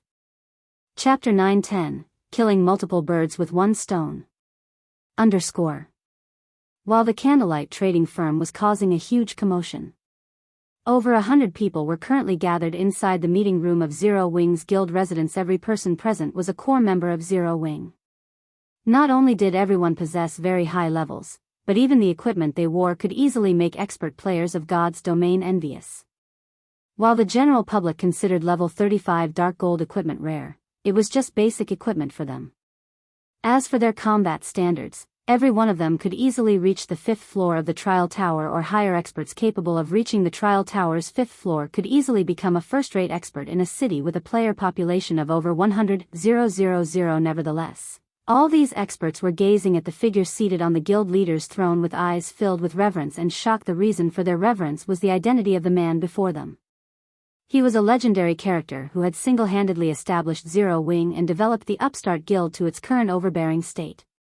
The man was even the publicly acknowledged #1 expert of Star Moon Kingdom, and until now, he still maintained his indomitable record. As for the reason for their shock when they looked at Shifeng, it was his level at this moment. Shifeng had not done anything to hide his level. As long as one paid a little attention, they would be able to see at level 42. Even the current top players in Empires were only level 39 at best. They were also still relatively far from reaching level 40. Previously, when Fire Dance and the others had revealed themselves to be at level 40, the other core members had already been flabbergasted. Although there was just a difference of 1 level between them and the top players of Empires, the amount of EXP required to cross this gap was massive now. Shifeng was even more terrifying.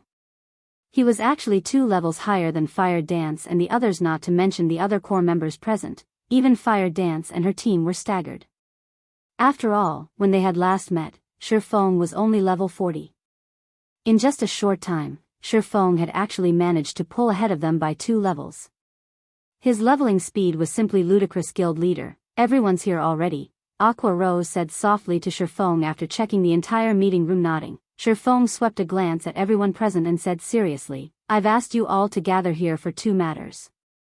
The first matter is that Zero Wing is going to start branching out and developing at the Twin Towers Kingdom and the Black Dragon Empire. The exact locations where we'll be setting up the branches have also been determined already. When the time comes, I'll have you all split up to these 2 locations. I'll also set up a new main force in both of these locations. As for who will become part of this main force, I'll be choosing them from the guild's elite members. Of course, you all can put in your recommendations as well. The treatment provided will be the same as Star Moon Kingdom's main force. Truthfully speaking, Shifeng did not wish to develop outwards so quickly. However, now that God's domain had experienced its 4th evolution, the economic war involving lifestyle classes had also officially begun. Even if he did not wish to develop Zero Wing in other kingdoms, he had no choice but to do so. Without sufficient resources, it would be impossible for them to contend against other large guilds. Before Shifeng was done speaking, everyone present had already fallen into a daze. Even Aqua Rose, the vice leader of Zero Wing, was shocked at this news. Although Zero Wing expanding to other countries was something that was bound to happen sooner or later, she had never imagined that that day would come so quickly. Or to put it in another way, they had long since grown impatient waiting for the arrival of this day. Currently, Zero Wing simply had too many members. While playing virtual reality games, guilds always had one big problem to face: the limited amount of resources in an area. If a guild wished to develop and grow stronger, it needed to secure more resource-rich areas for itself. Otherwise, sooner or later, it would face resource deprivation due to their constantly increasing member count. Then, the amount of resources each guild member could receive would decrease, which would affect the overall development speed of the guild members. This problem was also the reason why first-rate guilds would spread their roots throughout multiple kingdoms and empires. The influence of the major powers of the virtual gaming world spanned several dozens of countries. However, one thing that confused everyone was Shifeng's choice to develop at the Twin Towers Kingdom and the Black Dragon Empire. Setting aside how muddy the waters were at the Black Dragon Empire and the fact that the Dragon Phoenix Pavilion was Zero Wing's enemy, just the Twin Towers Kingdom was already a huge problem. The Twin Towers Kingdom was infested with abyssal monsters. The players living there were scrambling to leave, yet Zero Wing was actually choosing to charge into the kingdom. The situation in the Twin Towers Kingdom was much more severe than Star Moon Kingdoms. There was simply no way for them to level up there. Just how were they supposed to develop themselves? Guild leader, abyssal monsters have already conquered the Twin Towers Kingdom. Why don't we consider developing at the Purple Thorns Kingdom, the kingdom west of Star Moon Kingdom? The abyssal monsters haven't reached there. Moreover, the two first-rate guilds in that kingdom have constantly been at each other's necks all this time. With our guild strength, we can easily make a place for ourselves there. In addition, the Purple Thorns Kingdom is rich in herbs. Our guild will have a much easier time procuring herbs if we develop there, Aqua Rose suggested hurriedly. She had long since made ample preparations regarding Zero Wing's development, only she never bothered making suggestions, as Shifeng had always said that the time was not right yet. The Candlelight trading firm was the largest source of economic power for Zero Wing. With the Purple Thorns Kingdom's abundance of herbs, they could definitely advance the Candlelight trading firm a step further. They would no longer have to rely on external sources to obtain their herbs. If they developed properly, they could definitely achieve self-sufficiency in herbs and greatly reduce the expenses of the Candlelight trading firm. The players in the room voiced their agreement with Aqua Rose's suggestion one after another. The current combat power of Zero Wing's elite members was in no way inferior to a first-rate guild's. In addition, they also had quite a number of experts in the guild now. Even if they sent only a portion of their forces, they should not have any problem handling the threats present in the Purple Thorns Kingdom. Moreover, Zero Wing already possessed several plots of land in the cities of the Purple Thorns Kingdom. With this foundation, they would be able to construct a guild residence in that kingdom right away. One could say that the Purple Thorns Kingdom was the best option by far. While the Purple Thorns Kingdom is indeed a good option, the Twin Towers Kingdom is much better, Shifeng replied, shaking his head. Better? All the core members were filled with questions as they looked at Shifeng. They simply could not figure out what exactly was good about branching out to a place infested with abyssal monsters. I know that you all are worried about the abyssal monsters, but that is also the greatest opportunity for Zero Wing. Shifeng naturally understood everyone's worries. In their shoes, he, too, would have chosen to branch out to the Purple Thorns Kingdom. However, he now had both the ancient abyssal book and the teleportation magic array in his possession. Regarding the threat of powerful abyssal monsters, he could just set up multiple barriers and allow his guild members to grind at high-resource maps safely. There was also no need to worry about other guilds and players coming to contest for those locations. In addition, they could also gain honor points by killing low-level abyssal monsters now that the guilds originally residing in the Twin Towers Kingdom had left. Although the lands of the kingdom's capital remained in the hands of these guilds, as long as Zero Wing paid some coins, it could still buy 1 or 2 plots of land located near the heart of the city without any difficulty. Had he chosen to branch out to other kingdoms, Zero Wing couldn't even dream of obtaining the central lands of the top 10 major cities in these kingdoms, much less the central lands of the capital city. Nobody would be willing to sell them anything at all. Even if there was a willing seller, that price would not be one that Zero Wing would be willing to bear. Furthermore, the Twin Towers Kingdom was a country of ore. In terms of ore-related resources, it was only slightly inferior to the Storm Empire. At the end of the day, the Candlelight trading firm focused mainly on forging. Ore was something that it could not lack. Hence, developing at the Twin Towers Kingdom was akin to killing multiple birds with one stone. Following which, Shifeng cleverly hid the matter of the ancient abyssal book, simply telling everyone that he had discovered many special areas not assaulted by the abyssal monsters. Afterwards, as long as he set up teleportation points at these locations, they would be able to level up without worrying about abyssal monsters or other players, essentially turning those locations into Zero Wing's backyard. When they heard Shifeng's reason, everyone's eyes sparkled, anticipation filling their hearts. Nobody present was a noob. They knew full well just how valuable an uncontested high-resource map was. Otherwise, the various large guilds would not fight over these high-resource maps. However, no one knew that Shifeng had actually concealed another important reason for his choice to develop at the Twin Towers Kingdom: the large-scale regional dungeon, Tower of Time. Chapter 911, Tower of Time. The Twin Towers Kingdom was named such because of its 2 ancient towers within the kingdom's boundaries. These ancient towers had existed in God's domain for a long time. Their age could no longer be verified. Among these 2 towers, one was the Tower of Time. It was also the Twin Towers Kingdom's sole, large-scale regional dungeon. Like the dungeon in the Stoneclaw Mountains, this dungeon was set to Azura mode. However, the Tower of Time's level was much higher, thus it was more difficult to raid. Meanwhile, the Tower of Time's fame throughout God's domain had not only been due to its abundance of magic crystals, but its bosses also had a chance of dropping the 7 luminaries crystals. The level requirement just to enter the Tower of Time was level 50 inches. The past, when mainstream players had been around level 50, the mind space system had not yet launched in God's domain. As a result, everyone had treated the Tower of Time like an ordinary regional dungeon that produced large quantities of magic crystals. Even when people killed the mini-bosses inside the dungeon and obtained the 7 luminaries crystal, nobody knew their true value. The various large guilds had simply treated as the 7 luminaries crystal as a high-end item to use or trade. Only after the mind space system launched did everyone realize their blunder. The guilds that used or traded their 7 luminaries crystal had nearly choked to death with anger. Regional dungeons all had level limits that prevented anyone below or above a certain level from entering. When the mind space system had been introduced, God's domain had been operating for over a year. Players' average level had already been beyond the Tower of Time's limit of level 70.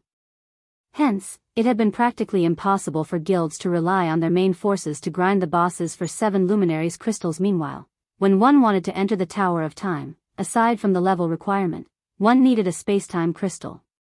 A single spacetime crystal could allow 100 players into the Tower of Time. However, only the monsters near the tower dropped the spacetime crystals, and its drop rate wasn't very high. This greatly restricted the number of players who could enter the dungeon in this life. Before everyone knew the importance of the Tower of Time, Shifeng intended to take advantage of the situation and grind for spacetime crystals. Once Zero Wings core members reached level 50, they could get a head start over the other guilds, raiding the Tower of Time. After Shifeng explained his plans for the guild's expansion to everyone, he continued with notifying everyone about Zero Wings' preparation to nurture a large batch of internal experts. Guild leader, if we try to recruit members now, it will be far less effective than our past recruitment campaigns. After all, nobody knows if White River City will hold off the abyssal monsters. Moreover, even if the magic array holds, it is still extremely dangerous for players to go out to level up.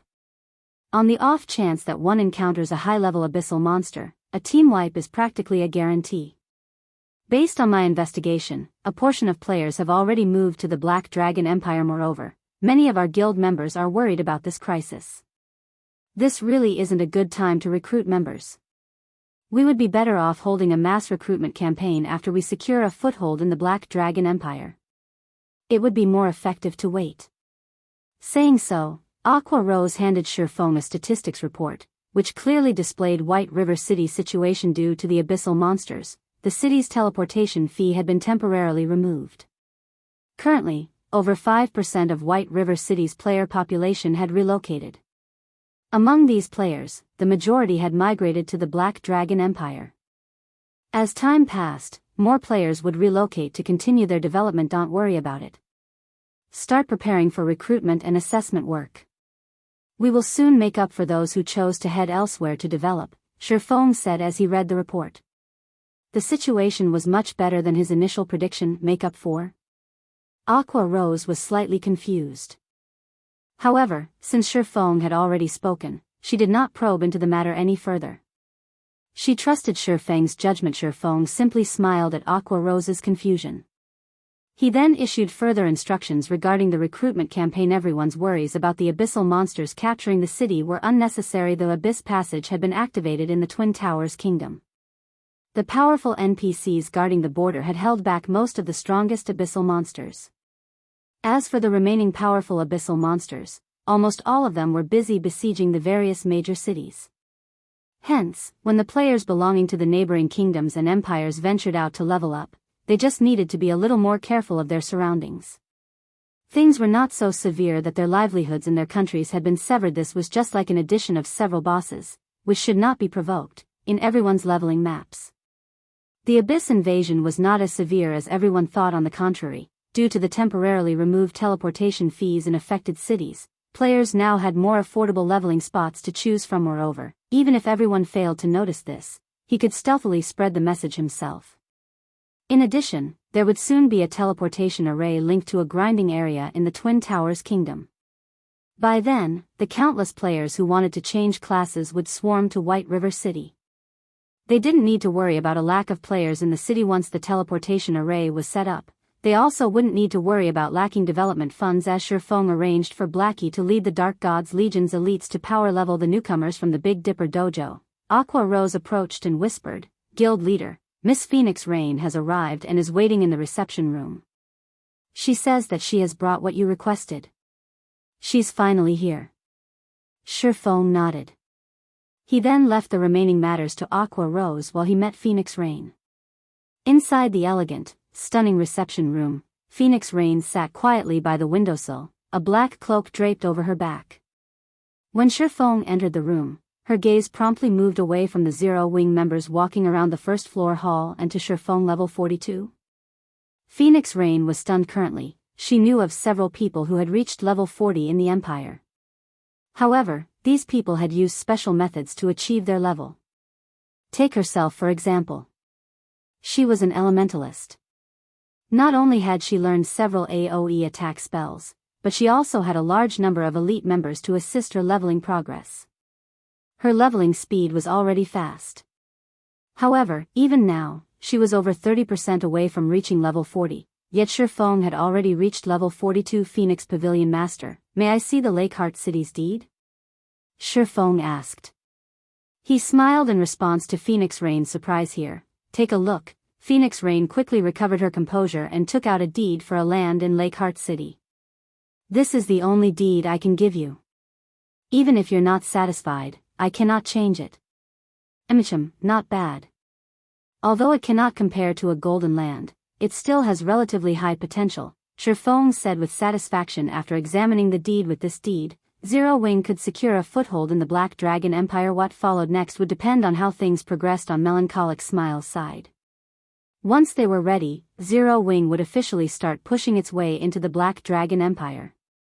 Elsewhere, a large crowd of players had gathered before the 7-story-tall Candlelight trading firm. It was even more lively than during normal times. While many among the crowd were lifestyle players, the majority consisted of sightseers. After all, nobody had ever seen a 3-star shop before. They were all quite curious about the differences between a 3-star shop and a 2-star shop. This was especially true for lifestyle players. Not long ago, the Candlelight trading firm had published a shocking message. The Candlelight trading firm was currently recruiting lifestyle players, regardless of rank. It did not care if one was an apprentice, who had just started, or someone far along the path of their lifestyle. As long as they could pass the simple entrance test, they could become an official member of the Candlelight trading firm. High achievers would even get the opportunity to improve themselves in the special workshop. This was a benefit that could not be found anywhere else throughout the entire Star Moon Kingdom and even God's domain. After all, special workshops were simply too rare. Most trading firms only allowed their most skilled and trustworthy members to utilize their limited special workshops. Ordinary people had no hope of enjoying this particular benefit. Chapter 912, Bottomless Candlelight Trading Firm. Chapter 912, Bottomless Candlelight Trading Firm. The news of the Candlelight trading firm mass recruiting lifestyle players spread like wildfire. It wasn't just limited to White River City. Very quickly, everyone throughout Star Moon Kingdom heard about the opportunity. The official forums buzzed with activity. What? This can't be true, right? The Candlelight trading firm is actually recruiting members without any rank restrictions? I heard that Candlelight wants to recruit a lot of people this time. I wonder if an intermediate apprentice like myself has a chance. I remember that, when Heaven's Burial recruited lifestyle players, applicants needed to be at least advanced apprentice rank with a 65% success rate or higher to pass their assessment. However, Heaven's Burial still doesn't have a 2-star shop. Candlelight's assessment will probably be extremely difficult. Currently, lifestyle players grew more important by the day. However, it was extremely difficult for a lifestyle player to make a name for themselves if they had to rely on their own strength. This was because lifestyle players needed a lot of resources for their practice. The more important a lifestyle class was, the more resources they needed to improve. Moreover, the further a lifestyle player progressed, the more valuable were their required resources. Hence, if a lifestyle player did not join a guild, it would become extremely difficult for them to grow stronger. Just hours after the Candlelight trading firm announced its recruitment campaign, thousands of players had lined up outside the firm's 3-star shop in White River City, and the crowd was still growing. Melancholic Smile arranged for these lifestyle players to take the firm's assessment, one after another. The test was very simple. Lifestyle players were required to produce a tool or item corresponding to their ranks, and they would be given a pass as long as they achieved a success rate of above 60%. What, exactly, is Zero Wing trying to do? When the various large guilds heard the news, they immediately assumed that Zero Wing had gone nuts. Although lifestyle players were important, one needed to invest a lot of resources to nurture profitable lifestyle players. Moreover, a loss was guaranteed during the early nurturing stages. Hence, when guilds like themselves recruited lifestyle players, they set their requirements very high and would only recruit a limited number. Otherwise, the expenditure would do more harm than good. Yet, not only was Zero Wing recruiting lifestyle players regardless of rank, but it had also significantly lowered the assessment's difficulty.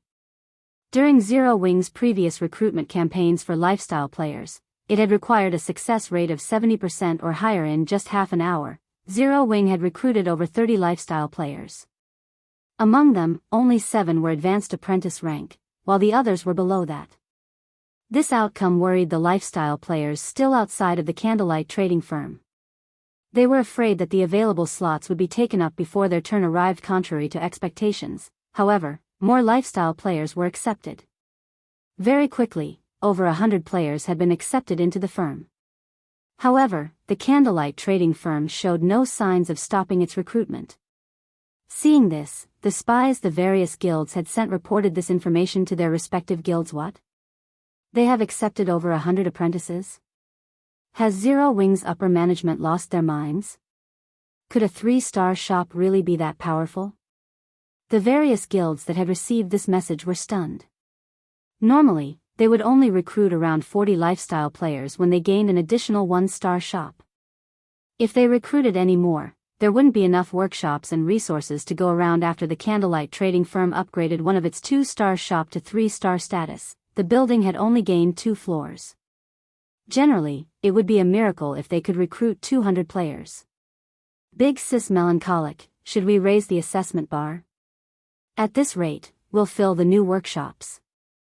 It will be a pity if we miss out on any talented newcomers later on, Cream Cocoa asked worriedly as she watched the thousands of people lined up outside of the building relax. I'm actually concerned that we won't be able to recruit enough people. Melancholic Smile smiled bitterly. Not enough people? How is that possible? There are thousands of people outside right now. If we leave the bar at a 60% success rate, at least 400 or 500 of them should pass. How is that not enough people? Cream Cocoa was no longer the noob she had been when she had first started playing God's Domain. She knew that, although lifestyle players who could achieve a 60% success rate were rare, with the base number being so high, a frightening number of people could pass the assessment. 500 lifestyle players was not a small crowd. Even an ordinary second-rate guild could not afford to nurture so many. Furthermore, the Candlelight trading firm was already saturated with lifestyle players. With the extra workshops that came with the 2 additional floor spaces, the most they could afford to recruit was around 300 lifestyle players. Any more and they would have to rent workshops from the lifestyle associations. However, renting workshops would massively burden their finances. 400 or 500 really isn't enough. The guild leader has already determined that we need to recruit 1,200 players, Melancholic Smile chuckled. With just the lifestyle players in front of us, we will probably won't reach that goal. Hopefully, more players will show up. Cream Cocoa was rendered speechless. Lifestyle players were only a small minority of the player population in God's Domain. In addition, the various guilds often held recruitment campaigns of their own. Gathering 1,200 qualified lifestyle players was a colossal task. Unfortunately, Cream Cocoa had another concern. Where were they going to house all of these lifestyle players? Elsewhere, Sherfong had completed his trade with Phoenix Rain in the City Hall and officially gained the deed to a plot of land in Lake Heart City. This is the information we have obtained on the Evil Dragon battle team. Take a look. The match is in 2 days. I look forward to the Azura battle team's performance, Phoenix Rain said, smiling pleasantly as she handed Sherfong the information she had collected on the enemy battle team and the time, venue, and rules for the next battle. She was in a good mood after obtaining the 10,000 gold from Shifeng. The Miracle Guild? Shifeng was slightly surprised after a general glance through the information. We have only discovered this after the system upgrade, Phoenix Rain said solemnly. You mustn't underestimate the Miracle Guild. Although it is a super first-rate guild like the Dragon Phoenix Pavilion, Miracle's foundation is much stronger than ours.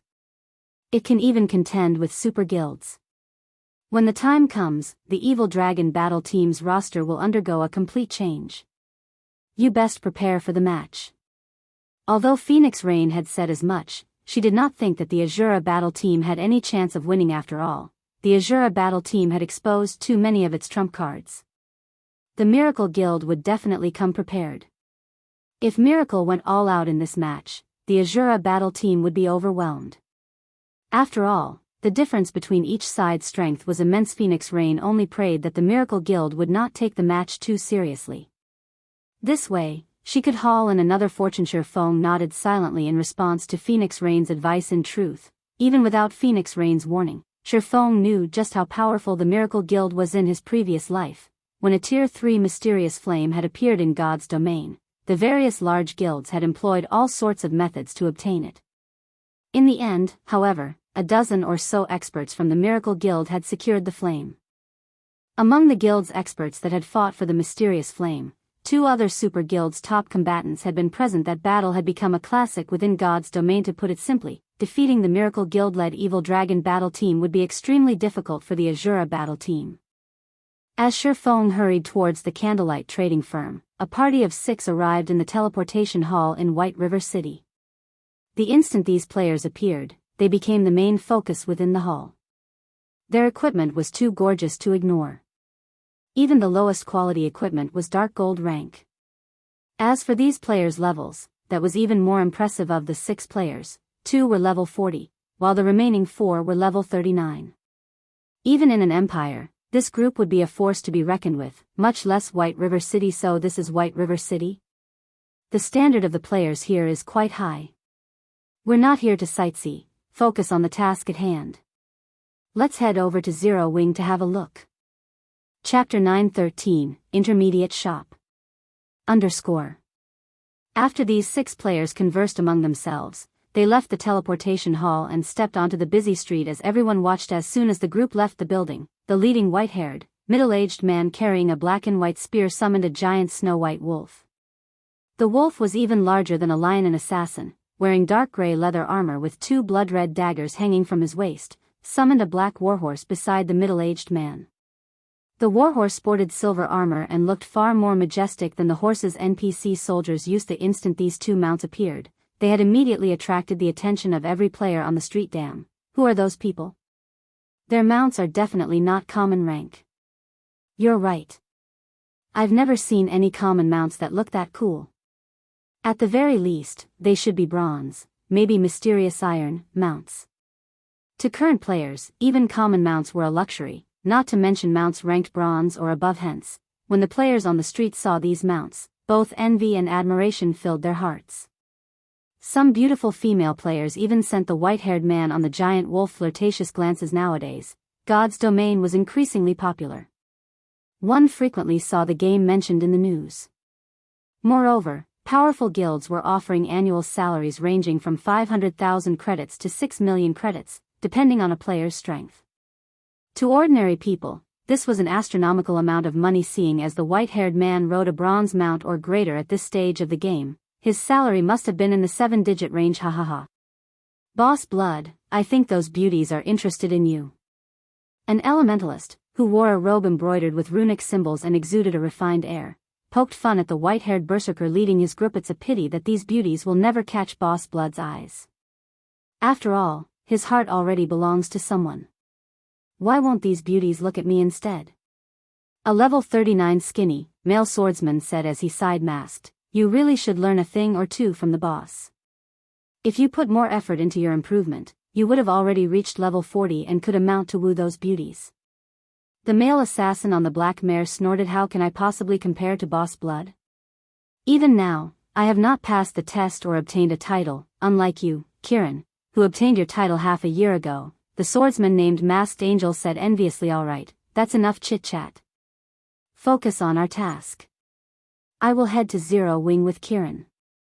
The rest of you, catch up with a carriage, the leading berserker named Bloodsucker ordered sternly immediately. Everyone fell silent and did as they were told.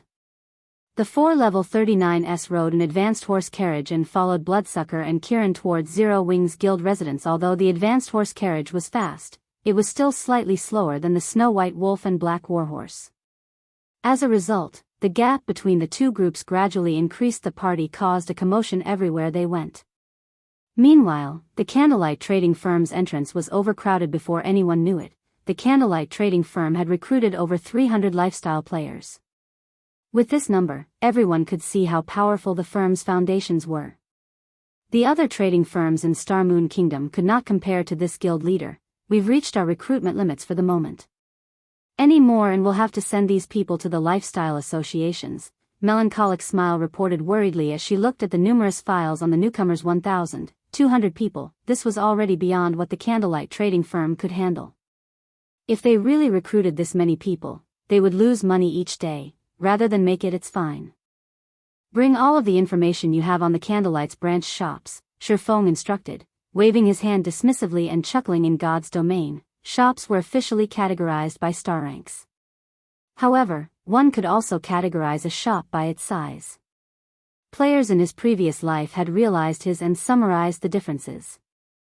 There were a total of 4 categories: basic shop, intermediate shop, advanced shop, and special shop. To begin with, 1-star and 2-star shops fell under the basic shop category. A basic shop could only accommodate a limited number of lifestyle players, and a firm had to rely on numbers to make up for the lack of space. A basic shop's assistance it could provide to lifestyle players was also quite limited. The intermediate shop category included 3-star shops to 5-star shops. In terms of size, intermediate shops were massively different than basic shops. As long as a shop reached 3-star status, it gained far more room than a 2-star shop. Hence, when the various guilds opened their own shops, while it was relatively easy to upgrade a 1-star shop to 2-star status, it was many times more difficult to upgrade a 2-star shop to a 3-star shop. Naturally, upgrading from an intermediate shop to an advanced shop was even more difficult. Meanwhile, the benefits an intermediate shop could provide became more obvious. The basic meditation room was a primary example. After Shifeng's command, Melancholic Smile compiled all of the information she had on every Candlelight's branch shop and handed the files to Shifeng. Not only was the compiled information detailed, but it was also easy to understand. So far, the Candlelight trading firm had a total of 25 shops. Among them, 24 were branch shops. These branch shops covered 22 cities. The fact that the firm had expanded so much was partly due to Phoenix Rain's secret assistance. Her help had allowed the Candlelight trading firm to set up shops in the cities of a few neighboring countries. Moreover, she had only sold the shops to Shifeng at a price slightly higher than the initial cost. Phoenix Rain is certainly dedicated in her work. Shifeng smiled slightly after reading the information. Among the many shops, 6 were within the Black Dragon Empire. Moreover, 5 of these shops were in cities with a player population in the millions. In addition, there were 6 shops in the kingdom's neighboring Star Moon Kingdom. Among them, 4 were in the Purple Thorns Kingdom. All 4 of these shops were in the top 10 most populated cities in the kingdom. As for the remaining 2 branch shops, they were in the Twin Towers Kingdom. Unfortunately, most of the kingdom had fallen into ruin, and only the capital city remained standing. Shifeng had to admit that it was beneficial to cooperate with a major power. Without Phoenix Rain's help, Shifeng would have to exhaust himself to no end to achieve a similar result, and this would have greatly impacted his personal growth. Based on this alone, one could see how frightening the foundations of God's domain's major powers were. Currently, Zero Wing's advantage only lay in the fact that it had a lot of liquid funds. However, this did not mean that the game's major powers were poorer than Zero Wing. Rather, these powers reinvested most of the money they earned into valuable lands. Although Zero Wing had a lot of money on hand, it didn't have anywhere to invest in terms of capital turnover. The difference between Zero Wing and these major powers was obvious at a glance. I will have to thank Phoenix Rain. I would have had a hard time using up these 5 slots otherwise. Shifeng then chose 5 branch shops and upgraded them to 2-star shops. When upgrading these shops to 2-star status, he saved far more money by using the special rights of a 3-star shop than when he had used a promotion order. Each shop only cost 600 gold to upgrade. With this, he only needed to spend 3,000 gold to obtain 5 2-star shops. Meanwhile, of the 5 shops Sher Feng chose, 3 were in the Black Dragon Empire, with one of them in Lakeheart City. As for the remaining 2 slots, he used one on a shop in the Purple Thorns Kingdom, and the other on the shop in the Twin Towers Kingdom's capital.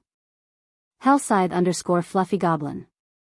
The reconstruction of the 5 branch shops completed fairly quickly. Only 10 minutes after Sher Feng chose to upgrade them, the 5 1-star shops evolved into 2-star shops. Although the number of items that the shop could sell had not changed, it could accommodate far more lifestyle players. The additional space was more than enough for the 1,200 lifestyle players the Candlelight trading firm wanted to recruit. God's Domain was already developing faster than Sher Feng had expected. When Sher Feng had first obtained the 3-star shop promotion order, he had not intended to recruit so many lifestyle players. At most, he had planned to recruit around 500 or 600 players. However, after the game's 4th evolution, items became more complicated to produce, and this, in turn, would impact production speeds. After the system upgrade, Melancholic Smile had calculated the statistics of everyone's production speed within the trading firm. To put it simply, the more advanced an item was, the more its production speed had been affected. For common items such as whetstones, production speed had experienced roughly a 15% reduction. As for items such as advanced whetstones, their production had slowed by around 20%.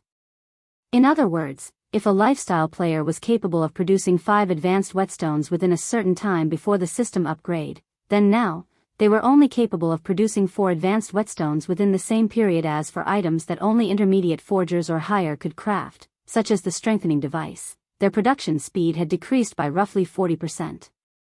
Before the system upgrade, the Candlelight trading firm had not been able to produce many strengthening devices each day. Now, the item's output was pitifully low.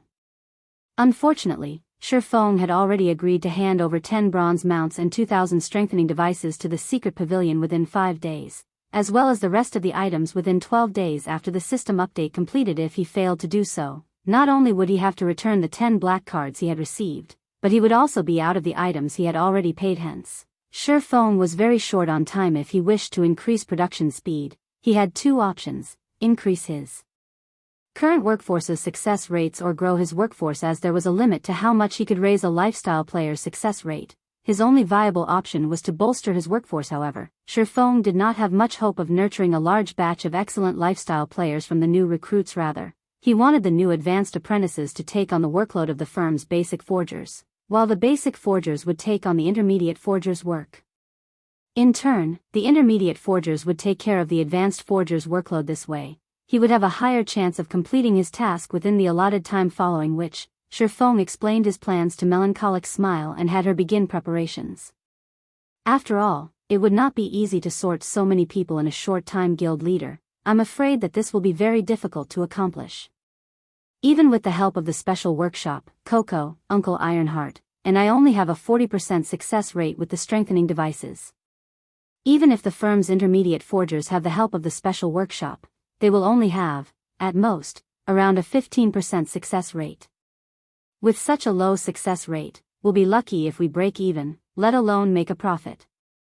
Melancholic Smile was very familiar with the success rates of the trading firm's forgers, as she usually analyzed the trading firm's statistics. Although a 15% forging success rate seemed relatively high, when one started the actual work, they would most likely fail 10 out of 10 tries. Based on her analysis, only with a 20% success rate would a forger have a chance of succeeding once out 10 tries.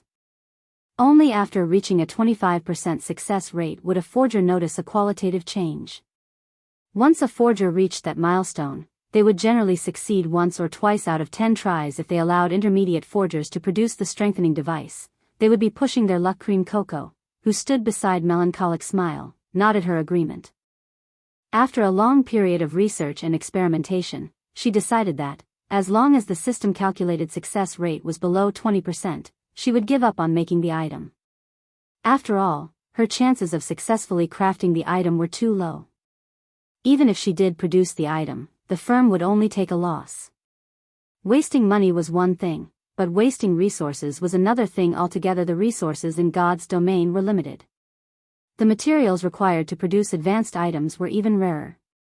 It would be foolish to produce an item without guaranteed success. Look at this, Shifeng said, chuckling as he retrieved a fist-sized, aqua-blue ingot and placed it on the table immediately. Melancholic Smile and Coco were stunned. The mana the ore faintly emitted was actually denser than the mana from the magic crystal. When the two forgers clicked to read the item's introduction, their jaws dropped. Guild leader, where did you get this?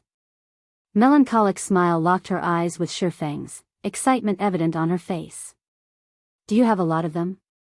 Mysterious flames were extremely rare in God's domain. They were so rare that, even after a long investigation, Melancholic Smile had not found any clues leading to a single mysterious flame. She only knew about mysterious flames to begin with because of the ice blue devil flame in the Candlelight trading firm's special workshops. Shifeng had left behind this mysterious flame. However, after one obtained a mysterious flame, they could only place it in up to 3 workshops. If not for the ice blue devil flame, they would not have reached a 40% success rate with the strengthening devices. However, the mana source ore was the perfect item to make up for their lack of mysterious flames. The intermediate mana source ore Shifeng had revealed could grant an ordinary flame the effects of a tier 3 mysterious flame. The only downside was that, unlike true mysterious flames that could be used indefinitely, the ore was only effective for 30 minutes. With the aid of a tier 3 mysterious flame, the intermediate forgers could at least reach a 25% success rate with the strengthening devices. If they had a large stock of intermediate mana source ore, these intermediate forgers could definitely produce the strengthening devices. Currently, the Candlelight trading firm had close to 20 intermediate forgers, more than their strengthening device forging designs. If they allowed 3 intermediate forgers with the highest success rates to learn their 3 remaining forging designs, they could double their production team. Meanwhile, if the 3 of them utilized the intermediate mana source ore, their success rate might even exceed 50%. Including the basic meditation room's effects, if they forged strengthening devices non-stop, they might achieve a production volume of more than 700 devices. Rather than suffering a slower production rate due to the system upgrade, they could significantly increase their production. They could absolutely hit the target. Shifeng had requested. Relax. I have enough for your needs.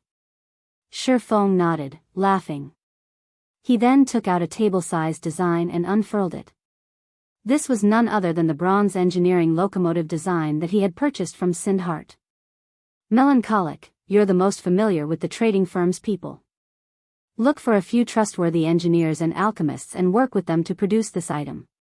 After glancing at the design and its name, Melancholic Smile was thoroughly stupefied. Cream Coco stared at the design as if she were looking at a priceless treasure, her eyes sparkling brightly. Although the design before them was an engineering design, the manufacturing procedure involved 3 classes: engineers, forgers, and alchemists, the 3 major lifestyle classes. Moreover, the manufacturing procedure required a lot of its crafters.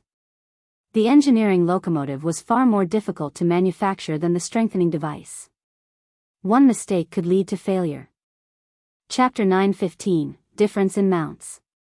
Mount's importance to players went without saying. Even Melancholic Smile and Cream Coco understood the importance of any mount, not to mention bronze mounts. Currently, God's Domain's elite and expert players moved ever closer to level 40. However, how could common mounts possibly satisfy these experts? Unfortunately, obtaining a bronze mount was easier said than done.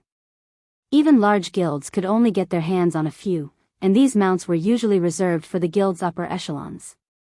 The other members could only dream of riding one. If it were truly possible to produce bronze mounts, they would sell tens of times better than the strengthening device. However, the engineering locomotive was extremely difficult to manufacture. At the very minimum, they needed an advanced engineer, an advanced forger, and an advanced alchemist to have any possibility of success.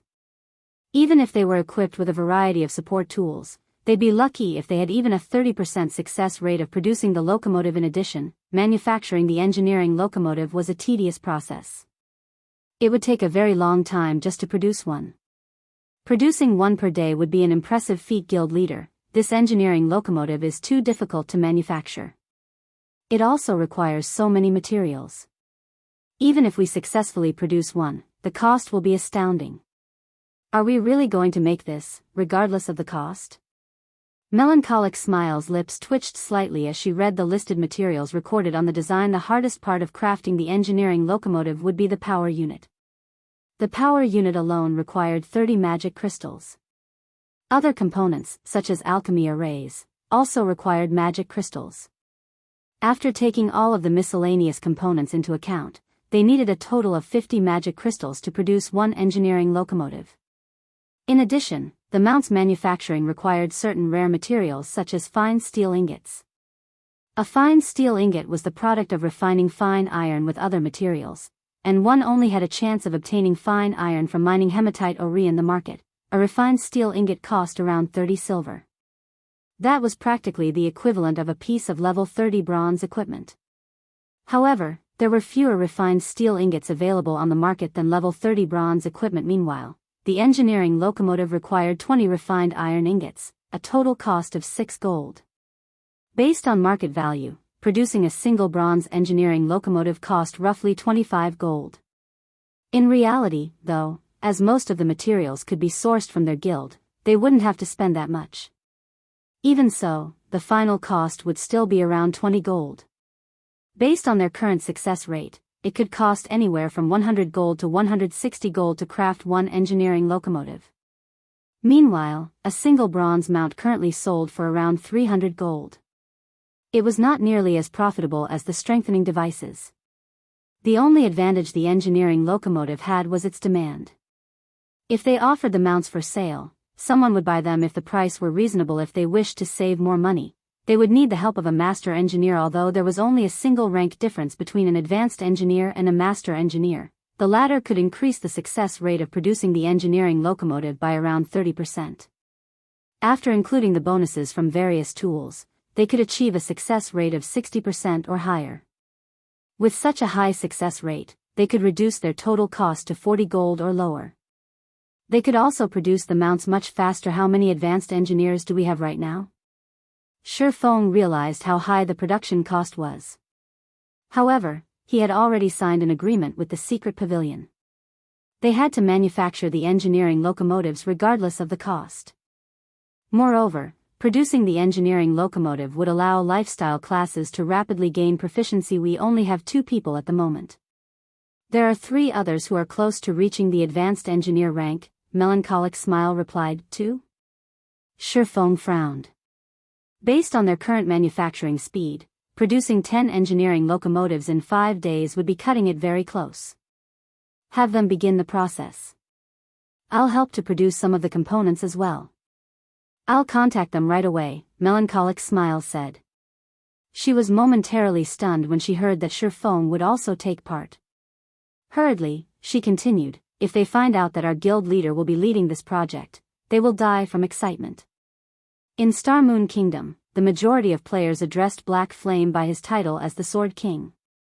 Most had probably forgotten Black Flame's past identity. However, while ordinary players had forgotten his past fame, to lifestyle players, the title of Star Moon Kingdom's chief forger still resounded in their ears. Moreover, Melancholic smile understood one thing very clearly. Shi Feng had been the first to become an advanced forger. Suddenly, Aqua Rose contacted Shi Feng and said, Guild leader, 2 people have entered our guild residence. Both are level 40 players. Moreover, their mounts are high quality. They are saying that they have something very important to talk to you about. 2 people with high-ranking mounts? Shi Feng was slightly surprised. Reaching level 40 was still very difficult at this stage of the game, much less obtaining high-ranking mounts. Do you know their identities? I've never met either of them. Moreover, they aren't wearing a guild emblem. Although, it is possible that they purposely removed it, Aqua Rose said as she shook her head. She had seen most of God's Domain's mainstream experts at least once. However, she had zero recollection of the 2 people that had arrived. Even after sending her subordinates to investigate, she had not obtained any information on these players. This is interesting. Alright, I'll head over right away. Shi Feng could not help his curiosity. After disconnecting the call, he rode the demonic flame tiger back to Zero Wing's residence. In front of Zero Wing's residence. As Zero Wing had announced another mass recruitment, players crowded around the guild's residence. However, there was a clearing within the crowd where players had given 2 people a wide berth. 2 massive mounts rested beside these players. Nobody dared to approach either of them. Who are these people? They look so strong. They aren't here to cause trouble, right? When the players who had come to apply to Zero Wings saw the Berserker Bloodsucker and the Assassin Kirin, they were shocked by the two's auras and equipment. The advanced horse carriage is so slow. When will Masked and the others get here? Kirin exclaimed as he looked at the time, paying no attention to the surrounding crowd. As soon as Kirin finished speaking, an advanced horse carriage approached from one end of the street. A moment later, the advanced horse carriage stopped before Zero Wings' residence, and 4 people stepped out. Mysterious iron mounts are wonderful. Once I reach level 40, I will have to find one of my own. Masked, don't even think about obtaining a mysterious iron mount. They aren't weeds that sprout up everywhere. Even those with titles in the guild are struggling to get their hands on one, let alone someone like you. The 4 people that had emerged from the carriage chatted merrily amongst themselves. However, when the crowd saw these 4 newcomers, they were flabbergasted. All 4 were level 39. Although the pressure these 4 people gave off was not as strong as the 2 that had already arrived, when these 4 players stood together, they felt like 4 ferocious beasts. A single glance from them was enough to give one shivers. This is Zero Wings' residence. It's quite big, but it's rather shabby. The standard of the guild members isn't much to look at, either. Masked Angel gave a rough evaluation after a cursory examination of Zero Wings' residence. The other 3 agreed with Masked Angel. However, the Zero Wing members coming and going were somewhat annoyed when they heard the comment Zero Wings' residence had cost a lot of gold to build. Even if it did not rank number 1 in Star Moon Kingdom, it ranked near the top. However, these people spoke as if their residence belonged in the slums. These Zero Wing members had intended to argue with these people. However, when they saw a black figure appear at the entrance, they immediately fell silent. Even the independent players lining up outside the residence stared at this figure with admiration. Although the giant, snow-white wolf and pitch-black warhorse in front of the entrance were quite attractive, they were on an entirely different level from the demonic flame tiger that had appeared like lightning. In front of the demonic flame tiger, the wolf and warhorse were practically newborns. Hellscythe_Fluffy Goblin. What rank is that mount? Masked Angel was shocked, his eyes widening as he stared at the towering, majestic demonic flame tiger. Although he already knew that Zero Wing possessed this mount, after witnessing it personally, he could not help his surprise. Both Bloodsucker's and Kirin's mounts were mysterious iron mounts. However, when comparing their mounts to the demonic flame tiger, he finally understood something. The difference between their mounts was not just one rank standing there. He could feel the demonic flame tiger give off a significantly powerful pressure. Generally, he only felt this pressure from chieftain-ranked monsters. Could it be a fine gold mount? This question simultaneously surfaced in Masked Angel and his companions' minds. Even God's domain's major powers did not have a single fine gold mount. Currently, the best mount they had was of secret silver rank. However, what truly shocked them was Shifeng's level. Shifeng was not currently using the demon mask to disguise himself as Black Flame. He did not even bother hiding his level, so if one paid attention, they would discover that Shifeng had already reached level 42. He was actually 2 levels higher than Bloodsucker and Kirin. There was not a single player with such a high level throughout the various empires. It was hard to imagine that such an expert resided in a kingdom. I am Yifeng, an honorary elder of Zero Wing. Our guild leader has some urgent matters to attend to, so he can't meet with you right now. I can represent Zero Wing in any matters you wish to discuss. May I know what business you have with Zero Wing? Shifeng asked, chuckling as he swept a glance over Bloodsucker and the others as he remained on the demonic flame tiger. Even an elementalist like Phoenix Rain had only reached level 39, yet among these 6 people, not only had 2 surpassed Phoenix Rain, but the other 4 were the same level. Achieving such a high level was impossible without a special method or a powerful team. To Aqua Rose, these players might be strangers. To Shifeng, however, they were extremely familiar. All 6 players were super red names belonging to the dark guild known as Raven. Raven had appeared in the virtual gaming world in the past. It was an upstart guild that had only established after God's domain had launched. Moreover, even now, Raven was not famous in the least. Dark guilds could not compete against normal guilds in terms of member count. However, the Raven Guild's member count was impressive with less than 1,000 members. Even a decade after God's domain had launched, the guild had less than 3,000 members. However, nobody in God's domain dared to underestimate Raven in the past. Raven had been one of the top 6 dark guilds in God's domain. The guild was extremely powerful, even super guilds had avoided provoking it while the 6 people before him looked like ordinary players. This was only a disguise. Without an advanced identification skill, one could not uncover any of their information. This disguise was similar to the demon mask. It could even hide one's aura. However, under Shi Feng's omniscient eyes, nothing would remain hidden. Such dense blood auras. How many people have they killed already? When Shi Feng used omniscient eyes, he discovered that their names were no longer red. Rather, they were thoroughly black in God's domain. When one actively killed other players, aside from their IDs changing color, a faint red blood aura would surround their bodies. However, this blood aura was barely visible. Generally, only after one had killed hundreds of players would this blood aura become more evident. Even so, this blood aura would gradually fade with time. However, the blood aura surrounding the 6 before him was powerful enough to make one's hair stand on end.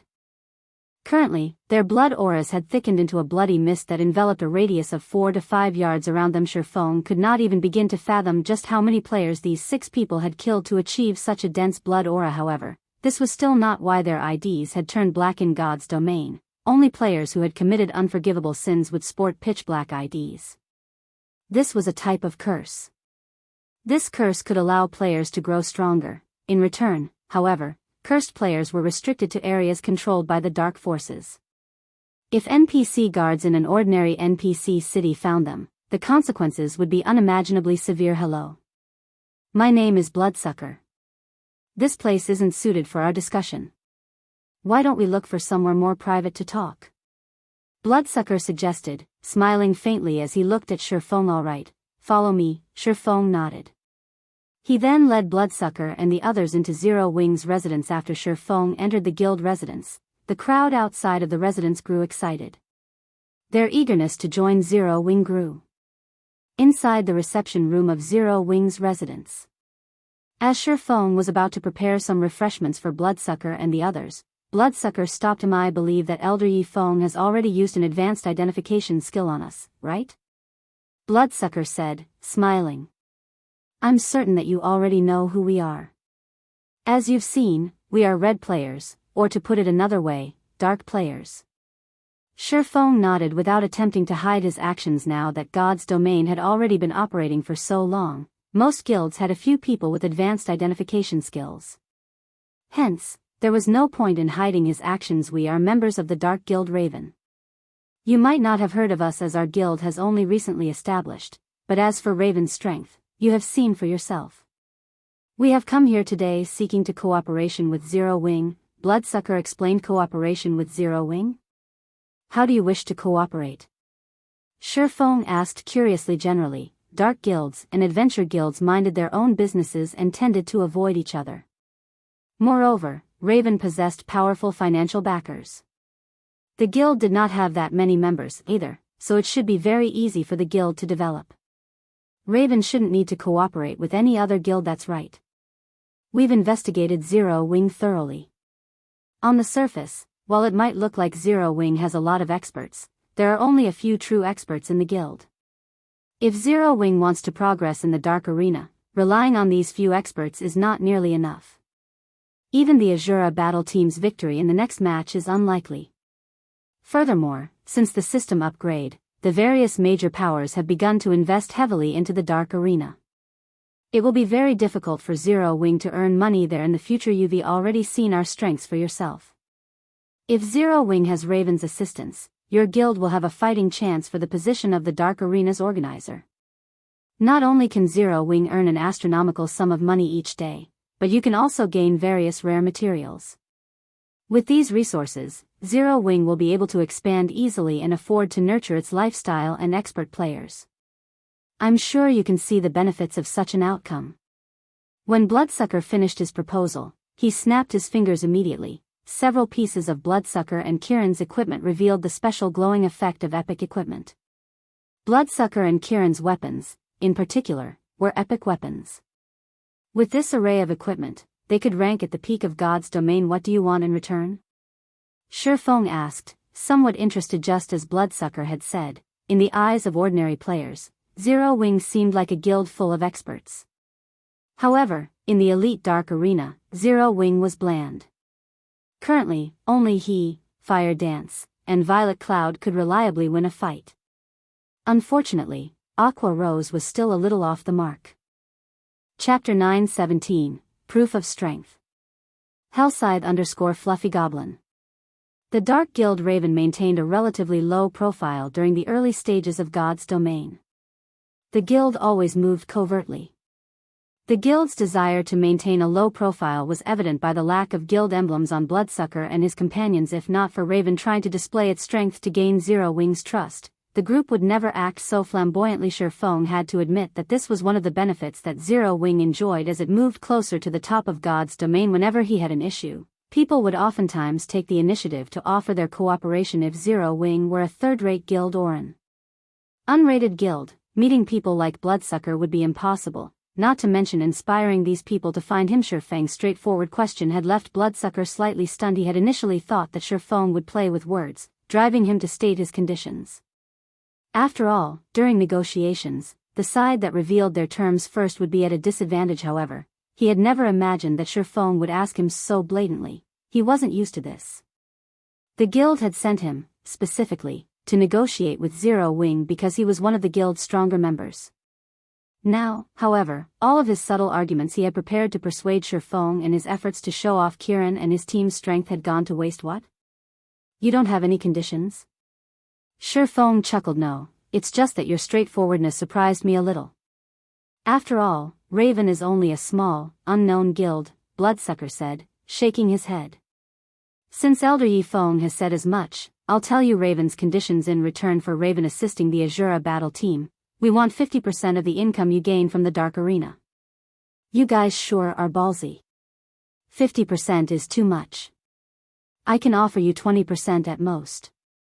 Shifeng instantly rejected Bloodsucker's offer. He was already splitting the income from the Dark Arena with Phoenix Rain. If the Raven Guild took another 50%, Zero Wing would be left with nothing. I'm guessing that you don't fully understand Raven's strength. How about we prove ourselves first? We can negotiate afterward. Bloodsucker frowned when he heard Shifeng's offer.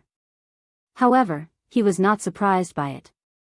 Their guild had remained in the shadows. As of now, practically nobody knew how terrifying Raven was.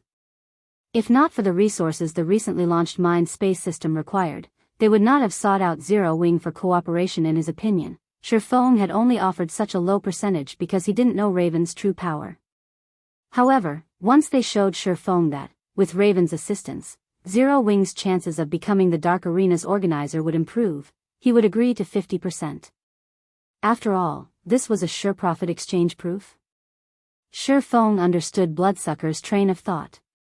However, he really could not afford to lose 50%. As Shifeng considered rejecting Bloodsucker's offer, he suddenly had a good idea. Previously, his head had ached over the lack of experts. Now that he had a chance to gain the help of 6 top-tier experts, it would be a waste not to put them to good use. Following which, he nodded and smiled, saying, if Raven wants to prove its strength, I just happen to have a very difficult quest that I need some expert help with. If you can show me that you are sufficiently powerful during this quest, there might be room for further negotiations. Of course, I'll pay you for your help. No problem. You can leave this quest to Raven. As for the remuneration, there's no need. Consider this Raven's gift to Zero Wing, Bloodsucker confidently stated. From the beginning, proving Raven's strength had been their goal in coming here. When the time came, they would shock Zero Wing's members. I still need to prepare. It'll take around 3 hours. You should do the same. This quest is very difficult. I just need you to send a party of 6 experts, Shifeng said. No need. The 6 of us will be enough, Bloodsucker assured. Seeing Bloodsucker's determination, Shifeng ended the conversation. After leaving the reception room, he contacted Yulan, telling her that they could challenge the Holy City of Titans entrance trial immediately. Both sides would send 50 experts each, and Zero Wing would lead the team. Yulan agreed upon receiving Shifeng's message. Her original plan had been to challenge the entrance trial in 3 days. However, the system upgrade had wasted nearly 2 days, so they had no choice but to delay the operation by 2 more. However, after the system upgrade, lifestyle players' production speed had slowed significantly. As a result, the various large guilds now urgently needed a batch of advanced lifestyle players. Naturally, the sooner she got her hands on Titan City slots, the better. After confirming the plan with Yulan, Shifeng contacted White Knight, having him send 14 of their experts over. Zero Wing's members would fill the remaining 30 slots. Although Shifeng did not know what kind of experts Yulan would dispatch, he had a true gathering of experts. With these experts' combat power, they had a very high chance of clearing Titan City's trial as long as everyone followed his commands. After 2 hours, 50 players had gathered inside a high-class restaurant in the Nobles District. These players consisted of 3 groups: Zero Wing, Raven, and Owl. Needless to say, Raven's members were absurdly strong regarding level and equipment. However, Owl's members had shocked both Zero Wing and Raven. Everyone's jaws hit the floor after Owl's members, led by White Knight, joined them in the restaurant and discarded their cloaks. They were all level 42. One could easily rank among an empire's top 10 players in terms of levels at level 40. Moreover, these top 10 included those who hid their levels.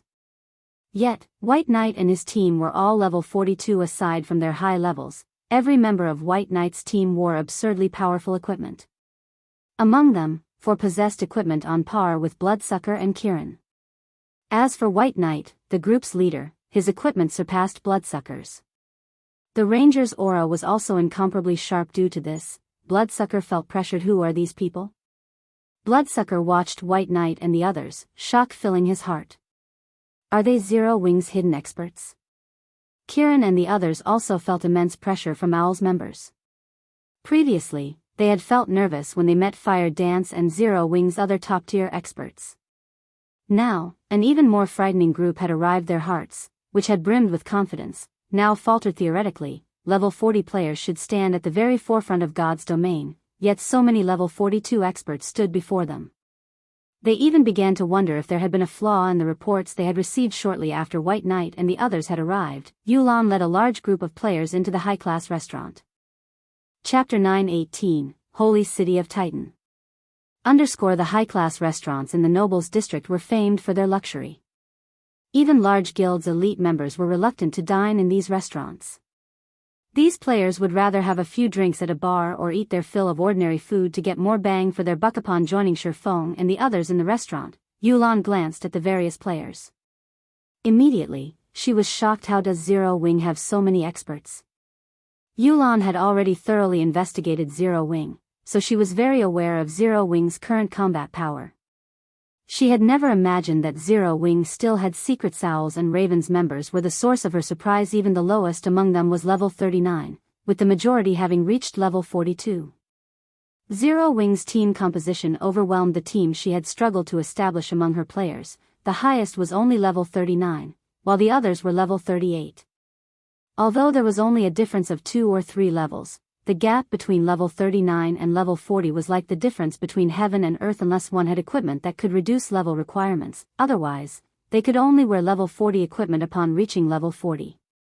However, such equipment was extremely rare. Generally, only epic items had such an attribute. There was a huge difference in terms of basic attributes between level 35 and level 40 equipment. If they had so many high-level experts working together, clearing Titan City's entrance trial would be much easier. Moreover, Yulan could tell that, even if White Knight and Bloodsucker were members of super guilds, they would be considered apex experts.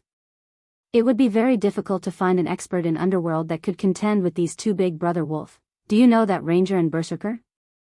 Yulan asked War Wolf quietly. The pressure she felt from White Knight and Bloodsucker was extremely powerful. They were like beacons in absolute darkness. Even if she fought it, it would be hard not to notice them. Among the information she had on God's domain's experts, nothing had been recorded on these two individuals. Although she did not know who these two were, War Wolf might know them. After all, War Wolf had once shone brightly in the virtual gaming world. Although he had later stepped away, he knew far more hidden experts than she did. Don't know them. However, I am sure that both of them are martial artists. Extremely powerful ones at that, War Wolf replied, his thoughts a little complex as he examined Shifeng's team. A few months ago, Zero Wing had merely been an unknown, upstart guild in White River City. Even Zero Wing's experts at that time weren't worth his attention, yet now, the guild had several people on par with him in terms of combat standards. As for White Knight and Bloodsucker, who he had never seen before, even he had to admit that he was weaker than them. Wolf could not help but wonder what kind of charm an upstart guild like Zero Wing had to attract so many experts. Even first-rate gods weren't capable of this feat. It really makes you wonder just where the guild leader has found so many experts. Overwhelming Smiles members must be scared stiff right about now. Blackie giggled when he saw Yulan and her Overwhelming Smile teams shocked. The rest of Zero Wing's members agreed with Blackie when White Knight's group had arrived. Even they were surprised. Shifeng stepped forward and said, "Miss Yulan, now that everyone is here, should we reform the team?" "All right. Everyone, lead your teams." Yulan nodded as she pinned Shifeng with a penetrating gaze. Although she had already known that Yifeng would lead the expedition to Titan City, she had been somewhat surprised to receive this news. She thought that Black Flame would lead this expedition. This was not because she doubted Yifeng's strength. However, Black Flame was far more experienced with commanding a team. It was of the utmost importance that they cleared Titan City's entrance trial. After all, once they could enter the holy city of Titan, they could rapidly nurture advanced lifestyle players. In the future, they would have a greater advantage when competing with other trading firms. "I'll start dividing the workload. I want everyone to send me a list of your skills," Shifeng instructed Yulan and the others after inviting them to his team. "That is a guild secret. How can we just reveal that information to an outsider?" Overwhelming Smiles members immediately complained. All guilds kept their players' basic attributes and skills secret. It was especially true for guild experts. If others discovered this information, it would be very easy to exploit their weaknesses. Shifeng then looked towards Yulan and said seriously, "I believe you know how difficult Titan City's entrance trial is. If I don't know everyone's abilities, I can't guarantee our success." After giving it some thought, Yulan nodded and said, "It's all right. Tell him." Titan City's entrance trial was much harder than a 100-man Hell Mode team dungeon. If the team leader did not even know what skills his members possessed, it would be hard for him to issue effective commands. After receiving Yulan's instructions, Overwhelming Smiles members sent their skill lists to Shifeng, albeit reluctantly. As for the skills Owls and Ravens members possessed, the two groups had long since notified Shifeng. Owls members had not held back in the least. However, Shifeng was certain that Ravens members had held back some information. Regardless, though, it would not affect the overall situation. After Shifeng examined the skills of Overwhelming Smiles members, he was a little surprised. 23 of these players wielded berserk skills. Among them, Yulan had learned a large-scale destruction spell and a large-scale buff spell. "This would be of great help to the team before we enter Titan City. I'll give everyone certain responsibilities. Make sure you understand your tasks. When the time comes, you just need to do your part."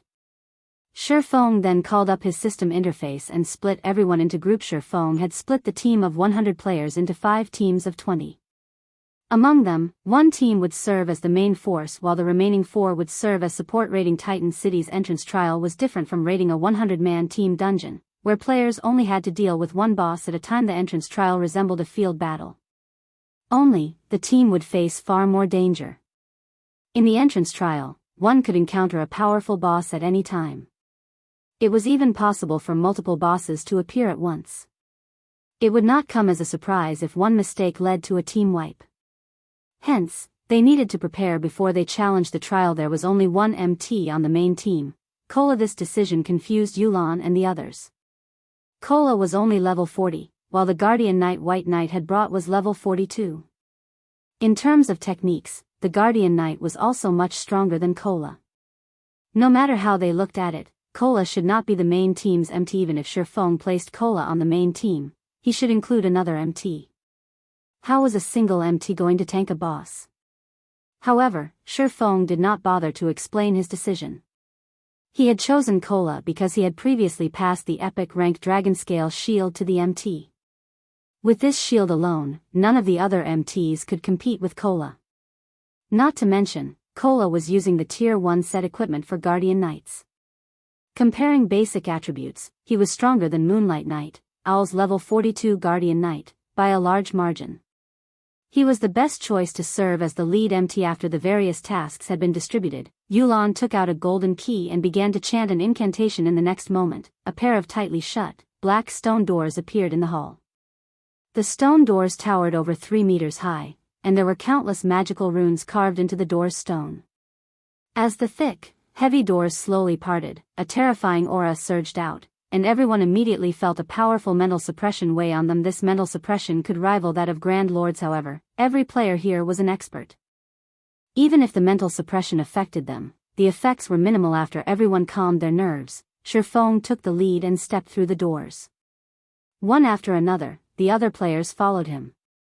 Chapter 919, Titan's Legend. Hellscythe_Fluffy Goblin. The holy city of Titan was buried in God's domains underground. Complex terrain surrounded Titan City, forming a natural maze. Players could easily get lost within the maze as they searched for Titan City. Although Titan City was underground, crystals that radiated a bright, blue glow covered the cavern's ceiling. Hence, visibility was not an issue. After Shifeng and the others entered the transfer gate, they had been teleported to this maze's entrance. This place is spectacular. As this was Aqua Rose and Zero Wing's other members' first time here, they were captivated. Even experts like White Knight and Bloodsucker found the scene awe-inspiring. Aside from the spectacular scenery, 10 towering statues of Titans loomed at the entrance. All 10 radiated a boundless aura. In front of these statues, players like themselves were no more significant than insects. Although they had known that the quest Shifeng had called them to help with was not simple, after witnessing this, they grew serious. With their sharp senses, they felt warnings of death from their surroundings the instant they reached this area. It was especially true for the entrance. It felt more like the maw of a gigantic beast. These are just statues, yet they have such powerful auras. Are these statues alive? Aqua Rose's slender brows creased slightly as she swept her gaze over the statues before her. She could feel the surrounding pressure originating from these 10 statues. If they had to fight while bathed in this aura, they would suffer a disadvantage. Relax. Those are just statues. Their purpose is to frighten monsters and prevent them from approaching. Shifeng explained. These 10 statues were the sculptures of the 10 saints who had founded the holy city of Titan. According to legend, every saint possessed enough strength to rival gods. Before they had died, these 10 saints had used their remaining power to construct Titan armaments. As long as one equipped the Titan armaments, one could rival the gods themselves. However, after several catastrophes struck Titan City, these Titan armaments had been lost in his previous life. Shifeng had been fortunate enough to see one of these Titan armaments. Although it had only been a pair of gloves, the gloves were legendary rank. The gloves greatly increased the wearer's strength attribute. Even while using a fragmented legendary weapon, the player that had owned the Titan gloves had fought a player wielding a legendary ranked battle axe to a standstill. Among the equipment in God's domain, weapons provided the most benefits to a player's combat power, yet this pair of gloves had provided enough strength to rival a legendary weapon. One could just imagine how powerful the Titan armaments were. In Shifeng's opinion, it was possible to rival a god if a player obtained the complete set of Titan armaments. Unfortunately, the Titan armaments were a mystery to players. Even after 10 years, players had only discovered 3 Titan armaments. Moreover, 3 different players had owned them. These players had been the targets of numerous assassination attempts in the past. Alright, let's head inside, Shifeng said as he clapped his hands.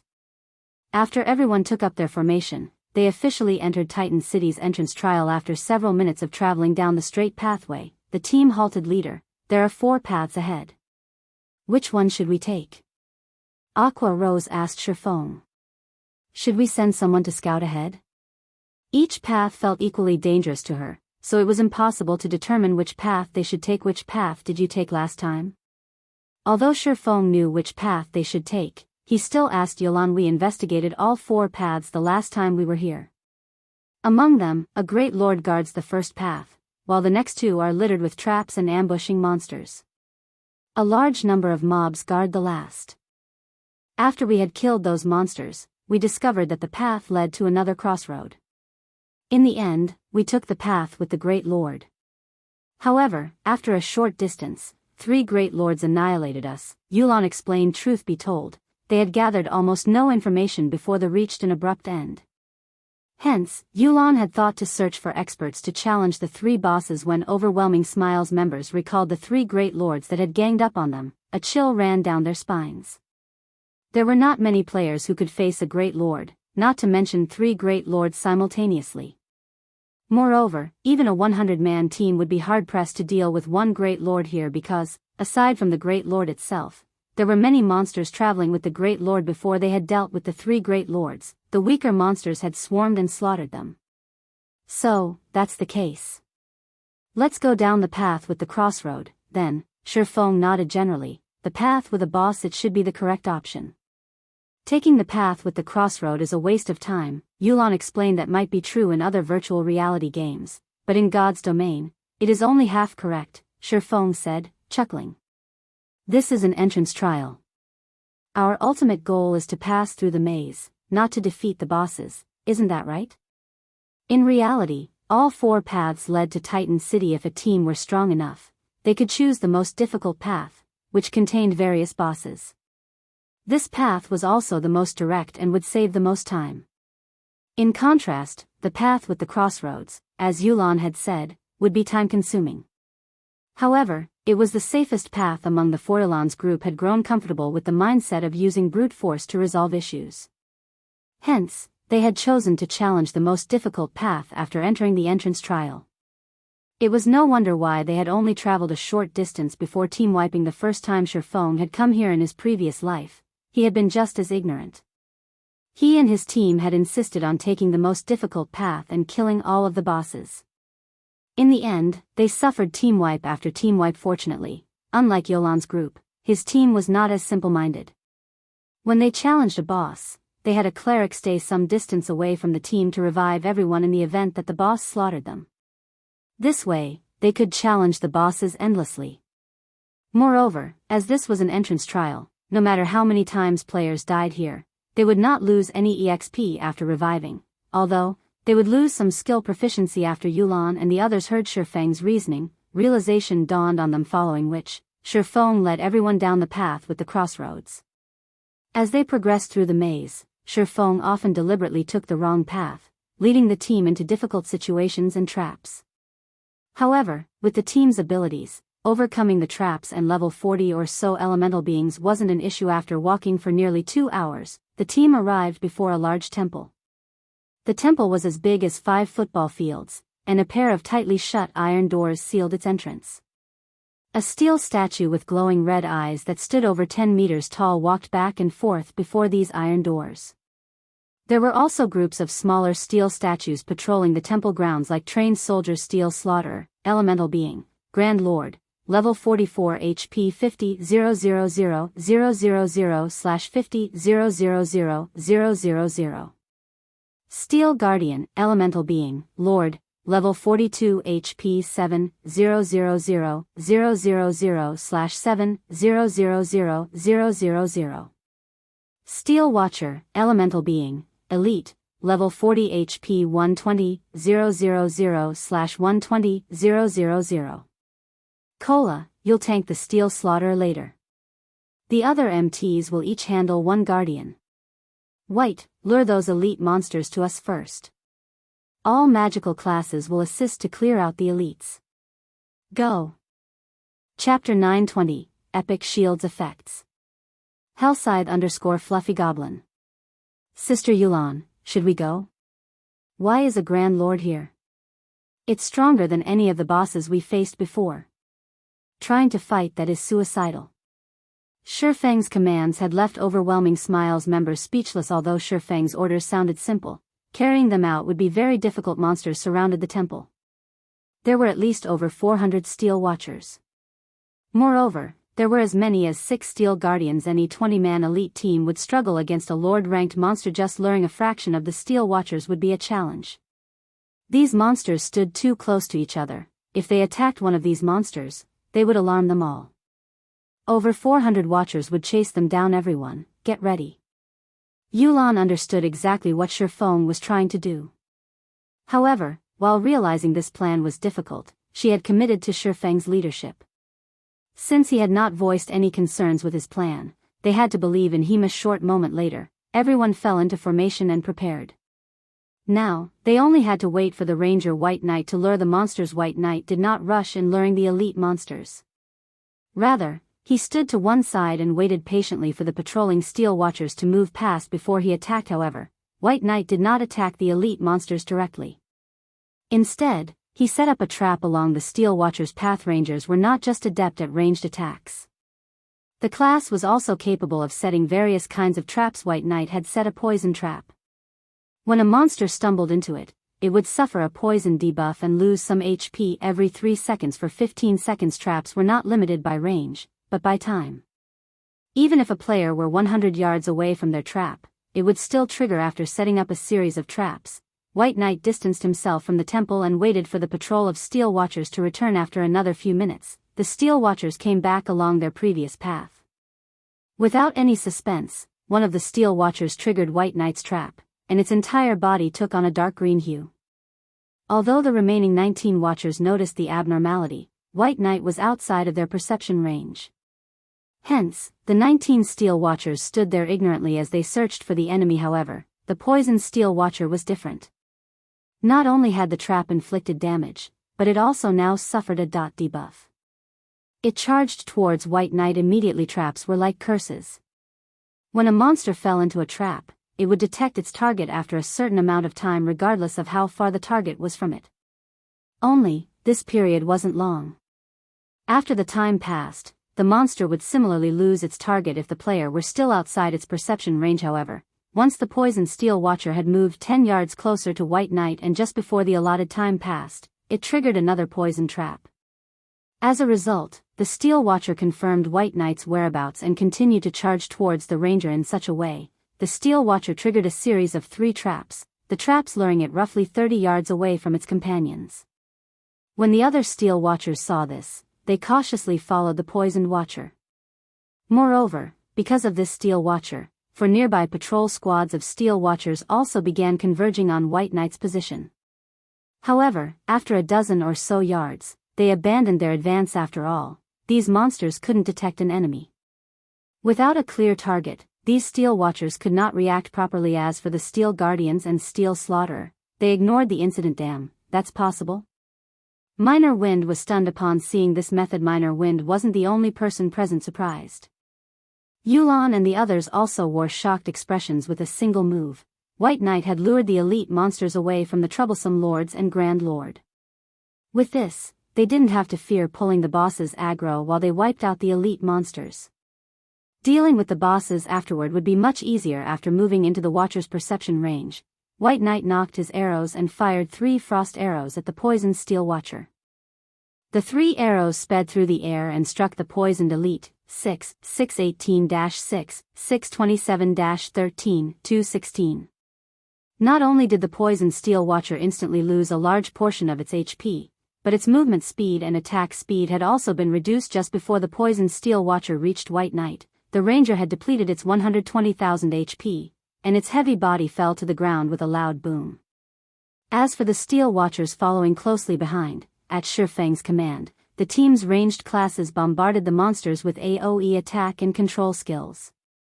After a moment, every Steel Watcher died without any need for an MT, granting everyone EXP. After dealing with the first wave of Steel Watchers, the following waves became much easier. Once the team had cleared over half of the Steel Watchers around the temple, the Steel Slaughterer and Guardians could no longer remain idle as they charged towards the team. Unlike the low-intelligence Steel Watchers, however, the Grand Lord and Lords immediately targeted the healers. Cola, intercept the Grand Lord. Other MTs, lead the Guardians away. Shifang hurriedly shouted. Cola, who resembled a grizzly bear, raised his dragon-scale shield and charged at the Grand Lord. The Steel Slaughterer towered like a mountain. In front of its gigantic stature, Cola was an insignificant ant. Moreover, no player could stand against the power of a Grand Lord's charge. They had to dodge it if they wanted to survive. Contrary to expectations, however, Cola moved straight towards the Steel Slaughterer's feet, raising his shield and bellowing a war cry. Tier 1 skill, Justice Bash. Immediately, Cola's body released a golden glow as he doubled in size. He then crashed into the Slaughterer's calf. Boom. The powerful impact generated a strong wind that swept over the other players. Cola had only managed to stabilize his body after taking 3 steps back, a damage of more than -6,000 points appearing above his head. To Cola, who had 22,400 HP, the damage was acceptable. After the healers sent him a few heals, Cola's HP instantly recovered to full. As for the Steel Slaughterer, its charge had been abruptly halted, and it trembled slightly. The watching team members were stupefied. He blocked it? Just like that? Yolan's mind froze. No MT could even stand against a level 40 Great Lord strength. They needed at least 3 to 5 MTs blocking to stop one of its attacks. But this was a Grand Lord, and even sending 5 MTs would be tantamount to suicide. Yet Cola had stopped the Steel Slaughterer's charge without any help. It was unbelievable. So, Zero Wing has such a powerful MT. I see why Yi Feng said that one person would be enough. White Knight, Bloodsucker, and the others were similarly shocked. Although they had not tested the Steel Slaughterer's strength personally, they could make an educated guess. Most likely, no other MT on their team could replicate Cola's feat of tanking a Grand Lord by himself. This epic shield is the best. Cola was ecstatic as he looked at the shield in his hand. Initially, he had been prepared to be thrown when he charged at the Steel Slaughterer. In the end, however, he was only forced back by 3 steps. However, Cola quickly regained his focus and proceeded to use Shield of Vengeance against the Steel Slaughterer's calf, causing minus 3,475 damage. Shield of Vengeance came with a shock effect. Although its damage was not particularly high, the skill felt powerful to others and would draw a monster's attention to the skill's user in the blink of an eye. The Steel Slaughterer switched focus to Cola. Chapter 921, Frightening Team. Hellscythe_Fluffy Goblin. With Cola tanking the Steel Slaughterer, the pressure on the team lessened significantly. Cola only needed 3 healers to stabilize his HP, so everyone else could deal with the 6 Steel Guardians and the remaining Steel Watchers without needing to push themselves too much. To ordinary players, the level 42 Lord-ranked Steel Guardians might be a nightmare, but to Shi Feng's team of top-tier experts, they weren't a problem. Any MT on the team could tank a Lord effortlessly on their own. Moreover, they only needed 1 healer to maintain their HPS. After the MTs stabilized their aggro on the bosses, the rest of the team dealt with the remaining 100 or so elite-ranked Steel Watchers. An ordinary expert player could defeat 2 or 3 elite monsters of the same level easily. As for this team, even the weakest among them could hold their own against a chieftain of the same level for a long time. Some were even capable of killing chieftains or resisting a lord of the same level by themselves. If not for the threat of the Grand Lord, the team would have only needed a dozen or so players to deal with the 100+ elite monsters. At this moment, Yulan finally experienced what it felt like to have a powerful MT on the team. With a powerful MT, even a headache-inducing problem could be easily resolved. Zero Wing's MT is amazing. Even without using a life-saving skill, he only took around minus 15,000 damage after the Slaughterer's skill hit him. Even Boss Wolf might have died instantly if he didn't activate a life-saving skill in time. How high is his defense? His HP is so high. It should be at least over 20,000. Many of Overwhelming Smile's members were stunned by Cola's performance. Although Zero Wing is much stronger than we had expected, Raven is more capable than this. Bloodsucker had no intention of letting Zero Wing continue to occupy the spotlight. After all, their goal in coming here was to show Shi Feng their guild strength, following which, Bloodsucker led his party to attack a Steel Guardian. Generally, dealing with a Lord-ranked monster required a 20-man team of the same level. However, now that Turtledove single-handedly pinned down the Steel Guardian, Bloodsucker and his group of damage dealers could launch their attacks without holding back. Bloodsucker instantly appeared behind the Steel Guardian and used Chop on the Lord, his spear thrusting into the Lord's leg joint, fully displaying the boundless strength of berserkers. Bloodsucker's attack forced the Steel Guardian to one knee, a damage of over minus 8,000 points appearing above the Lord's head. Bloodsucker's attack had put an end to the Steel Guardian's offensive. Following which, the Berserker used Whirlwind Slash, his spear striking the Steel Guardian's other leg joint, dealing over minus 6,000 damage and causing the Lord to fall, face first, to the ground. Suddenly, a black figure appeared above the Steel Guardian's head. This figure was none other than Raven's Kirin. Kirin's daggers rapidly sliced the Steel Guardian's head as he descended, leaving 6 deep cuts, each causing over minus 2,000 damage or over minus 4,000 damage with a critical hit. Once Kirin landed, he spun and used Absolute Strike on the back of the Lord's head. Instantly, a black streak of light pierced through the back of the Steel Guardian's head, exiting between its brows and devouring over 13,000 HP. The other Raven members joined the fray, bombarding the Steel Guardian with attacks. Overall, Raven's Steel Guardian lost HP far faster than the Steel Guardian that Overwhelming Smile dealt with. Moreover, Raven's members disabled the Guardian with every attack. As a result, Turtledove had an easy time tanking the Lord, so much so that she no longer required the help of a healer. However, Owl did not lag behind Raven in the least. The adventurer team's 14 members fought 2 Steel Guardians simultaneously. White Knight's Steel Guardian, in particular, lost HP faster than Raven's target. White Knight's normal arrow attacks could deal over -3,000 damage to the Steel Guardian. When he used skills such as Burst Arrow, his attacks easily dealt over -10,000 damage, over -20,000 damage if it were a critical hit. Moreover, his attack speed was on par with an assassin's. With Owl and Raven's members taking action, 3 Steel Guardians were dealt with. As for Zero Wings members, they focused on the Steel Slaughterer. The situation left Yulan speechless. Shifeng's side had dealt with 80% of the battle, leaving her side with very little room to display their strength.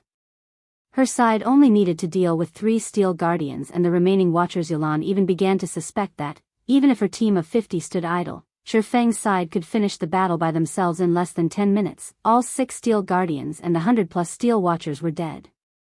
In contrast, Shifeng's entire team was also alive and well.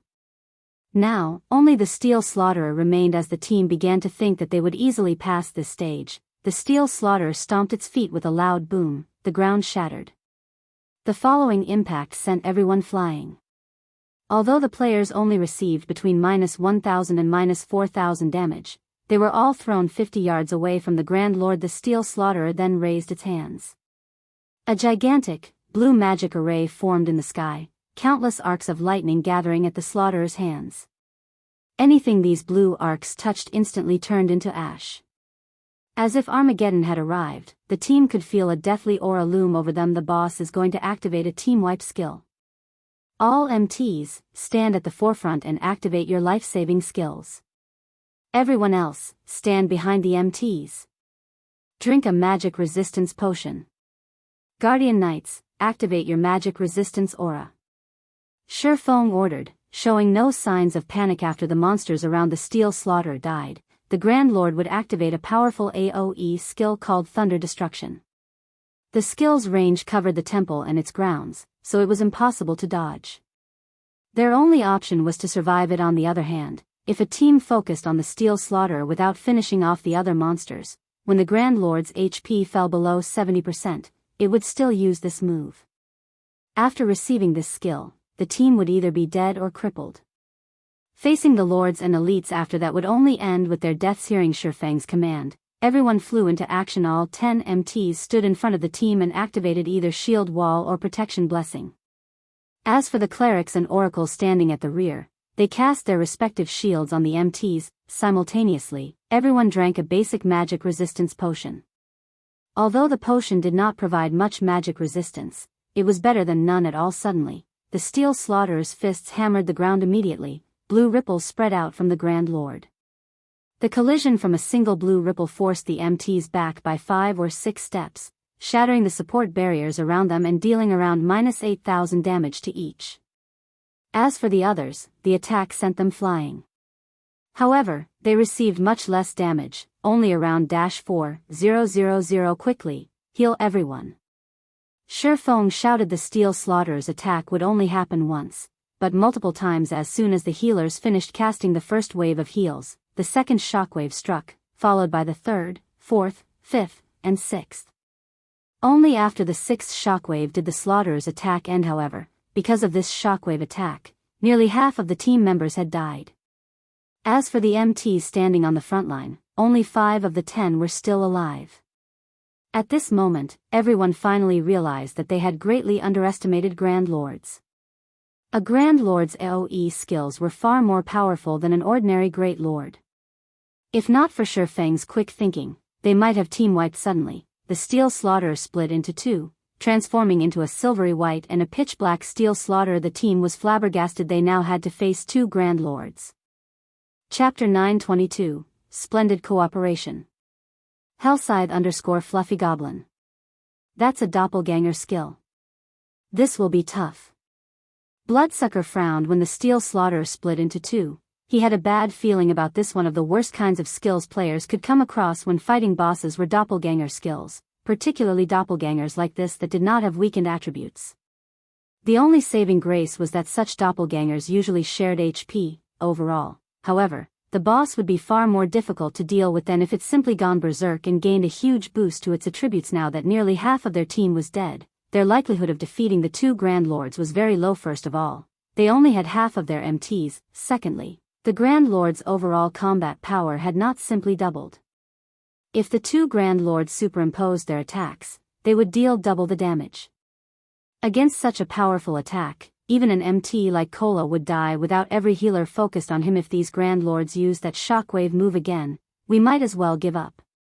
Yulan frowned, her willowy brows meeting, as she looked at the two steel slaughterers. She had never imagined that this Grand Lord would be so difficult to deal with. Guild leader, what should we do? Should we activate our berserk skills? Aqua Rose sent Shifeng a whisper. Cola, tank the white one. Turtledove, you'll assist him. The other 3 MTs will be responsible for pinning down the black one. Keep them 50 yards away from each other. All healers, stand in a triangular position to the two bosses and stand as far away as you can to heal the MTs, Shifeng commanded calmly. The Steel Slaughterer was an important stage boss. The system would not allow players to clear the entrance trials so easily. Moreover, as Yulan had guessed, when the Steel Slaughterer's HP fell below 30%, both Grand Lords would still use Thunder Destruction again. The skill wouldn't be any weaker than the previous attack, either. In the past, before players had discovered an appropriate countermeasure, many expert teams had fallen to this move. Although nobody knew the reason behind Shifeng's command, they moved according to his orders without hesitation. After all, it was only thanks to Shifeng's guidance that they had come this far very quickly. Everyone fell into position. Cola still had a relatively easy time dealing with the white Steel Slaughterer, receiving only 5,000 or 6,000 damage from each of the Grand Lord's normal attacks. Even when a skill struck him, he only lost around 15,000 HP. When he had the buffs from Clerics and Oracle's shields, when he received an attack, he received even less damage. On the Black Steel Slaughter's side, however, Moonlight Knight, the lead MT for that doppelganger, teetered between life and death. Moonlight Knight lost over 8,000 HP due to a normal attack. Unfortunately, the Guardian Knight only had slightly over 19,000 HP, that was close to 3,000 points less than Cola. If he received one of the Grand Lord's skills without any buffs, he would die instantly. Although Moonlight Knight relied on his techniques and positioning to evade the Black Steel Slaughterer's attacks, the Grand Lord's speed and strength was overwhelming. Moreover, the boss's attacks covered a wide area. It was very difficult to bridge the gap with techniques and positioning alone. After all, the Guardian Knight class did not boast high agility. It was mainly a meat shield. Fortunately, with 3 MTs taking turns tanking the boss, they could, somehow, avoid fatalities. Everyone, focus your attacks on the white boss. Shifeng shouted. Under Shifeng's command, the team launched their skills at the white Steel Slaughterer. However, the Grand Lord's defense was quite high. Its innate magic resistance was also high due to it being an elemental being. The majority of the team members only dealt around -2,000 damage, -4,000 with critical hits. Even Bloodsucker and Kirin, powerful DPS players who wielded epic weapons, only dealt around -4,000 to -5,000 damage with their skills. As for White Knight, his overall damage was slightly higher than Bloodsucker. However, compared to White Knight and Bloodsucker, Shifeng's and Fire Dance's damages were shocking. Epic weapon wielders like White Knight and Bloodsucker already dealt awe-inspiring damage, yet Shifeng and Fire Dance surpassed them by a large margin. Upon arriving behind the Steel Slaughterer, Shifeng brandished Killing Ray immediately. Damages of over -6,000 points appeared above the boss's head, one after another. Moreover, every hit was a critical normal attack. When Shifeng used a skill, his damage soared to 10 or 20,000. His performance was dazzling. The various players wouldn't be terribly surprised if only Shifeng's performance were so magnificent, yet Fire Dance, who fought beside him, also resembled a humanoid lord. With an overwhelming lead, these two occupied the first and second place in the boss's damage rankings. Among them, Shifeng only held first place with a small lead. Although Fire Dance possessed the fragmented legendary weapon Thousand Transformations, Shifeng's Abyssal Blade and Heavenly Dragon's Breath had both improved. Including the gap between their techniques and skills, Fire Dance had no advantage over Shifeng. Moreover, they both possessed extremely high strength attributes. When the two of them attacked, they matched their attacks to strike a single location.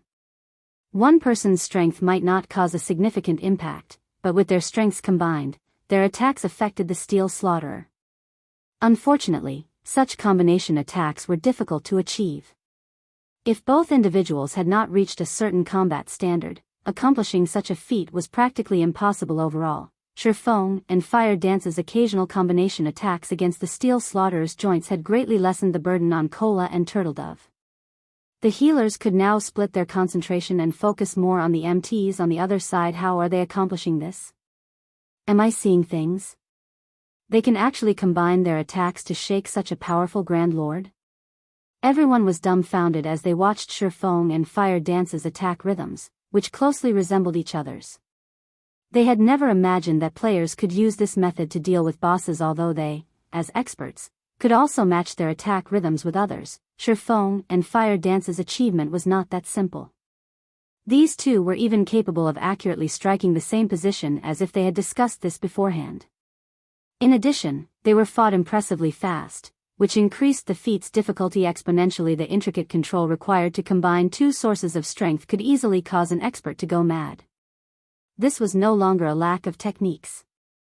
This feat required two people to possess a relatively high synchronization rate with each other. However, what everyone did not know was that, during their daytime training sessions in the real world, Sherfong often sparred with Fire Dance.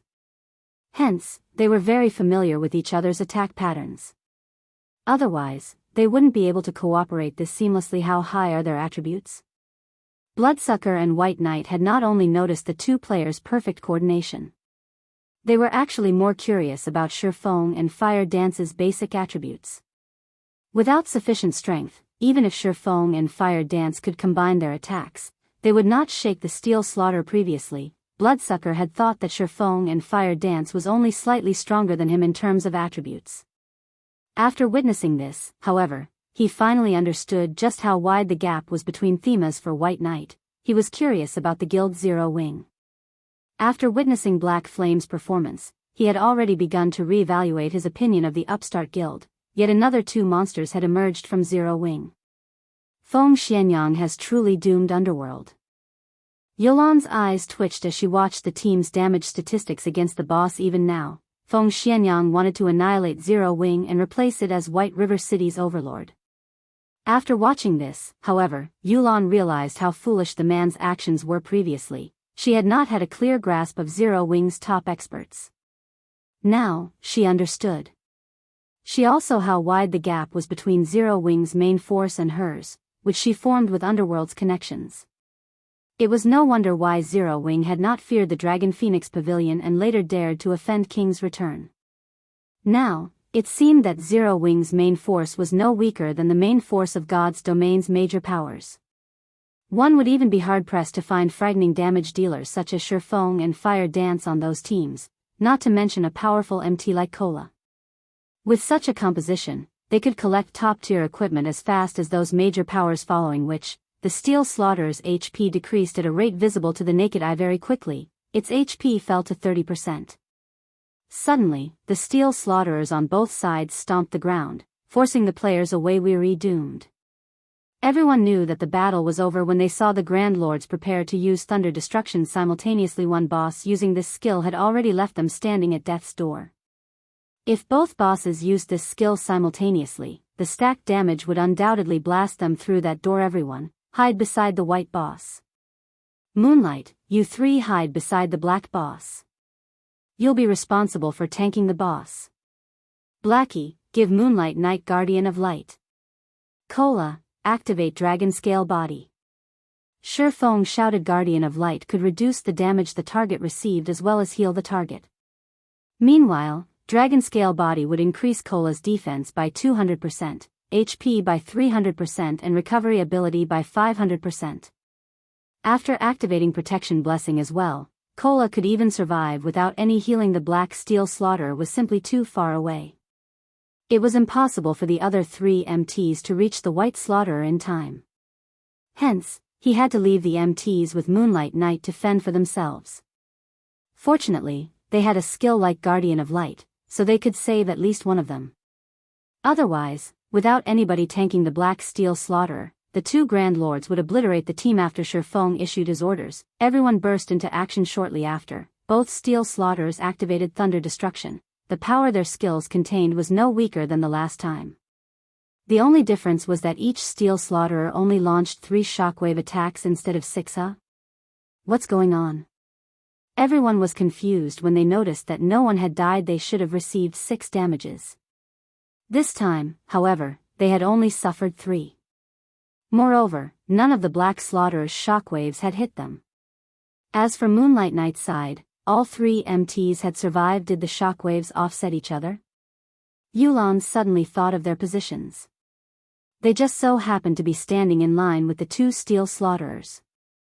With this, the shockwaves the Black Slaughterer had released had been offset by the White Slaughterers before any had reached them.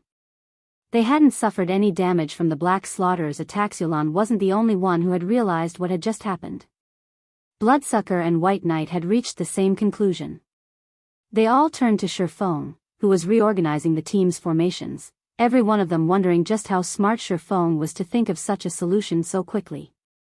If they had been in charge, they would have only been able to wait for their deaths after the Steel Slaughterer's attacks. The 2 Grand Lords did not use any powerful AoE skills. In less than 10 minutes, both bosses died by Shifeng's hands, granting everyone an abundance of EXP. Even after they shared the EXP, several of Overwhelming Smile's level 38 members rose to level 39. Shifeng's experience bar had also risen by nearly 6%. Compared to killing an ordinary Grand Lord, the Steel Slaughterer provided far more EXP. Meanwhile, due to divine providence, the Steel Slaughterer dropped over a dozen items. Chapter 923, Steel Crown. As the Steel Slaughterers crumbled into a pile of scrap metal, the temple's locked iron doors opened. It's finally dead. I was nearly out of mana. We won. Just like that? This is so awesome. Nobody will believe us when we tell them we defeated a level 44 Grand Lord. This was not the first time Zero Wings members had faced down a Grand Lord. However, this was the first time for Overwhelming Smiles members. They had even shrunk back in fear even against a level 40 Grand Lord, not to mention a level 44 Grand Lord. Hence, how could they contain their excitement? Currently, very few teams in God's domain were capable of killing a Grand Lord. This is the first time I have killed a Grand Lord so easily. If we had to rely on Raven's main force, we would have lost at least 80% of the team. We might have even suffered multiple team wipes. Masked Angel sighed in amazement as he sat on the ground. Raven's other members nodded their agreement. Although they had killed Grand Lords before, they usually paid a high price to do so. Generally, they suffered multiple team wipes before finally succeeding. Moreover, their team usually only had around a dozen or so people alive at the end of the raid. This was the first time they had killed a Great Lord so easily. Bloodsucker's gaze drifted toward Shifeng, who was occupied with picking up the loot, and he smiled bitterly. Originally, he had wanted to prove Raven's strength to Zero Wing. In the end, he and Kirin were the only members of their guild to rank within the top 10 on the team's damage stats against the boss. He ranked 6th, while Kirin ranked 10th.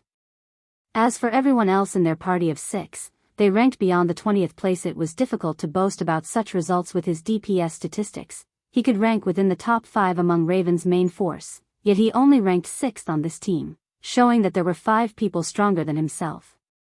The most laughable aspect was the massive gap between 2nd and 3rd place. White Knight, who ranked 3rd among the team, had only dealt slightly over half of Fire Dance's total damage. Aside from them, Aqua Rose ranked 4th on the team, while one of Owl's female elementalists named Frozen Dream ranked 5th. With such an outcome, just how was he supposed to negotiate for a better deal with Shifeng? When fighting the next boss, drink an intermediate boiling blood potion and raise your damage ranks.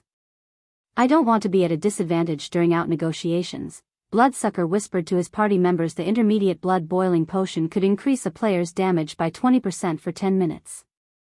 It was not available on the market and could only be obtained by killing certain special field bosses.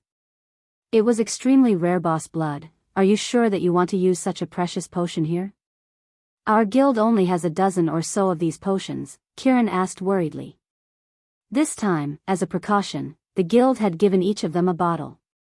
Even when the guild had raided Grand Lords, they had refused to use it. Do you think we can top the damage charts if we don't use this potion? Bloodsucker retorted, smiling bitterly truthfully, he did not want to use the potion either. He had thought that he and Kieran would rank among the top 5 players in terms of damage, while the rest of his party would rank within the top 20, yet they had not, and now, their reputation was in ruins. As the healers revived the dead, Shifeng organized the loot he had collected. Leader, did they drop something good? Kola asked excitedly when he noticed Shifeng's smile. The other Zero Wing members turned to Shifeng as well. They all knew Shifeng's personality. Items that they considered top tier were ordinary in Shifeng's eyes. Items that could garner Shifeng's interest were precious first-class items, not bad. The boss dropped a piece of growth-type equipment. Shifeng chuckled as he shared the equipment's attributes in the team chat. Steel crown, helmet, plate armor, bronze rank. Level 40, level 90. Defense plus 1374, level 40. Strength plus 31, endurance plus 30, agility plus 22. Additional passive skill 1 dash. Iron Wall, after receiving an attack, user has a 5% chance to trigger Iron Wall, having the next damage received. Additional passive skill 2 dash. King's Resolve, halves mental suppression suffered by wielder and decrease all control effects by 1/3. Additional active skill dash. Steel Impact, increases strength by 300%, speed by 100%, and causes a powerful impact to a maximum of 3 targets. Impact interrupts targets, knocks them back by 10 yards, and places them in a fainted state for 3 seconds cooldown, 1 minute 30 seconds. This crown was crafted by Titan craftsman Phyros. However, the crown's power has been severely weakened due to evil power pollution. To purify this evil power, one needs a large number of magic crystals and EXP. Can be purified 5 times.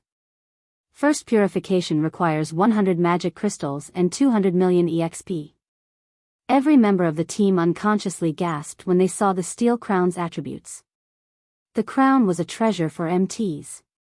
The item's 2 passive skills could significantly reduce the burden on MTs when facing bosses.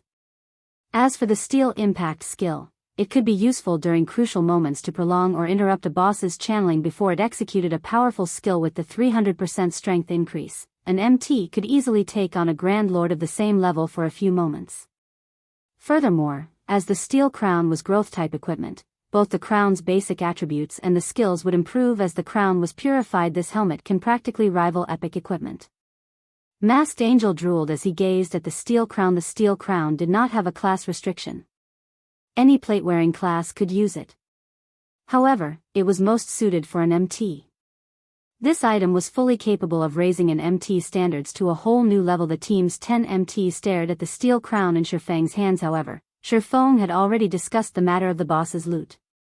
Among Zero Wing's side, Raven's members had opted out of the loot.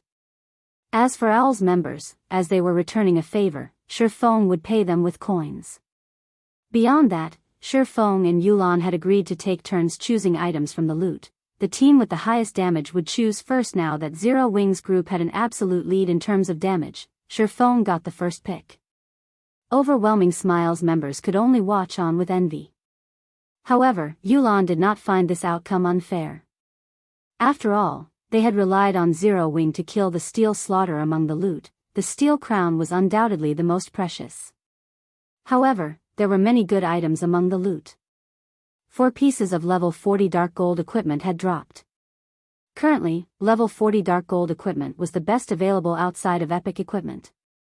Tier 2 magic scrolls and rare potions also dropped.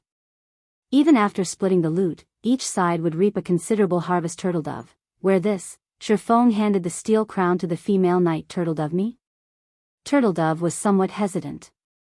Among the guild's MTs, both Kola and Yiwumian were stronger than her. Logically, one of them should have received the crown. She already wore a pair of epic ranked boots. If she received another piece of growth-type equipment now, it would be somewhat unfair to Kola and Yiwumian. Those two are using sets, so they can't wear the crown. Moreover, the steel crown is only bronze rank right now. Although your attributes will decrease slightly after equipping it, you will improve overall. You'll have an easier time dealing with the bosses later on, Shifeng said, chuckling. That's right. Turtledove, just take it.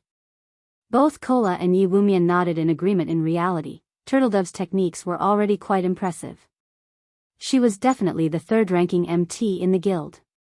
She just had slightly weaker equipment.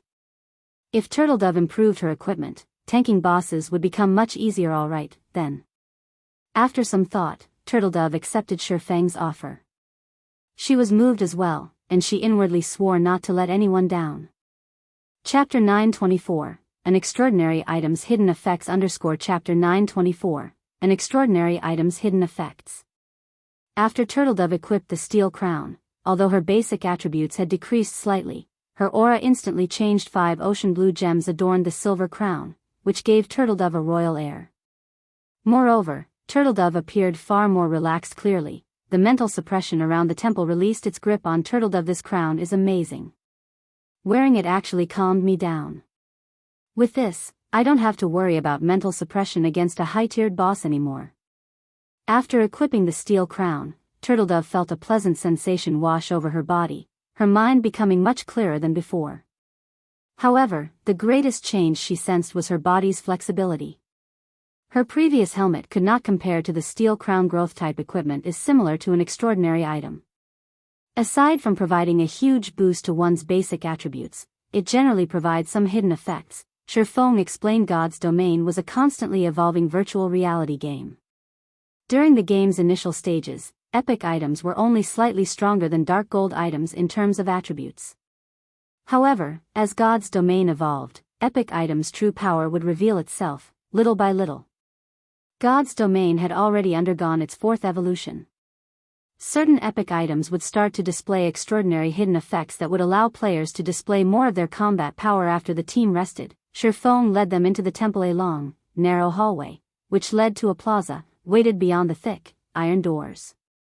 There were no intersections along the hallway. Various statues decorated the spacious plaza. The plaza also contained swarms of monsters. These monsters were covered in sharp, black scales. They had crescent-shaped heads and no eyes. However, rows of jagged, sharp teeth filled their mouths. Their 4 limbs looked more like daggers than actual limbs, and wherever these monsters passed, they left deep furrows in the ground. Silver versions of these pitch-black monsters also wandered the plaza. In terms of size, however, the silver monsters were nearly 3 times larger than their black brothers. Clearly, they would be more difficult to deal with than their smaller counterparts. Corrosive Beast, Dark Creature, Elite, Level 42 HP 150,000. Corrosive Beast King, Dark Creature, Lord, Level 43 HP 8,000/8,000,000. The plaza seemed to be these corrosive beasts' nest. There were more than 10,000 monsters wandering around. Just looking at them sent a chill down one's spine. Meanwhile, a gigantic teleportation magic array occupied the plaza's center. If they wanted to proceed through the trial, the teleportation array was their only option. Why are there so many monsters? Do we have to clear all of them? Yulan frowned as she watched the disgusting corrosive beasts. With a rough glance, she could see over 10,000 monsters in the plaza.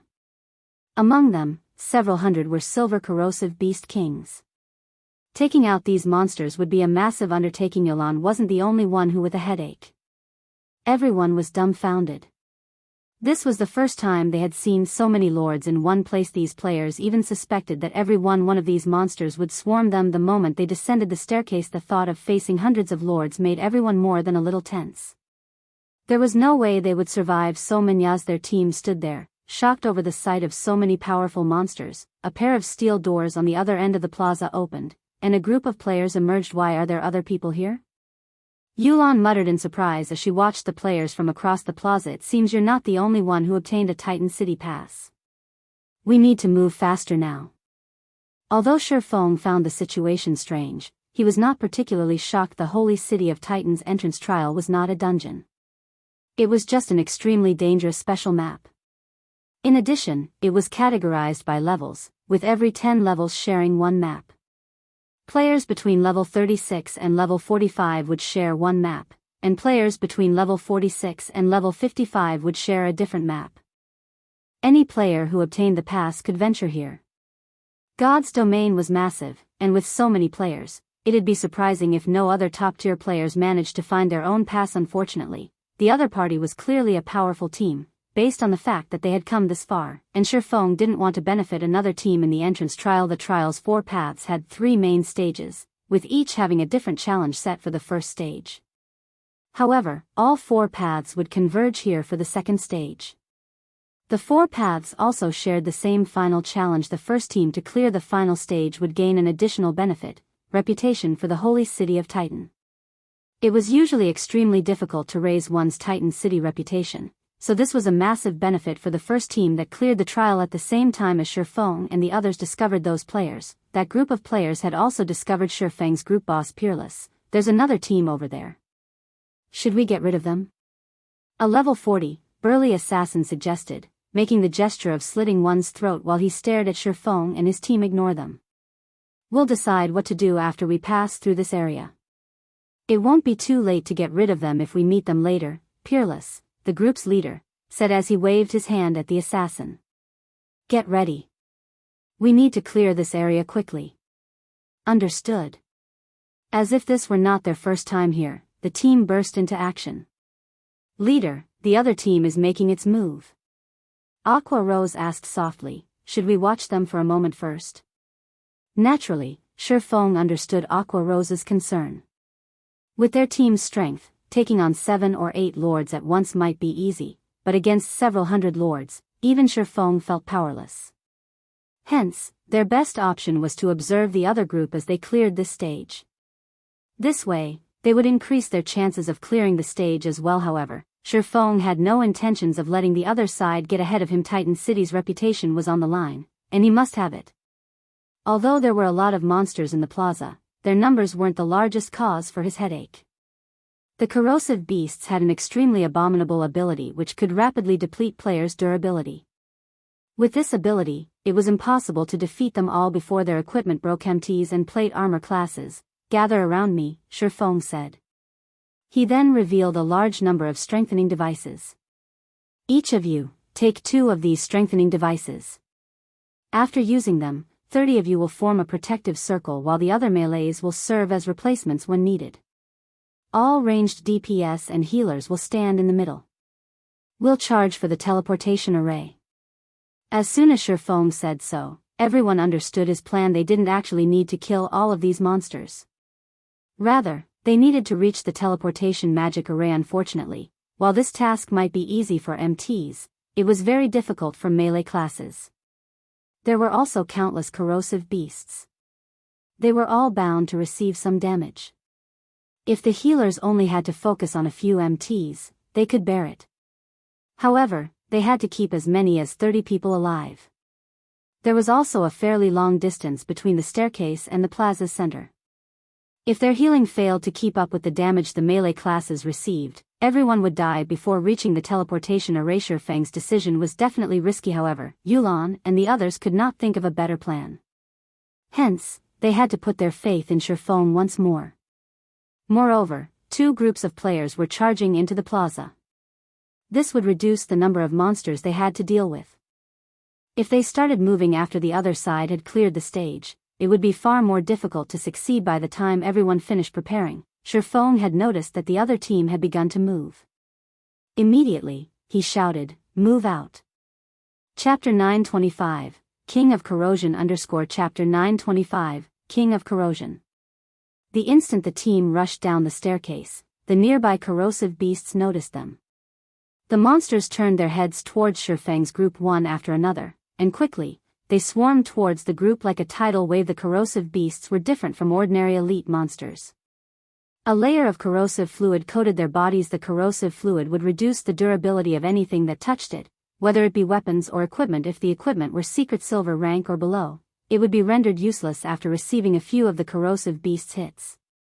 Even fine gold equipment would only last a few more hits, and only dark gold rank items could last any length of time. Now that they had entered the plaza, there was no turning back.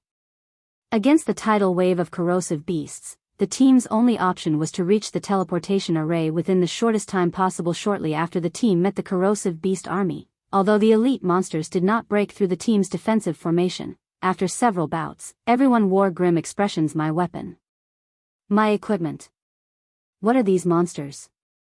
Many of the players cried out in shock when they noticed their equipment and weapons' durability. Even after a brief moment of contact with the corrosive beasts, their dark gold weapons' durability had instantly decreased by 1 point. An ordinary dark gold weapon only had around 120 or so durability. Their dark gold equipment fared even worse. After receiving a few hits, their strengthening devices' durability decreased by 1 point as well. It was obvious that, without the protection of the strengthening devices, their equipment would only last for a short time. Leader, look at that team.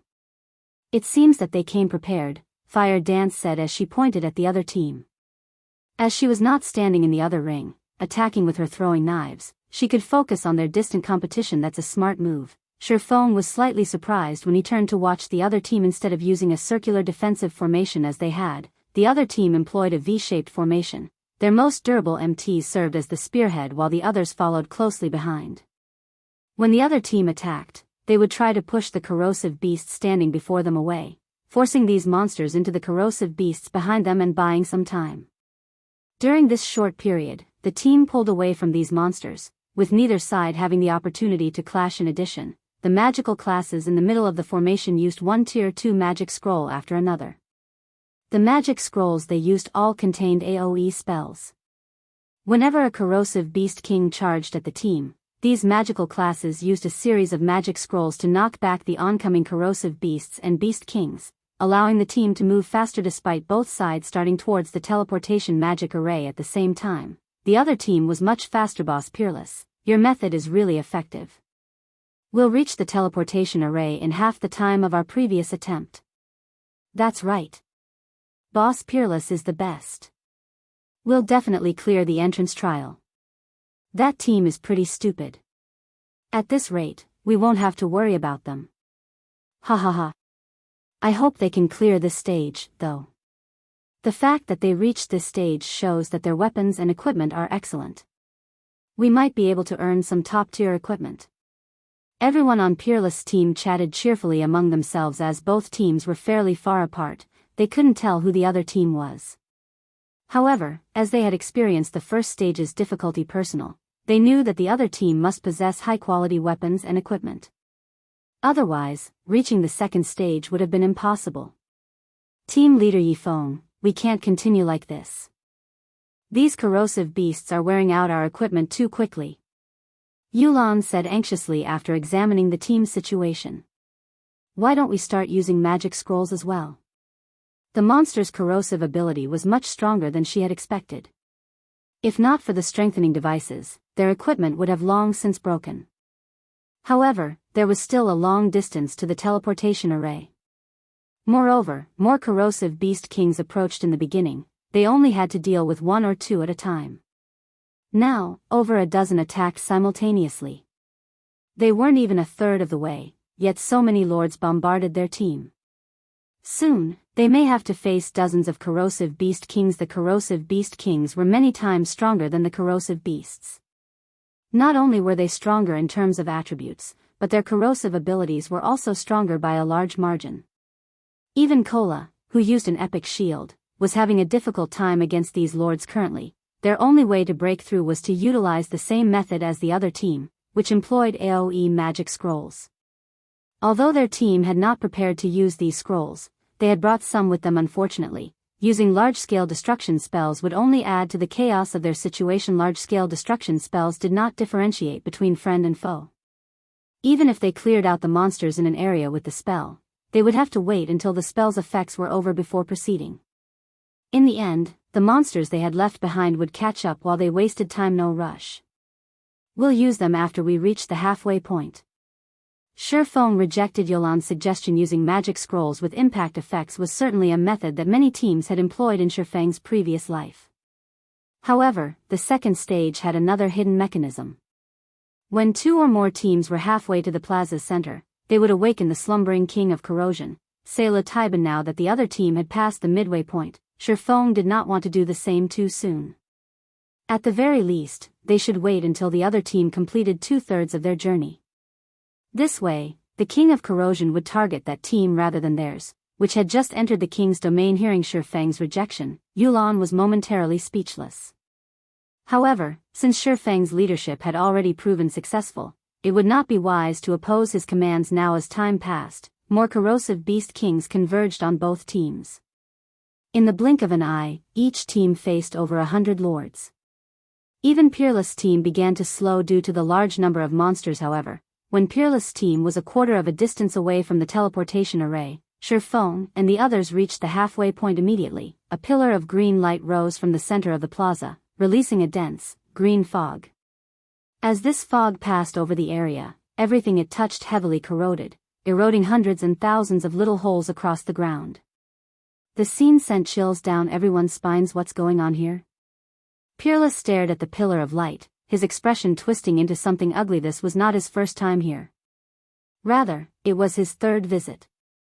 The first time he had reached this plaza, his team had only crossed 2/3 of the distance before they fell under the overwhelming sea of monsters. On their second try, while they had forged through the stage after many difficulties, they had not encountered anything like this. As he stared at the pillar of green light, he involuntarily shivered, his mind continuously warning him that it was extremely dangerous to continue forward. As everyone was caught in their stupor, a ferocious monster that stood over 20 meters high emerged from the green light. This monster was nearly 3 times larger than the corrosive beast kings, and green scales covered its entire body. A green liquid seeped from the gaps between its scales. When the liquid touched the ground, it ate through the earth, creating a large hole. A green fog also circled the monster's humongous body. This was none other than the king of corrosion, Splendid. Seeing this, everyone involuntarily gulped in fear. Why has such a monster appeared? Peerless' complexion paled as he stared Splendid. Chapter 926, Archaic Species Chapter 926, Archaic Species. The king of corrosion's sudden appearance cast a dark cloud over the two teams. Damn it. We must have triggered this monster because there are 2 teams here. Rage flared in Peerless' eyes as he turned to Zero Wing's team on the other side of the plaza, killing intent welling within him. However, it was too late to change anything. He had thought of taking care of Shifeng and his team after they had reached the 3rd stage, earning some weapons and equipment. However, he now regretted his decision to delay. The king of corrosion did not give the players any time to consider their situation. After examining its surroundings, it charged towards Peerless' team like a Mack truck. The ground trembled with each of Splendid's steps. As it moved, the corrosive fluid from its body ate large craters in the ground. Seeing these craters sent shivers down everyone's spine. Splendid, king of corrosion, dark creature, grand lord, level 45 HP 80,000/80,000,000. Splendid's massive frame spoke of its immense power. However, after witnessing its exact strength, everyone was shocked. Splendid's attributes were far higher than the first stage's boss. No matter how they looked at it, the king of corrosion possessed higher attributes than what any level 45 Grand Lord should have. Leader, what should we do? Should we continue forward? Aqua Rose began to despair after seeing the massive king of corrosion. Splendid was just too strong. It was definitely the strongest boss within the level 40 range that she had ever seen. Is this a joke? Why does this stage have such a powerful boss? Bloodsucker's expression was particularly grim among the team. Only White Knight and the other members of Owl remained relatively calm. After all, they had faced a dragon not long ago. The king of corrosion was slightly weaker than the tier 2 mutated dragon had been. However, they had only defeated the mutated dragon thanks to a monster like Black Flame. Without such a monster, defeating this boss was unlikely at this time. Shifeng issued his commands in the team chat: Fire Dance, use the frost grenades to stop the corrosive beasts. Blackie, use stars of light to clear a path ahead. Everyone else, if you have AoE attack or control skills, now is the time to use them. While Splendid might not be a dragon, it was an archaic species. To put it simply, it was the descendant of ferocious beasts. Ferocious beasts were from the same life order as dragons, capable of killing gods. Although the blood of ferocious beasts flowing through Splendid's veins had been diluted over several generations, making the Grand Lord far weaker than a ferocious beast, ordinary monsters couldn't compete with its power. Tier 1 players could not take this boss down. At the very least, they needed Tier 2 players to have any chance against Splendid. Unfortunately, defeating Taiban wasn't necessary to proceed to the next stage under Fang's command. The team began to move like a well-oiled machine. Fire Dance and the other melee classes who were not fighting in the defensive ring threw one intermediate grenade after another, freezing the distant lords and elites before them. Blackie then used Stars of Light while Feng used Firestorm. Yulan contributed as well as she used Thunder Beast's Descent when the three large-scale destruction spells struck. Light, flame, and lightning descended upon the plaza, looking as if doomsday were upon them for a time. Damages in the tens of thousands appeared above the frozen monsters' heads. In a few short seconds, over 1,000 corrosive beasts died, and a clearing appeared before Feng's team. Everyone's experience bar soared rapidly, a few of the team's level 38 players reaching level 39. Some of Zero Wing's level 39 players rose level 40 as well due to the Frost Grenade's freezing effect. The monsters that were fortunate enough to be outside the AoE spell's range remained frozen. For a short time, no other corrosive beasts could fill the new clearing, which allowed Feng and the others to proceed any resistance. Shortly after, the magical class players began to use magic scrolls to repel the incoming corrosive beasts. Not only did this speed up the team's advance, but it also significantly reduced their weapons and equipment's durability consumption as Feng's team began to spring. The other team grew desperate. Everyone, prepare for battle. Blade, get ready to use that tier 3 magic scroll. No matter what, don't let that monster near us.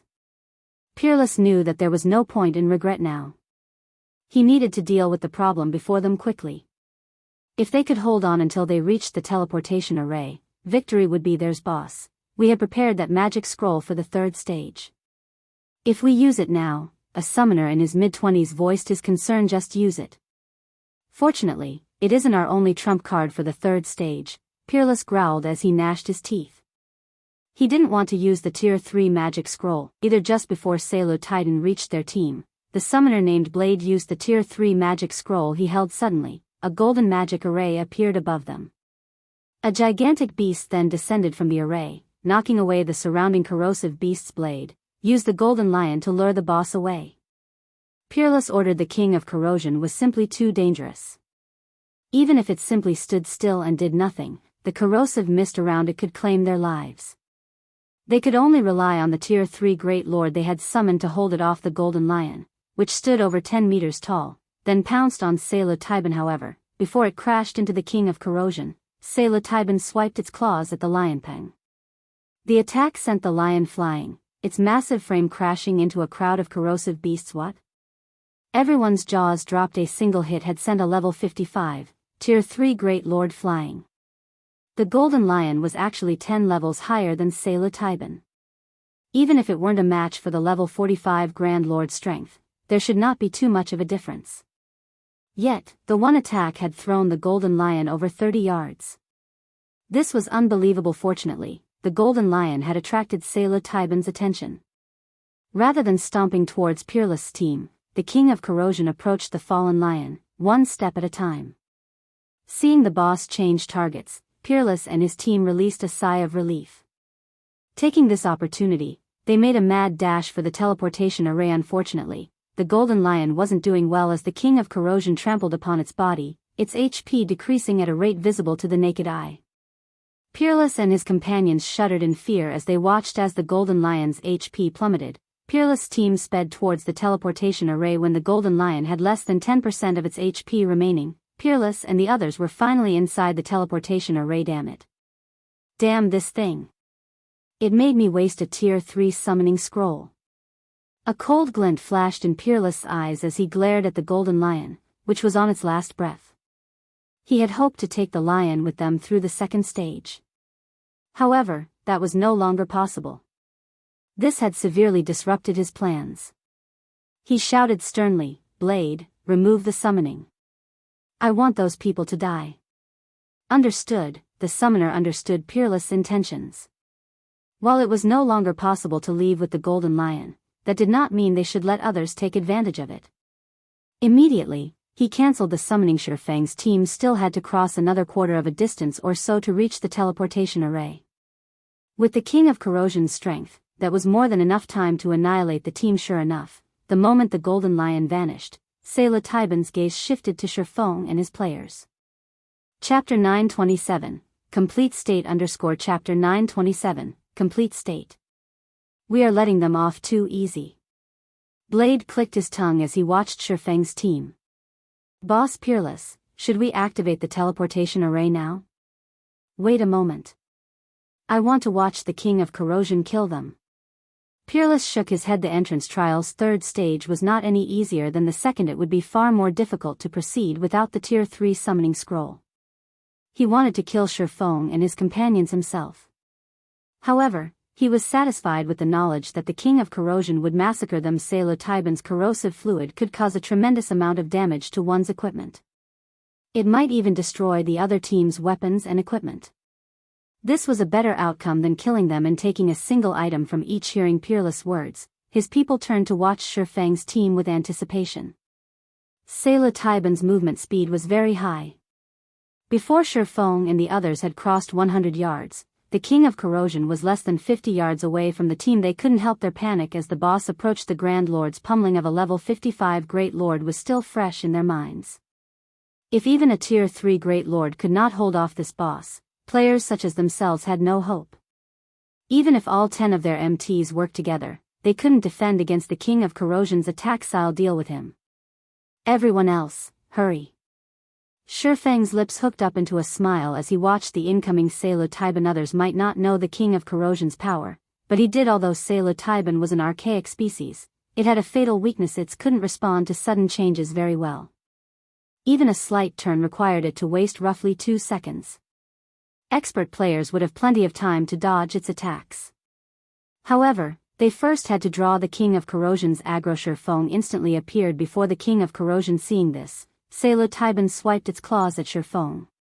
However, Shifeng easily evaded its attack using silent steps, instantly appearing behind the King of Corrosion. Dragon Breath. Suddenly, a massive white beam bombarded the back of Psilocybin's neck. 23/187 So tough. Shifeng clicked his tongue. Dragon Breath multiplied his damage by 10, yet when the skill struck one of the King of Corrosion's vulnerable spots, it only dealt around 20,000 damage. If an ordinary expert attacked the Grand Lord, they would probably only deal a few hundred damage. Shifeng's attack immediately drew Psilocybin's attention. Following which, the King of Corrosion tried to turn to attack Shifeng. However, Psilocybin was very slow when turning, shifting its body step by step. This gave Shifeng ample time to activate Windwalk and leave his current position. As for the corrosive beasts and corrosive beast kings blocking his way, they were no threat. Yuri quite durable. Unfortunately, this Grand Lord isn't that easy to deal with. You're just wasting your time, Peerless sneered as he watched Shifeng. In the face of absolute power, techniques were useless. Even if Shifeng bought his team some time, it wouldn't be enough to reach the teleportation array. Roar. Psilocybin roared his fury as it chased Shifeng. In the blink of an eye, the King of Corrosion had moved away from Shifeng's team, the team sighing in relief. A moment later, however, tension gripped their hearts once more. Psilocybin was simply too fast. Even after Shifeng activated Windwalk, he could not match the King of Corrosion's speed. If he allowed the Grand Lord to catch up to him, he wouldn't have a skill like Silent Steps to help him avoid another attack. After Shifeng crossed about 20 yards, Psilocybin had caught up to him. Psilocybin's claws transformed into afterimages as it swiped at Shifeng, a sonic boom blasting through the air. Parry. Pung. Like a bullet, Shifeng was thrown over 30 yards, his body slamming into the ground. The impact even created a large crater around Shifeng's body as expected of an archaic species. Although its strength is lower than the mutated dragons, it is still stronger than an ordinary Grand Lord. Once Shifeng stood back up, he felt as if every bone in his body was about to pop out of its socket. His arms were numb after taking the King of Corrosion's hit. If he had not used parry to block the attack, he would have been dead by now. Seeing Shifeng's HP remain static, Psilocybin flew into a rage. Taking 2 steps forward, it instantly arrived before Shifeng and stomped on the tiny swordsman. Seeing the mountain-sized foot descending towards him, Shifeng stopped holding back Heavenly Dragon's power. Thunder God's Descent. The 2 skills instantly increased Shifeng's strength attribute by 150%, HP by 500%, defense by 300%, agility by 60%, movement speed and attack speed by 150%, and damage by 50%.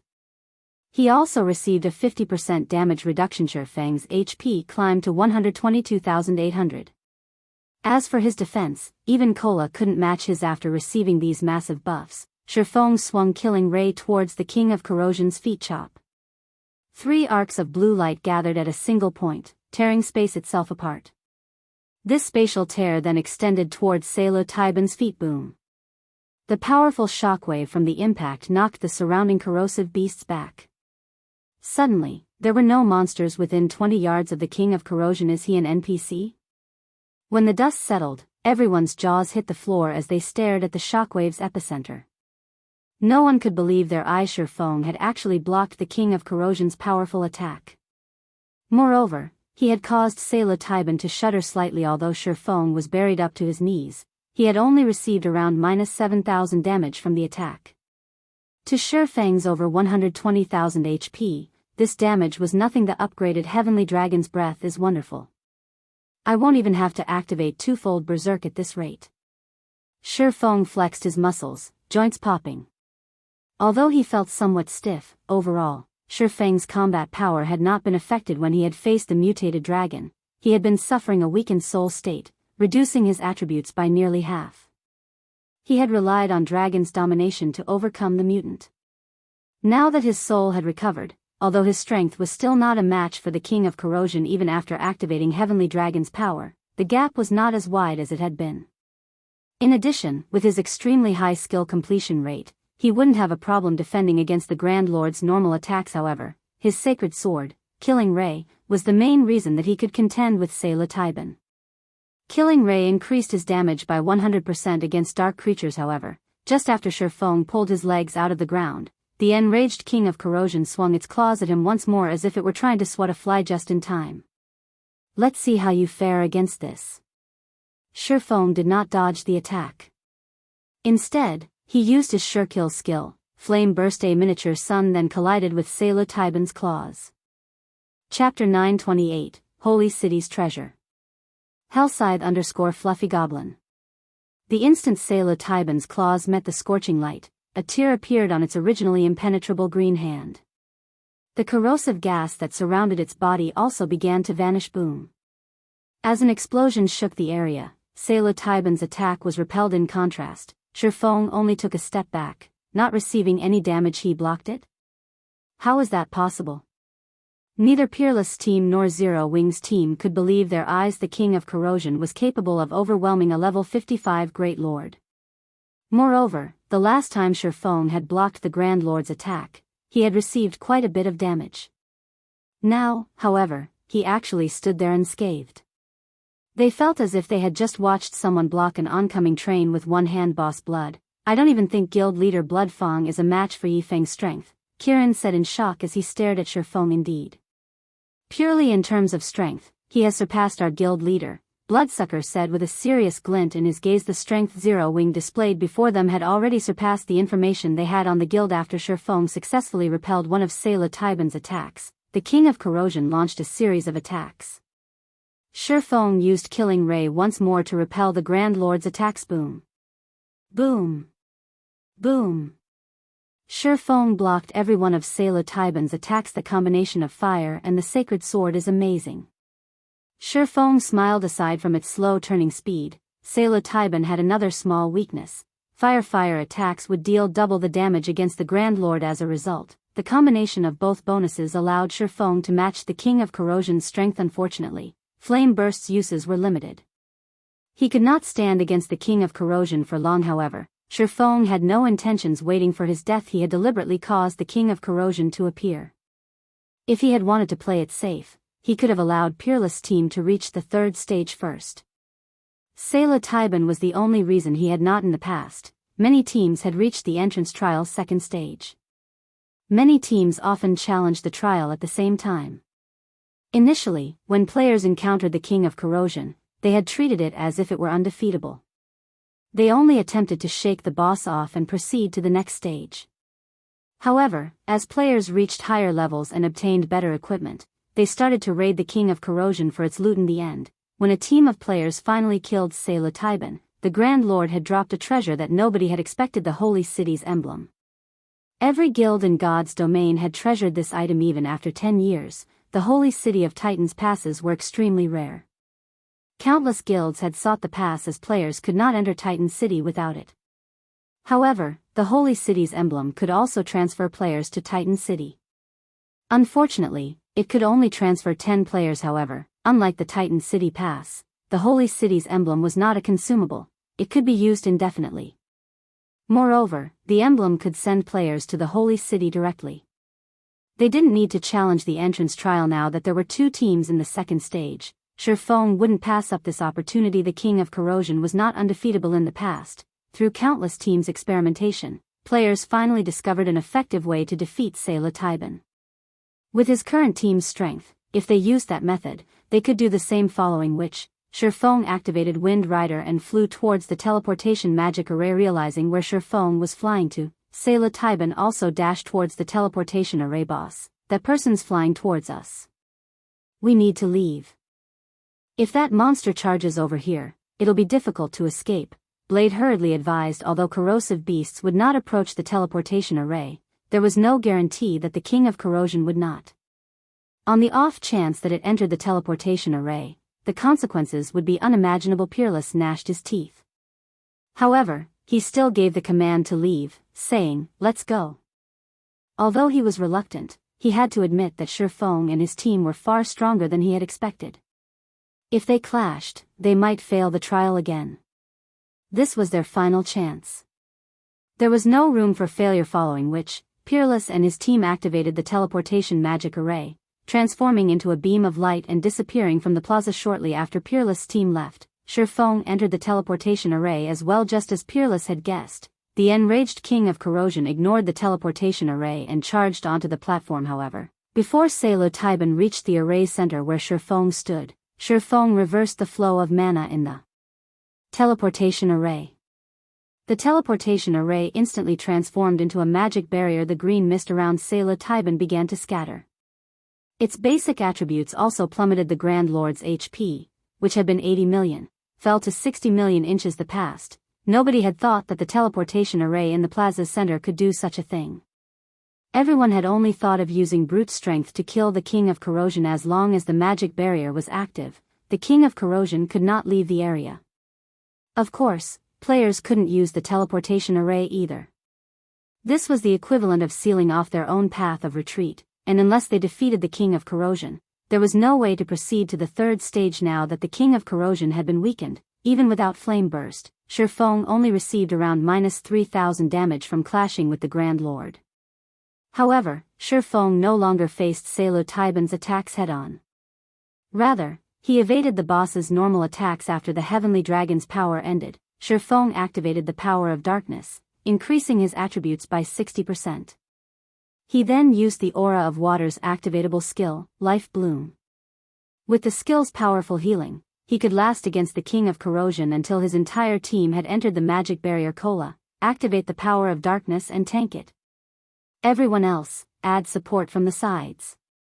Once Cola's berserk skill ends, Yi Wumian, activate yours and replace Cola. Turtledove will be next. Feng issued his commands once his team had entered the barrier. Yulan, use your large-scale buff spell. Everyone else, watch the boss's tail. On Feng's command, before they could even catch a breather, they began to move once more. Cola immediately activated the power of darkness and used Justice Bash on the King of Corrosion's feet. He followed up with a Shield of Vengeance, drawing Taiban's Agriolon. Also utilized her large-scale buff spell, Angel's Blessing. Suddenly, a harp-wielding, golden angel appeared in the sky. As the angel began to sing, a golden barrier enveloped every member of the team. Not only did the golden barrier increase everyone's attributes by 20%, but it also gave them a divine shield buff, reducing the damage they took by 20%. Both buffs lasted for 30 minutes. Although everyone's attributes had risen significantly, their damage against the King of Corrosion was still quite low, with most attacks dealing around -1,000 or so damage. Only elementalists could deal almost -3,000 damage with fire-type spells. However, Taiban had 60 million HP. Its battle recovery alone healed it for 600,000 HP every 5 seconds. Raiding the King of Corrosion was far more difficult than they had imagined. The team members finally realized just how terrifying Shifeng was to hold off the Grand Lord for as long as he had. Chapter 929, Clear. Hellscythe_Fluffy Goblin. Even after Sayla Taiban had been weakened, it dealt over -10,000 damage to Kola despite the Guardian Knight's active Berserk skill. Fortunately, Kola now had 40,000 HP. Without the Berserk skill, the single attack would have dropped his HP to a critical state. If it had been a critical hit, he would have died instantly. Skill incoming. Melee players, move back. Kola, focus on your positioning. Shifeng warned the MT when he saw the King of Corrosion's raised claws release a green glow. Although Shifeng had warned his team the moment he noticed the Grand Lord prepare the skill, Sayla Taiban didn't need long to launch it. When the Grand Lord's claws descended, many were still within 10 yards of it. Boom. The earth shattered. Everyone within 20 yards was thrown into a fainted state. In addition, green mist surfaced from the affected area. All players within the green mist lost 10,000 HP every second. Although some players had dispelled their fainted debuff immediately, they had failed to escape the area in time. In the blink of an eye, the mist claimed 3 lives. What a powerful skill. Although 5 healers focused on him, Kola only had around 14,000 HP by the time he broke through the green mist. Even the healers couldn't keep up with his diminishing HP. Meanwhile, his strengthening device's durability had fallen by 20 points. The mist's corrosive power was staggering. After Sayla Taiban finished executing its skill, it searched for a new target. Its eyes then fell upon one of the healers standing in the rear. It started to turn and tried to charge towards the healer. The boss is changing targets. MTs, block it. Shifeng shouted. Every so often, the King of Corrosion would choose a random target within 50 yards to attack, and for 4 seconds, it would become immune to aggro-pulling skills such as Mach. During these 4 seconds, players could only do their best to hinder the Grand Lord. Although 4 seconds might seem like a short time, to Sayla Taiban, it was more than enough to cross 50 yards. After Shifeng issued his orders, Turtledove executed Steel Impact and smashed her shield into the King of Corrosion. Peng. After a 300% boost to her strength attribute surpassed even Shifeng's, while the swordsman had Heavenly Dragon's power active. As a result, the attack forced the King of Corrosion back by 2 steps. A damage of over -10,000 points appearing above its head. Shock and admiration filled the team when they saw the Grand Lord stumble back. This move had delayed Sayla Taiban for 2 seconds. After including the 10 MT's blockade, the team foiled the King of Corrosion's attempt to eliminate one of the healers. Taking this opportunity, everyone bombarded the Grand Lord with attacks. Multiple damages appeared above Sayla Taiban's head. However, the King of Corrosion's defense was simply too high. Even Fire Dance had only dealt around -1,300 damage with each normal attack, while her skills dealt around -3,000 damage. This damage was not nearly as eye-catching as what she had dealt to the Steel Slaughterer. As for Shifeng, with the Sacred Sword doubling his damage and the effects of Power of Darkness and Angel's Blessing, every attack dealt around -10,000 damage. If he scored a critical hit, he dealt around -20,000 damage. As time passed and Kola's Berserk skill ended, Yi Wumian activated his Power of Darkness and replaced Kola. After Yi Wumian was done, Turtledove took his place. During this time, Sayla Taiban managed to kill another dozen or so players. As for the King of Corrosion itself, its HP had fallen to 30%. A big one is coming. Everyone, stand together. Healers, don't hold back. Heal everyone. Shifeng ordered a halt to his team's attacks as he gathered them together. When he noticed the Grand Lord shrink when its HP fell to 30%, Sayla Taiban would randomly launch powerful AoE attacks around itself. Every player within range would share the damage from these attacks. If only one person were within a targeted area, the attack would even deal enough damage to kill Shifeng with Heavenly Dragon's power active. Hence, everyone needed to stand together to receive this attack. After the team had huddled together, pillars of green light began to descend from the sky, one after another. These pillars created large craters when they struck the ground. It was clear that these players would die if they were stuck. In the blink of an eye, Shifeng's team received a blast. Everyone lost over 10,000 HP on the spot. Before the healers could restore their HP, another pillar struck the team. The players lost another 10,000 HP. The pillars of light descended for over 20 seconds. Throughout this time, a total of 5 pillars bombarded Shifeng's team. Many had died partway.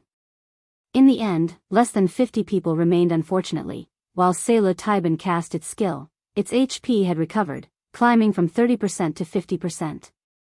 It now had 30 million HP remaining. Despair gripped everyone's hearts. They had fewer than 50 players standing now. Moreover, the surviving members were worse for wear, yet they still needed to burn away 30 million HP from the King of Corrosion. Had they not activated their berserk skills, the Pillars of Light would have killed them. If the King of Corrosion used this move again, their deaths would be imminent. Don't panic. The boss is now weakened, Shifeng said as he pointed to the King of Corrosion. Candlelight kneeled on the ground, a tired expression on its face.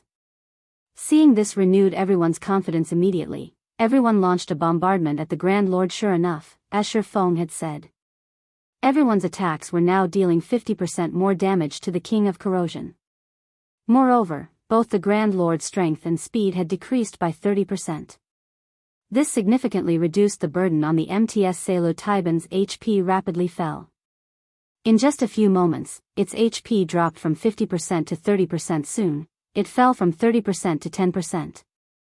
However, as time passed, the King of Corrosion slowly regained its vigor. Don't hold back. Throw everything you have at it. Shifeng anxiously shouted. The King of Corrosion was too difficult to deal with. By the time Candlelight had 6% HP remaining, it had recovered from its weakened state. Despite having used their berserk skills, the team had failed to finish off the Grand Lord while it had been weakened. Now that their berserk skills were no longer an option, it was practically impossible to defeat the recovered King of Corrosion. Suddenly, Kola activated Dragon Scale Body and ran in for a final bout. Shifeng also activated Blade Liberation, his attributes instantly doubling. With the Sacred Sword's effect, each of his attacks dealt over -20,000 damage. The others began to activate all sorts of magic scrolls as well, bombarding the King of Corrosion with various spells. Once Candlelight's HP fell to 5%, it started to attack players randomly. To make things worse, none of their aggro-pulling skills were effective. As a result, the team rapidly lost players. When there were only 20 or so players remaining, Candlelight's HP finally reached 1%. Die. Watching their teammates die, one after another, the survivors grew anxious. However, although everyone used every skill they had against the King of Corrosion, the effects were minimal. They had long since exhausted their options, so their damage was now limited. When there were only 14 players standing, Shifeng's flame burst finished its cooldown using silent steps. He arrived behind Candlelight's neck. He then began brandishing Killing Ray. 15 dazzling white lights flared. The King of Corrosion's final 300,000 HP vanished instantly, its massive frame crashing before the team. Chapter 930, Siege Tool. Hellscythe_Fluffy Goblin. Seeing the King of Corrosion fall to the ground, the survivors released a sigh of relief. A moment later, everyone burst into cheers. Candlelight's death allowed the survivors' levels to increase rapidly. For example, Fire Dance and Aqua Rose, who were level 40, reached level 42. Yulan also climbed from level 39 to level 42. As for Shifeng, White Knight, and Frozen Dream, they shot from level 42 to level 43. So much EXP. The corners of Bloodsucker's lips twitched slightly when he saw 2 consecutive lights wrap around his body, his level rising to 42. The King of Corrosion had nearly annihilated them. Not a single MT on the team was still alive. Among the healers, only Violet Cloud still stood without any life-saving skills. The King of Corrosion could kill a player with each attack. The battle's intensity had left a lingering fear among the survivors. Rest up. Violet, after you recover your mana, revive the other healers, Shifeng ordered after glancing over everyone. The King of Corrosion's might hadn't particularly surprised him. After all, Candlelight was an archaic species. In fact, this outcome had been excellent since he hadn't used his trump cards. If they had been any other team, Candlelight's ultimate attack would have annihilated them. They would not have survived until the Grand Lord entered a weakened state. The King of Corrosion didn't drop much after it died.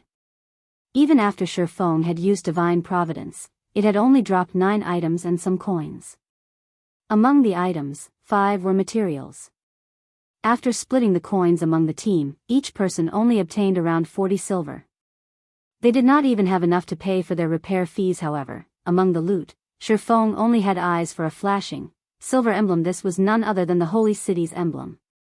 With this emblem, he didn't have to worry about finding a pass to the Holy City in the future. Of the 3 remaining items, one was a piece of growth-type equipment, one was a piece of epic equipment, and the last was a miniature ballista design Solovia's blade, two-handed sword, bronze rank, level 40, level 100 equipment requirement, strength 700 attack power plus 944, level 40, strength plus 52, endurance plus 61 attack speed plus 3 ignore levels plus 7. When attacking, 20% chance to deal 2/1 times damage and inflict the bleeding debuff on target for 12 seconds. Additional passive skill, monstrous strength. When attacking, there is a chance to increase strength by 60% for 5 seconds. Additional active skill, Blood of Fury. The lower the wielder's HP is, the higher their damage and attack speed become to a maximum of 70% for 1 minute. Cooldown, 5 hours. This sword belonged to Titan's Grand Marshal Solovia. However, due to contamination by the power of darkness, purifying the item will require a large number of magic crystals and EXP. First purification requires 200 magic crystals and 400 million EXP. This sword, which had once been used by a Grand Marshal of Titan City, caused the team's berserkers to drool. The weapon even tempted Bloodsucker. Although his current weapon was epic rank, when comparing additional skills, Solovia's blade was much suited for berserkers. Solovia's blade was almost tailor-made for the class. Unfortunately, purifying the weapon 5 times would require a lot of magic crystals and EXP. The other epic item also left everyone speechless. Ring of Corrosion, ring, epic rank, level 40, level 90 equipment requirement, agility 400, intelligence 200, strength plus 38, agility plus 42, endurance plus 26, intelligence plus 31, level 40, ignore levels plus 10. When equipped, increase all attributes by 10%. Poison resistance plus 20, magic resistance plus 10. Additional passive skill, Corrosion, allows wielders' attacks to weaken opponents' defense and magic resistance by 50% and inflicts a poison debuff, causing damage every 2 seconds for 10 seconds. Debuff can stack up to 5 times. Additional active skill, Poisonous Miasma. Release a poisonous mist in a radius of 20 yards, causing damage equal to 500% of wielder's main attribute every second. Enemies within this poisonous mist suffer a 10% defense and magic resistance decrease for 10 seconds.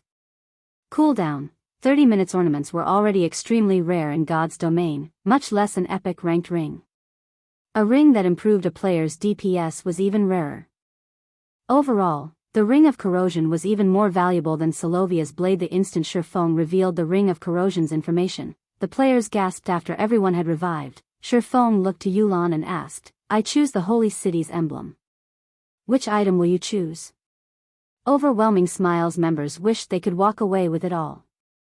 The 2 items and the miniature ballista were extremely valuable items to a guild. As for the Holy City's emblem, Shifeng had not shared its attributes. He had specifically exercised his right to choose the first item to avoid revealing its information. Nobody called Shifeng out on his actions, either. After all, they had only won this battle because of Shifeng's commands. However, Yulan was somewhat hesitant, her gaze shifting back and forth between the 2 items and the miniature ballista. The miniature ballista was a powerful siege tool. Now that players were reaching higher levels, the various guilds had begun to prepare for conquering towns. They had already learned the benefits of mastering a town from the situation in Stone Forest Town. That little town raked in thousands of gold each day for 0 wing. Hence, the various large guilds prioritized capturing their own. However, producing the miniature ballista was very difficult. With lifestyle players' current abilities, it was almost impossible to manufacture in the short term. Choosing the 2 pieces of equipment would undoubtedly benefit her team. In the long run, however, the miniature ballista was more advantageous. As Yulan hesitated over her choice, Warwolf whispered to her, "Yulan, pick the 2 pieces of equipment. You still lack a powerful foundation. Although the miniature ballista is indeed valuable, it is not particularly useful right now." In the organization known as Underworld, Yulan was not yet an upper echelon. She also did not have a guild of her own. While the miniature ballista might profit a guild immensely, it was not particularly beneficial to an individual. If Yulan wanted to raise her position in the organization, then she needed a powerful team to support her. Hence, choosing Sylvia's blade and the Ring of Corrosion was a wiser decision than choosing the miniature ballista. Moreover, if not for Shifeng's help in the trial, they wouldn't have any of these items. I'll pick the Ring of Corrosion.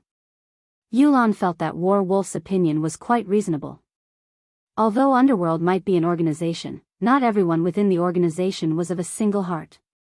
While she might temporarily raise her position if she presented the miniature ballista, others could replace her at any time. I'll pick the miniature ballista design. Then, Shifeng said without hesitation he had plenty of methods to obtain top-tier weapons and equipment. Although he lacked epic weapons and equipment right now, as players reached higher levels, obtaining them would become easier. However, it was a different story for siege tool designs. These designs would also be difficult to find.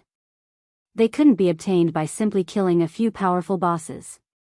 If he missed on this opportunity, he would definitely regret it. Moreover, Shifeng now had the Holy City's emblem. He no longer worried about nurturing advanced engineers.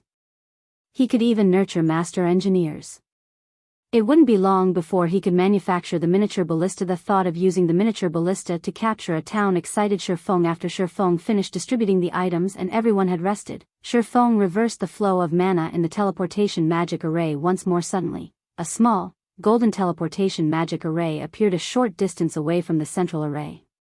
The small teleportation array's golden glow scattered the surrounding corrosive beasts and corrosive beast kings. None of the monsters dared move closer than 300 yards from the teleportation array. What's going on? Shifeng frowned at the golden array with curiosity. Chapter 931, Titan Library. Hellscythe _ Fluffy As far as Shifeng knew, there should have only been one exit leading to the entrance trial's third stage. The golden teleportation array that had suddenly appeared was much stronger than the array in the center of the plaza.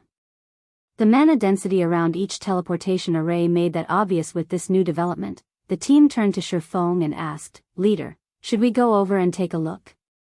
Previously, they had watched Peerless' team use the central teleportation array to leave the plaza. Now that another had appeared, they didn't know whether or not that teleportation array was a trap. After all, this was their first time here. Could it be a special reward for the first kill? Shifeng felt that it was highly possible. When he had killed the King of Corrosion in the past, no such phenomenon had occurred. Of course, when he had killed Sailor Taiban back then, other teams had raided the Grand Lord many times before. As for the golden teleportation array being a trap, it was unlikely. After all, revealing a trap after players had defeated the stage boss would be too fraudulent. The teleportation array was most likely a reward of some kind. Let's head over to investigate. In the end, Shifeng decided to examine it under Shifeng's command. The team approached the golden teleportation array. As no monsters dared move near to the array, they had an easy time reaching it. The instant Shifeng stepped into the teleportation array, his mind felt clearer than ever before. Moreover, a brimming with energy buff had appeared in his status window. The sound of a system notification suddenly reached his ears. "System, you have discovered the teleportation magic array to Titan Library. Sure enough, it's the first kill reward." Shifeng was ecstatic when he heard the system notification. There were two main benefits to visiting Titan City. The first was that lifestyle players could use the Titan workshops to improve their skills.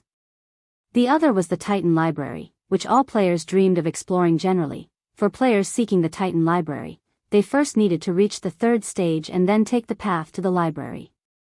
However, while that path would also eventually lead players to Titan City, it was significantly more difficult than the path that led to Titan City directly. Players usually chose the latter option to ensure their Titan City entrance slots. Shifeng had never imagined that obtaining the King of Corrosion's first kill would garner such a benefit as well. Following which, Shifeng walked towards the teleportation array's center and activated it. Everyone instantly transformed into streaks of golden light and vanished. After the team disappeared, the golden teleportation array faded as well, silence returning to the spacious plaza. The entrance trial's third stage consisted of narrow pathways. Barely 3 people could walk, side by side, down the pathways. Meanwhile, bottomless pits lined each pathway on either side. If a player fell off the pathway, it wouldn't even be possible to revive them. They would be instantly disqualified from the entrance trial. Aside from this dangerous pathway, there were large groups of bat monsters flying through the air that frequently screeched soundwave attacks. If players were not careful and failed to avoid these attacks, they may plunge to their deaths. When Peerless' team arrived here, they were immediately thrown into a bitter battle. The weakest bat monsters here were special elites, with many being chieftains. There were even level 45 Lord-ranked bat kings. When these bats caught players, they immediately threw them into the abyss. These bat monsters were far more difficult to deal with than the corrosive beasts. The fact that players would be disqualified if they fell off the pathway was particularly harsh. Used the sound bombs. Peerless shouted when he saw bat monsters gather around them. Against ordinary monsters, the sound bombs weren't particularly effective. The bombs only made some noise to disturb monsters. However, against the bat monsters, the bomb's effect was massive. A single explosion would scare away these monsters, preventing them from approaching for a short time. Peerless had specifically prepared this item to deal with the bat monsters. During his second trial attempt, his team had been utterly helpless against the bat monsters. From time to time, the bat kings would fly past, grabbing and tossing their team members into the abyss. Before they had even reached the halfway point, the entire team had fallen to their deaths. Under Peerless' command, the team members took out their sound bombs and threw them at the clumped bat monsters. The explosions scared the incoming bats away. Move faster. Use the sound bombs sparingly. Peerless shouted hurriedly. Although the sound bombs were impressively effective, they were extremely rare. Even utilizing their guild strength, they had only managed to procure a small stock. If they did not conserve their bombs, they wouldn't make it through this tortuous abyss. Meanwhile, on the other path leading to Titan City, Shifeng and the others suddenly appeared before an ancient, towering fortress. The ancient fortress loomed over 1,000 meters high. The building itself looked like a mountain. Level 200 NPC guards stood before the fortress's iron gates. These two NPCs were over 10 meters tall. When these NPCs saw Shifeng and the others, they blocked the gates with their spears. This is the Great Titan Library. Outsiders are not allowed to enter. One of the NPC guards coldly informed the players as he swept a glance over Shifeng and the others. If you wish to enter, you need to pass our test. The team members were shocked when they saw the Titan Library. It was, by far, the largest library they had ever seen in God's Domain. Players were not strangers to God's Domain's libraries. It was especially true for magical class players. All magical class players who wanted to practice and improve their spellcasting techniques or learn new spells generally did so in a library. However, gaining entrance into NPC cities' libraries was a difficult feat. One typically needed to be a noble or a friend of the city's NPC nobles to gain access. Aside from allowing players to learn spells, libraries' greatest purpose was information gathering. In truth, players could find information on many quests in God's Domain in libraries. For example, the information Yulan had regarding the holy city of Titan was available in libraries in NPC cities. However, the libraries in God's Domain varied in size. Each library also contained different information. Hence, the various large guilds usually created their own intelligence departments specifically to gather information from various libraries and compile their own information databases. This made it easier for their guild members to find information on their quests. As for Shifeng, who had the Demon Hunter title, he was considered a world noble in God's Domain. Hence, utilizing his privilege as a world noble, he had led Zero Wings members into God's Domain's various libraries. Unfortunately, the Demon Hunter title only gave him access to libraries in ordinary NPC cities. It did not give him access to kingdoms and imperial capitals' libraries. Players had to rely on their own capabilities to gain entrance. Even so, the information Zero Wing had collected was even more comprehensive than first-rate guilds. We will accept the test, Shifeng announced as he stepped forward. Very well. You only have one chance. If you pass the test, you may learn from our library. Chapter 932, Advantage of Tier 1 Players. Hellscythe_Fluffy Goblin. When the team heard that they could enter the Titan Library if they passed the test, elation colored their expressions. The team's magical classes were particularly eager, their eyes alight as they hungered to enter the library as soon as possible. Everyone, rest up. Make sure you are in peak condition before you challenge the test, Shifeng instructed his team. Each person only had one chance to pass the test. If they failed, they would not gain access to the library. They would only find another chance to take the test when they came through the trial again. However, it would be far more difficult to reach the Titan Library next time. While Shifeng was confident in leading everyone to Titan City, the same could not be said for the Titan Library in the past. Many independent players had chosen to take the library's test whenever they got their hands on a pass. However, since reaching the Titan Library was more difficult than the direct path to Titan City, very few players had passed the test. Even so, everyone wanted to try this, was all because players could learn extremely rare skills in the Titan Library. These rare skills could improve a player's combat power significantly. For example, Shifeng's Flame Burst was one such rare skill. Moreover, these skills generally did not require proficiency to level, only EXP. Hence, a player could dump a large sum of EXP into leveling these skills during a crucial moment with the hope of turning the situation around. Your test is simple. Because you are all Tier 1 classes, you just need to kill a chieftain of the same level within a certain time. If you fail to defeat your opponent within the given time, you fail the test. After the Titan NPC finished explaining, the spear in his hand trembled suddenly. A golden magic array with a 5-yard radius appeared a short distance away. That is your arena. When you are ready to take the test, simply step into the array, the Titan NPC said as he pointed at the golden magic array. The NPC then fell silent as he resumed guarding the closed gates. As the team members listened to the test's rules, they frowned. Ordinary experts could not solo a chieftain of the same level, not to mention doing so within a limited time. Since the system had placed a time limit on the test, it was obvious that players would not have long. Just enter the array when you're ready, Shifeng said. He could not help but laugh and shake his head when he saw everyone's depressed expressions. In reality, Tier 1 players had a benefit when they came here. When Tier 2 players took the test, they had to solo a High Lord of the same level. That monster was 2 ranks higher. Compared to a High Lord, a chieftain seemed cute. After saying so, Shifeng entered the magic array. He then transformed into a streak of golden light and disappeared. After watching Shifeng enter the test, the rest of the team stepped into the magic array as well. Even if they were not confident of succeeding, they had to try. After players entered the golden magic array, they were transported to a peculiar space. When Shifeng opened his eyes, he discovered that he had teleported to a wide, open prairie with no end in sight. Meanwhile, 200 yards away from him lay a flaming rhinoceros that was over 5 meters tall. Crimson Rhinoceros, Elemental Being, Chieftain, Level 43 HP 400,000/400,000. The library's test monster had far less HP than an ordinary chieftain. The point of this test was to see if players could face these monsters head-on. As Shifeng prepared to approach the rhinoceros, he heard the sound of a system notification system. You have 10 minutes to complete the battle. If you cannot finish the battle within the allotted time, you will be automatically transferred out of this instance. The system's giving players 10 minutes. It sure is favoring Tier 1 players. Shifeng could not help but sigh when Tier 2 players challenged the test. They only had 20 minutes. However, their monster was a High Lord. Wasting no time, Shifeng walked towards the Crimson Rhinoceros. When Shifeng was only 70 yards away from the Crimson Rhinoceros, the chieftain discovered his presence. Immediately, it snorted scorching flames from its nostrils and stomped the ground angrily. It then charged at Shifeng. When it moved, it thundered like a speeding truck. Seeing this, Shifeng activated Flame Burst. With light steps, he easily evaded the Crimson Rhinoceros's charge and slashed the chieftain's backbone. The attack sent the rhinoceros flying over a dozen yards. When it slammed into the ground, it released a pained cry.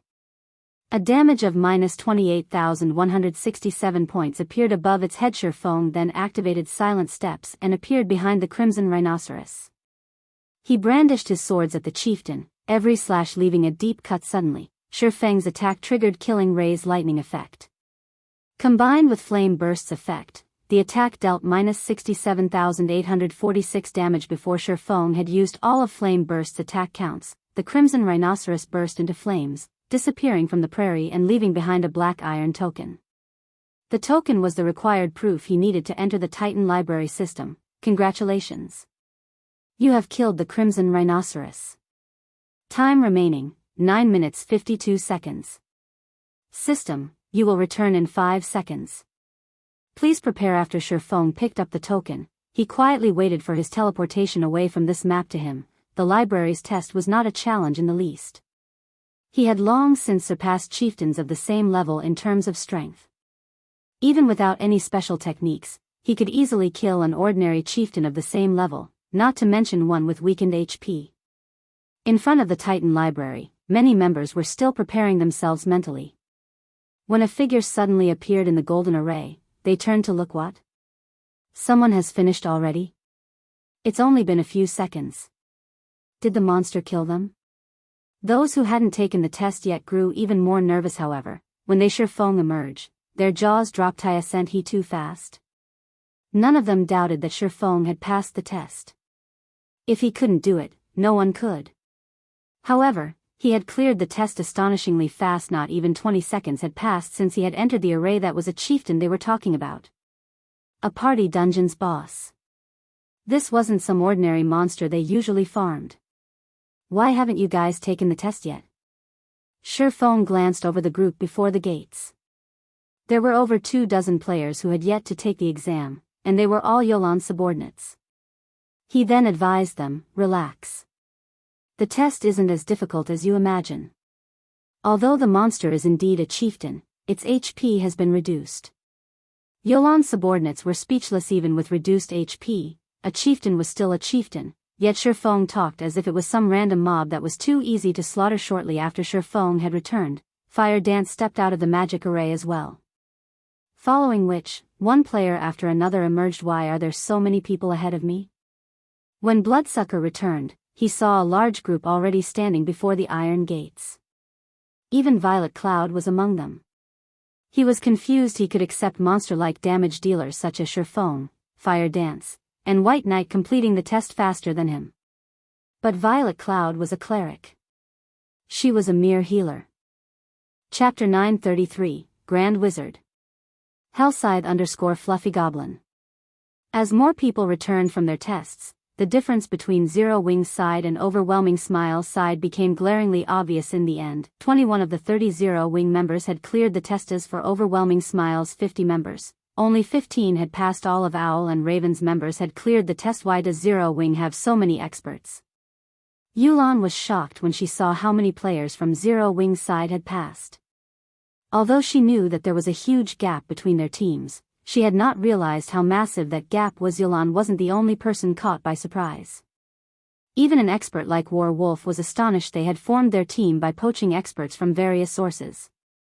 Overall, their team could rival even first-rate guilds' main forces. On the other hand, Zero Wing had only developed in Star Moon Kingdom, yet regarding the quality and quantity of experts, Zero Wing's team was far greatly superior to theirs. Since everyone has finished the test, those who did not pass will wait by the entrance.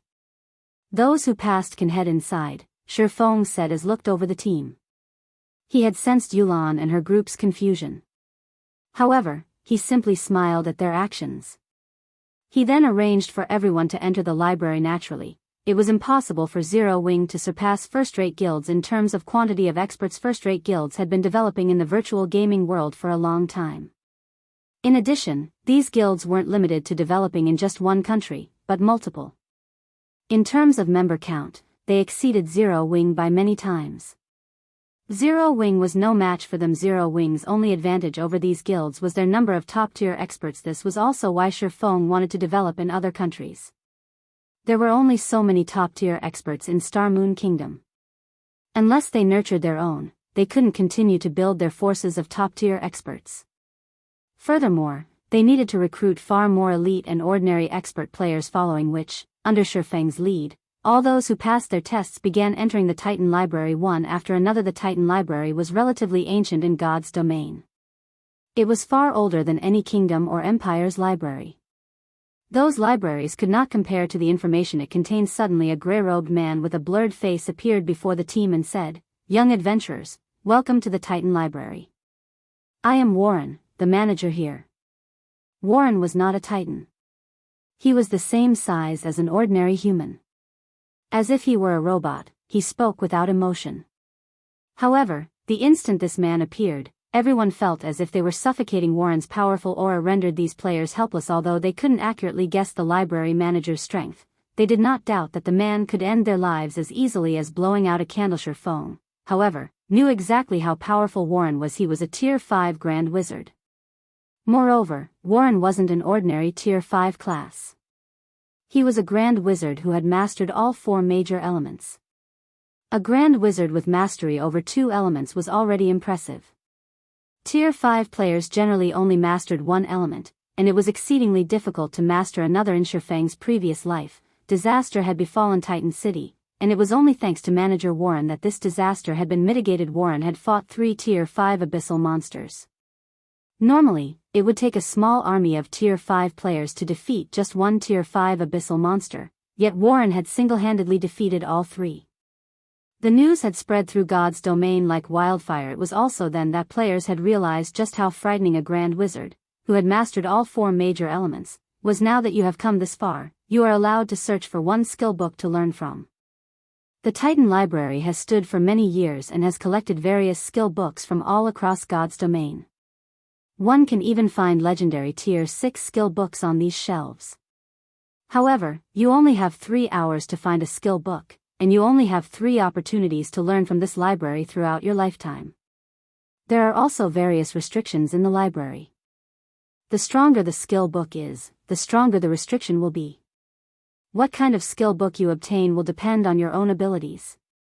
Do not waste time out of greed over a powerful skill, Warren explained slowly. Hearing this, the player's eyes lit up with excitement. In God's domain, a skill's rarity increased with levels and tiers. Currently, even Tier 2 skill books were beyond players, let alone Tier 6. Only someone like Shifang understood how precious a Tier 6 skill book was. Its value could even rival that of a fragmented legendary item. Tier 5 skills and spells weren't easy to obtain either. One had to be lucky to find one. Even after reaching Tier 4 and 5, many players in the past had only possessed a few skills or spells of the same tier. Meanwhile, Titan Library just happened to allow players access to these rare skills and spells. Hence, players constantly fought to challenge the Titan Library's test. Unfortunately, very few players had ever come this far. This opportunity to grasp a high-tiered skill or spell was far more valuable than an epic weapon. Warren had vanished after he finished his explanation of the library. Without wasting any time, Shifang and the others split up to search for their own skill books. The Titan Library was colossal and had many sections. Finding a suitable high-tiered skill book within 3 hours would not be easy. Hence, they needed to cherish every second they had. Following which, Shifang dashed towards the section for melee skills in the Titan Library. Skill and spell books were not categorized by class. Rather, they fell into 4 main groups: melee skills, ranged skills, healing spells, and destruction spells. Melee players like Shifang had to head towards the melee skill section. Of course, one could also choose a skill from the ranged skill section. Once Shifang reached the melee skill section, he delved deeper into the section. Every library section was divided further into 4 areas: the outer area, the inner area, the central area, and the core. There were thousands of skill books in the outer area. Shifang could waste his 3 hours just skimming through those books. Meanwhile, as one ventured closer to each section's center, they would find fewer and higher quality skill books. However, based on what Shifang had heard in his previous life, even the core housed over 100 skill books. The Titan Library's wealth of information would shock any player. As Shifang left the outer area and approached the inner area, a barrier appeared, blocking his path. Chapter 934, Tier 3 Sure Kill Skill. Hellscythe_Fluffy Goblin. The barrier against Tier 1 classes is stronger than I expected. Shifang lifted a hand to the invisible wall. The wall acted like a massive repulsion field that enclosed the 3 innermost areas. Players could not force their way in. This was also why Warren had warned them not to be greedy. There were too many skill and spell books in the Titan Library, and it was very difficult to find a book that suited each player within a limited time. If they focused on breaking through these invisible barriers, they might leave empty-handed. Players could not rely on their strength to break through the library's barriers. They could, however, rely on techniques. Upon reaching the repulsion field, players' every aspect would be suppressed to a certain extent. Even Tier 4 and Tier 5 players were not exempt. Inside the repulsion field, there were countless air currents. These air currents would barrage anyone within the field. If players did not respond appropriately, they would be thrown from the repulsion field. As Shifang entered the field, many others also began to move. None of them were interested in the outer area's skill books. However, the moment these people entered the repulsion field, they slowed to a crawl as if they had been submerged in mud. With their speed crippled, several streams of air rushed at them. Failing to dodge in time, these people were expelled from the repulsion field. One of Raven's members, Masked Angel, rushed into the repulsion field. You think you can stop me with this little trick? Once Masked Angel stepped into the repulsion field, he sneered as he pushed further into the inner area with long strides. Over 100 yards of repulsion field separated the outer and inner area. Masked Angel quickly crossed over a dozen yards through the field, moving as if the air currents were non-existent. Amazing. A few people who had been thrown from the repulsion field exclaimed when they had entered the repulsion field. They hadn't been able to move normally at all, yet Masked Angel did not seem to have any issues as a few streams of violent air tore towards Masked Angel. He dodged every one with a mysterious footwork technique. He then continued forward. What? How are his movements so smooth? Does the suppression's strength depend on the player? That shouldn't be the case. These players watched Masked Angel reach the halfway point with envy. As long as Masked Angel passed through this restricted area, he could search the inner area's skill books. Even a fool could guess the difference between the outer area's skill books and those in the inner area. They had already flipped through a few skill books in the outer area, and all they found were Tier 1 and Tier 2 books. While these skill books were very valuable, they would be of little use in the future. Only the inner area's skill books could give them an edge as they leveled. As expected of an expert of Raven, he discerned the repulsion field's rules as soon as he entered.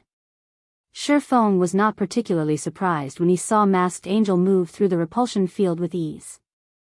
After all, Masked Angel was a refinement realm expert. The resistance players encountered in the repulsion field was not monotonous. Rather, it changed randomly.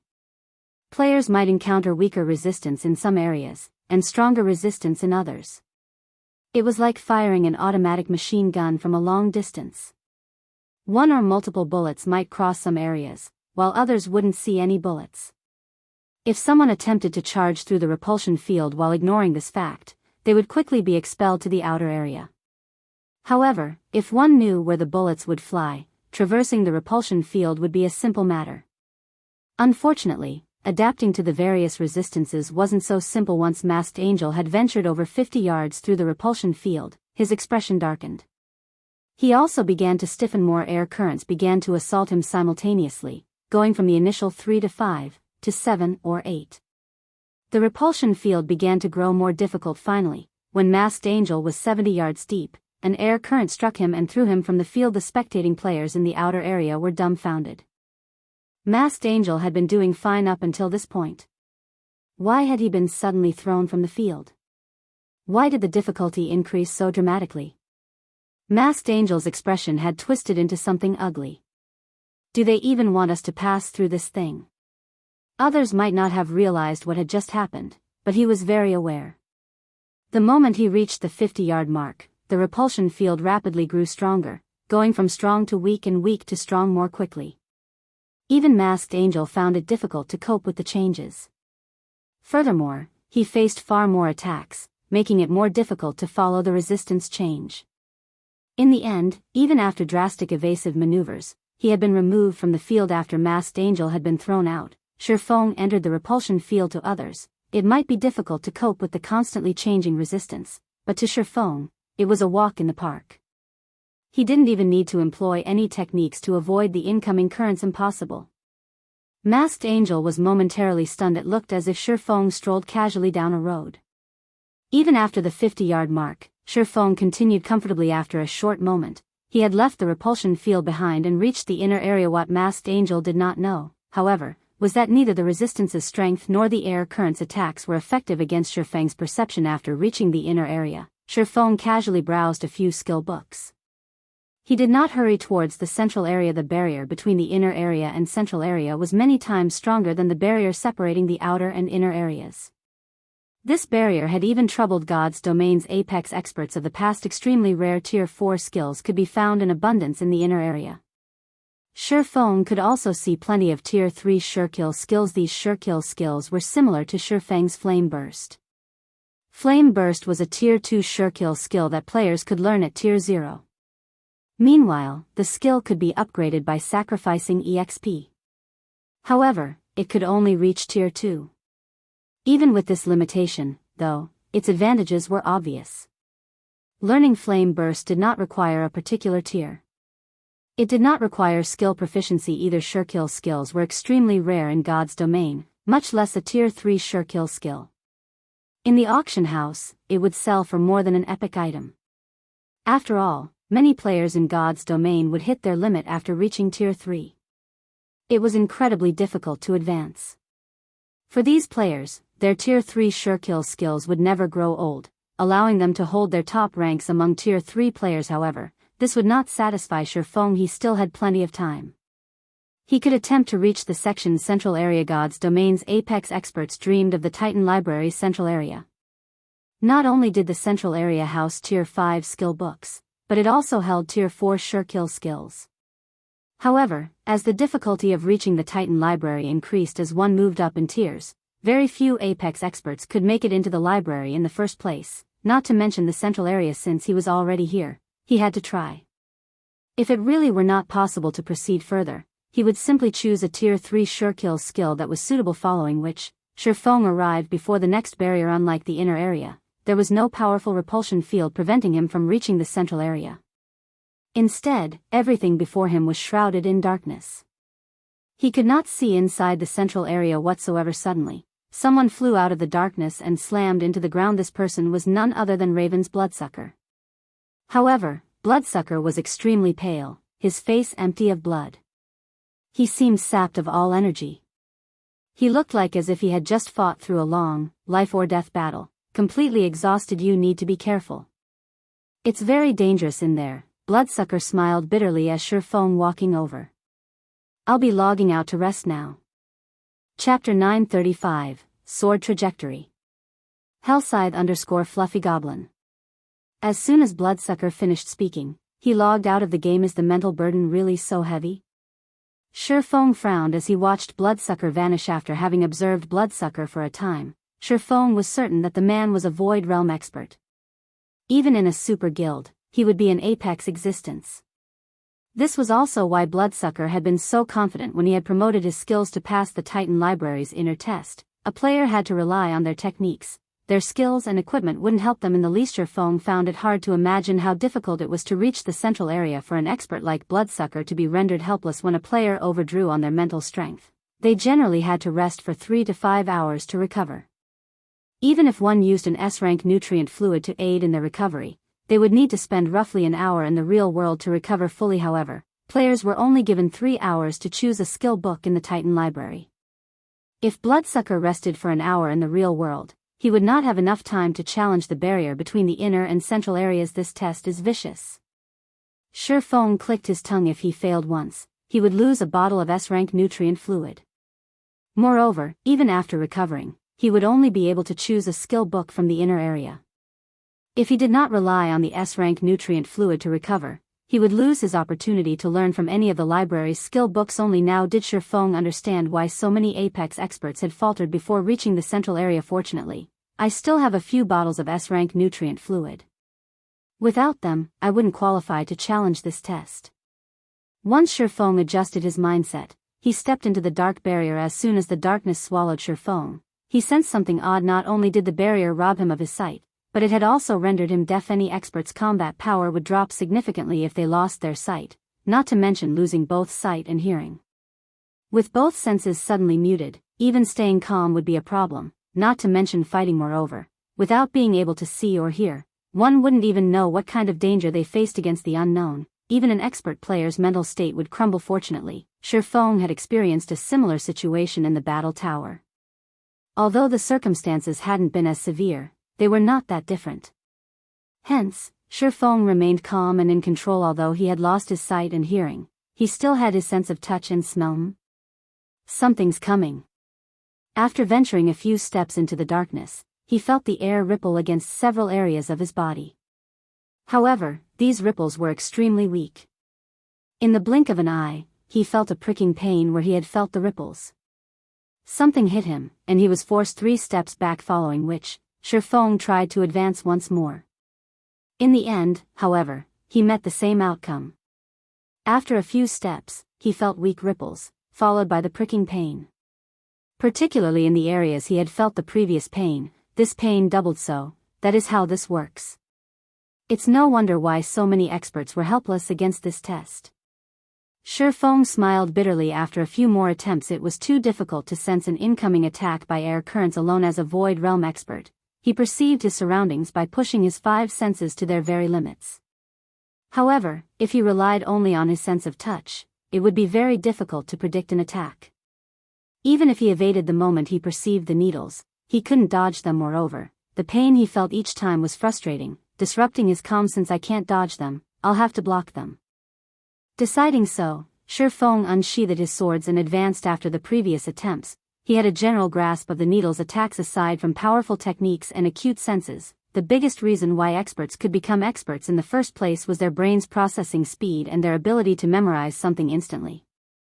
Once one strengthened their mind, their memorization and calculation would improve tremendously. They could then run through various simulations in their minds using what limited information they had in this dark area. The needle attacks were not without a pattern. For each wave of attacks, the needles would target 3 to 5 locations. Based on where Shifeng had already been struck and how many times, a total of 12 locations on his body were being targeted. Although he could not be certain that the needles would only attack these 12 locations, knowing them was enough. As long as he defended these points, he couldn't be disqualified if he received a hit, even if he were hit elsewhere. At most, he would be forced to take 1 or 2 steps back and defend another location, following which, Shifeng continued his advance, using his blades to form a barrier around himself as he repelled the needle attacks. Moreover, as he brandished his swords, Shifeng refined his sword's trajectories, little by little, gradually reducing his excess movements and strengthening his defense. As Shifeng had speculated, there were more than 12 targets on his body. 14 areas were being targeted. These 14 points seemed to contain some kind of hidden meaning. As Shifeng improved his sword trajectories, the defensive range enlarged as well. Right now, he could block roughly 40% of all attacks aimed at him from the front. This sensation astonished Shifeng. He was also ecstatic over his growth. There were still many flaws in his sword trajectories, and his slashes were not as efficient as they could be. However, now that he could block 40% of the attacks coming from the front, he could theoretically block 20 of 50 targeted attacks launched from in front of him. After Shifeng had ventured 50 yards into the darkness, 6 to 8 attacks assaulted him simultaneously. The number of targets on his body also rose from 14 to 21. The sudden change disrupted Shifeng's rhythm, causing him to waver back and forth over the 50-yard mark. As attacks continuously struck his body, his pain grew more intense. The attacks were even painful enough to force a strong-willed person like Shifeng to grit his teeth. However, although the pain distracted him slightly, Shifeng's determination grew as he fought. Now that he had to block 21 points, his sword trajectories became more complex. After half an hour of refining his techniques and eliminating unnecessary movement, Shifeng finally pushed past the 50-yard mark. He could now block all of the needle attacks that assaulted him. When he had ventured past the 80-yard mark, the attack count increased once more, increasing to 14 to 18 attacks at a time. Furthermore, he now had to defend 32 points. Although he only had to block another 11 areas, the necessary sword trajectories multiplied by several times. Even Shifeng struggled to cope with this qualitative change. Even after refining his movements for over an hour, his technique still had plenty of flaws. However, he could now block 60% of the attacks launched from his front. After several more failed attempts to perfect his sword trajectories, Shifeng decided to gamble. Rather than trying to block all 32 targeted points, he gave up his defense over a few that did not follow his trajectories. Gritting his teeth and enduring the pain, he then attempted to cross the final 20 yards. In the end, with only 20 minutes of his 3 hours remaining, Shifeng finally broke through the darkness and reached the Titan Library's central area. Chapter 936, Lightning Edge. Hellscythe_Fluffy Goblin. Unlike the library's inner area, which contained many ancient bookshelves lined with books, the central area had various globes of blue water rotating around a 3-story tall water globe. As soon as Shifeng set foot into the central area, he felt his consciousness waver. The constant pricking pain he had felt in the darkness had pushed him to his limits. The Titan Library really is a special place. Shifeng sat down and took several deep breaths. Although he was very tired, he was ecstatic. However, his excitement was not due to his success in reaching the central area. Rather, He was thrilled about what he had gained in the darkness. Never in his dreams had he thought that he would find a secret technique hidden in the darkness. The sword trajectories he had employed to defend the 32 targeted points was profound. It was even more astounding than an advanced combat technique. Feng had realized how frightening this secret technique was as he had continued to improve his sword's trajectories. If he could grasp this sword trajectory, his swordsmanship might even surpass Sirius's 6-in-1 combination attack. Not bad, young man. It's been a long time since someone's reached this area. Shortly after Feng had sat to rest, a figure appeared before him, praising Feng. Looking up, Feng discovered Warren, the library manager who had disappeared since you've passed the test. Follow me, Warren said before turning and walking towards the massive water globe hurriedly. Feng rose from the floor and followed the manager. Although dodging the needle attacks had taken its toll, he had not yet exceeded his mental endurance. He didn't need to rest immediately as Bloodsucker had. After reaching the transparent globe, Warren began to recite an incantation. The massive globe slowly descended from the air. Despite standing over a dozen yards away, Feng could feel the daunting mana radiating from the globe. This mana was far purer than that within the 7 luminaries crystal. Furthermore, the mana that the globe released into the air did not scatter. If the globe exploded, Feng did not doubt that the explosion would obliterate the Titan Library. Go on. This is where the most precious skills the Titan Library has collected over the years have been contained, Warren urged. Of course, you may also challenge the library's core, but be warned, throughout the past several hundred years, only 7 have reached the core and left to tell the tale. Lord Warren, I've decided to choose a skill book here, Feng declared without hesitation. He had been lucky to reach the central area. As for whether that luck would carry him to the core, Feng did not even dare to wonder. As far as he knew, only 5 players had entered the Titan Library's core in the past. Every single one of those players had been a Tier 6 God-ranked expert. With his current strength, his chances were close to, if not, non-existent. In all honesty, Feng had considered trying. Unfortunately, his time was running out. On the off chance that he overextended his mental endurance and was forced to log out to rest, he might even drown in his regrets. A wise decision. Warren nodded pleasantly. The magic barriers inside the Titan Library are the blood and sweat of the 10 saints. That is especially the case for the magic barrier that protects the core.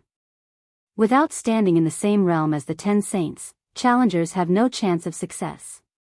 Had you attempted to challenge the barrier, you would have been disqualified. Feng rolled his eyes at the manager. You're only telling me that now? Following which, Feng disappeared into the massive water globe. Upon entering the globe, a list of books appeared before Feng. Every skill book listed was either a Tier 5 skill or a Tier 4 Surekill skill. The list contained hundreds of them. Feng's eyes drifted to the Tier 4 Surekill skills without even glancing at the Tier 5 skill books. Although Tier 5 skills were much stronger than Tier 4 Surekill skills, one could only learn the former after reaching Tier 5. To his present self, a Tier 5 skill book would be as useless as a very expensive paperweight. It was not nearly as practical as a Tier 4 Surekill skill. There were a total of 133 Tier 4 Surekill skill books on the list, and Feng rejoiced at the sight. If he could learn them all, every Tier 4 player would be no more than a punching bag. There was a wide variety of skills to choose from. Some were single-target skills like Flame Burst, while others were AoE skills like Skywill Sword. There were also control skills like Abyssal Bind and Abyssal Curse. There were even extremely precious Berserk skills and support skills. These skills covered nearly every aspect and were more than enough for players to compensate for their shortcomings. After much contemplation, Feng decided to search through the AoE skills. While single-target skills and Berserk skills could elevate a player's combat power tremendously, AoE skills were far more effective in group battles and grinding. Feng was currently in a rush to reach level 50. An AoE skill was, without a doubt, his best choice. There were a total of 5 AoE attack skills. Some dealt physical damage, while other dealt magical damage. Some even dealt a mix of each. Having both would be the best choice. Feng dismissed the first 2 varieties. While the pros of a physical or magical skill were obvious, the cons were just as clear. If he encountered a monster that countered either type of damage, the skill would lose its effectiveness. Take Firestorm for example. If he used the skill against a fire-type monster or an elemental being, the skill wouldn't help him. Rather than risk such a specialized skill, it was safer to pick one that dealt both types of damage. After excluding the specialized skills, Shifeng was left with 2 books. The first book contained the skill Divine Punishment. When activated, the skill dealt a combination of physical and holy damage to monsters in a targeted area. The skill covered 20 yards in every direction and had a cooldown of 10 minutes. The other skill was Lightning Edge. Upon activation, it would deal a mix of physical and lightning damage to monsters in a cone. The skill had an initial coverage of 30 yards and a cooldown of 15 minutes. Countless players in God's domain dreamed of obtaining both skill books. Shifeng found himself in a bit of a bind. Holy damage would be twice as effective against dark creatures. In addition to his sacred sword, he would be a nightmare to dark creatures if he chose Divine Punishment. The only downside was the skill's limited range. As for Lightning Edge, it was suitable for kiting monsters. Noticing that he was running out of time, after a moment of hesitation, Shifeng chose Lightning Edge. He had chosen this to help him level faster, following which, Shifeng clicked to learn Lightning Edge. As soon as he did, a stream of energy emerged from the water around him and surged into his body system. Congratulations! You have learned Lightning Edge. Lightning Edge, Action Type, Tier 0, Level 1, requires 200,000 EXP to upgrade to Tier 0, Level 2, Channeling Time, 0. 5 seconds, deals 300% physical and 300% lightning damage in a cone in front of user. Initial coverage range is 30 yards. Duration, 3 seconds. Cooldown, 15 minutes. As expected of a Tier 4 Sure Kill skill. Its starting damage and required EXP are double that of Flame Bursts. If it reaches Tier 1, it will likely be even stronger than Firestorm. Shifeng was elated when he saw the skill's information. He immediately decided to upgrade Lightning Edge's level.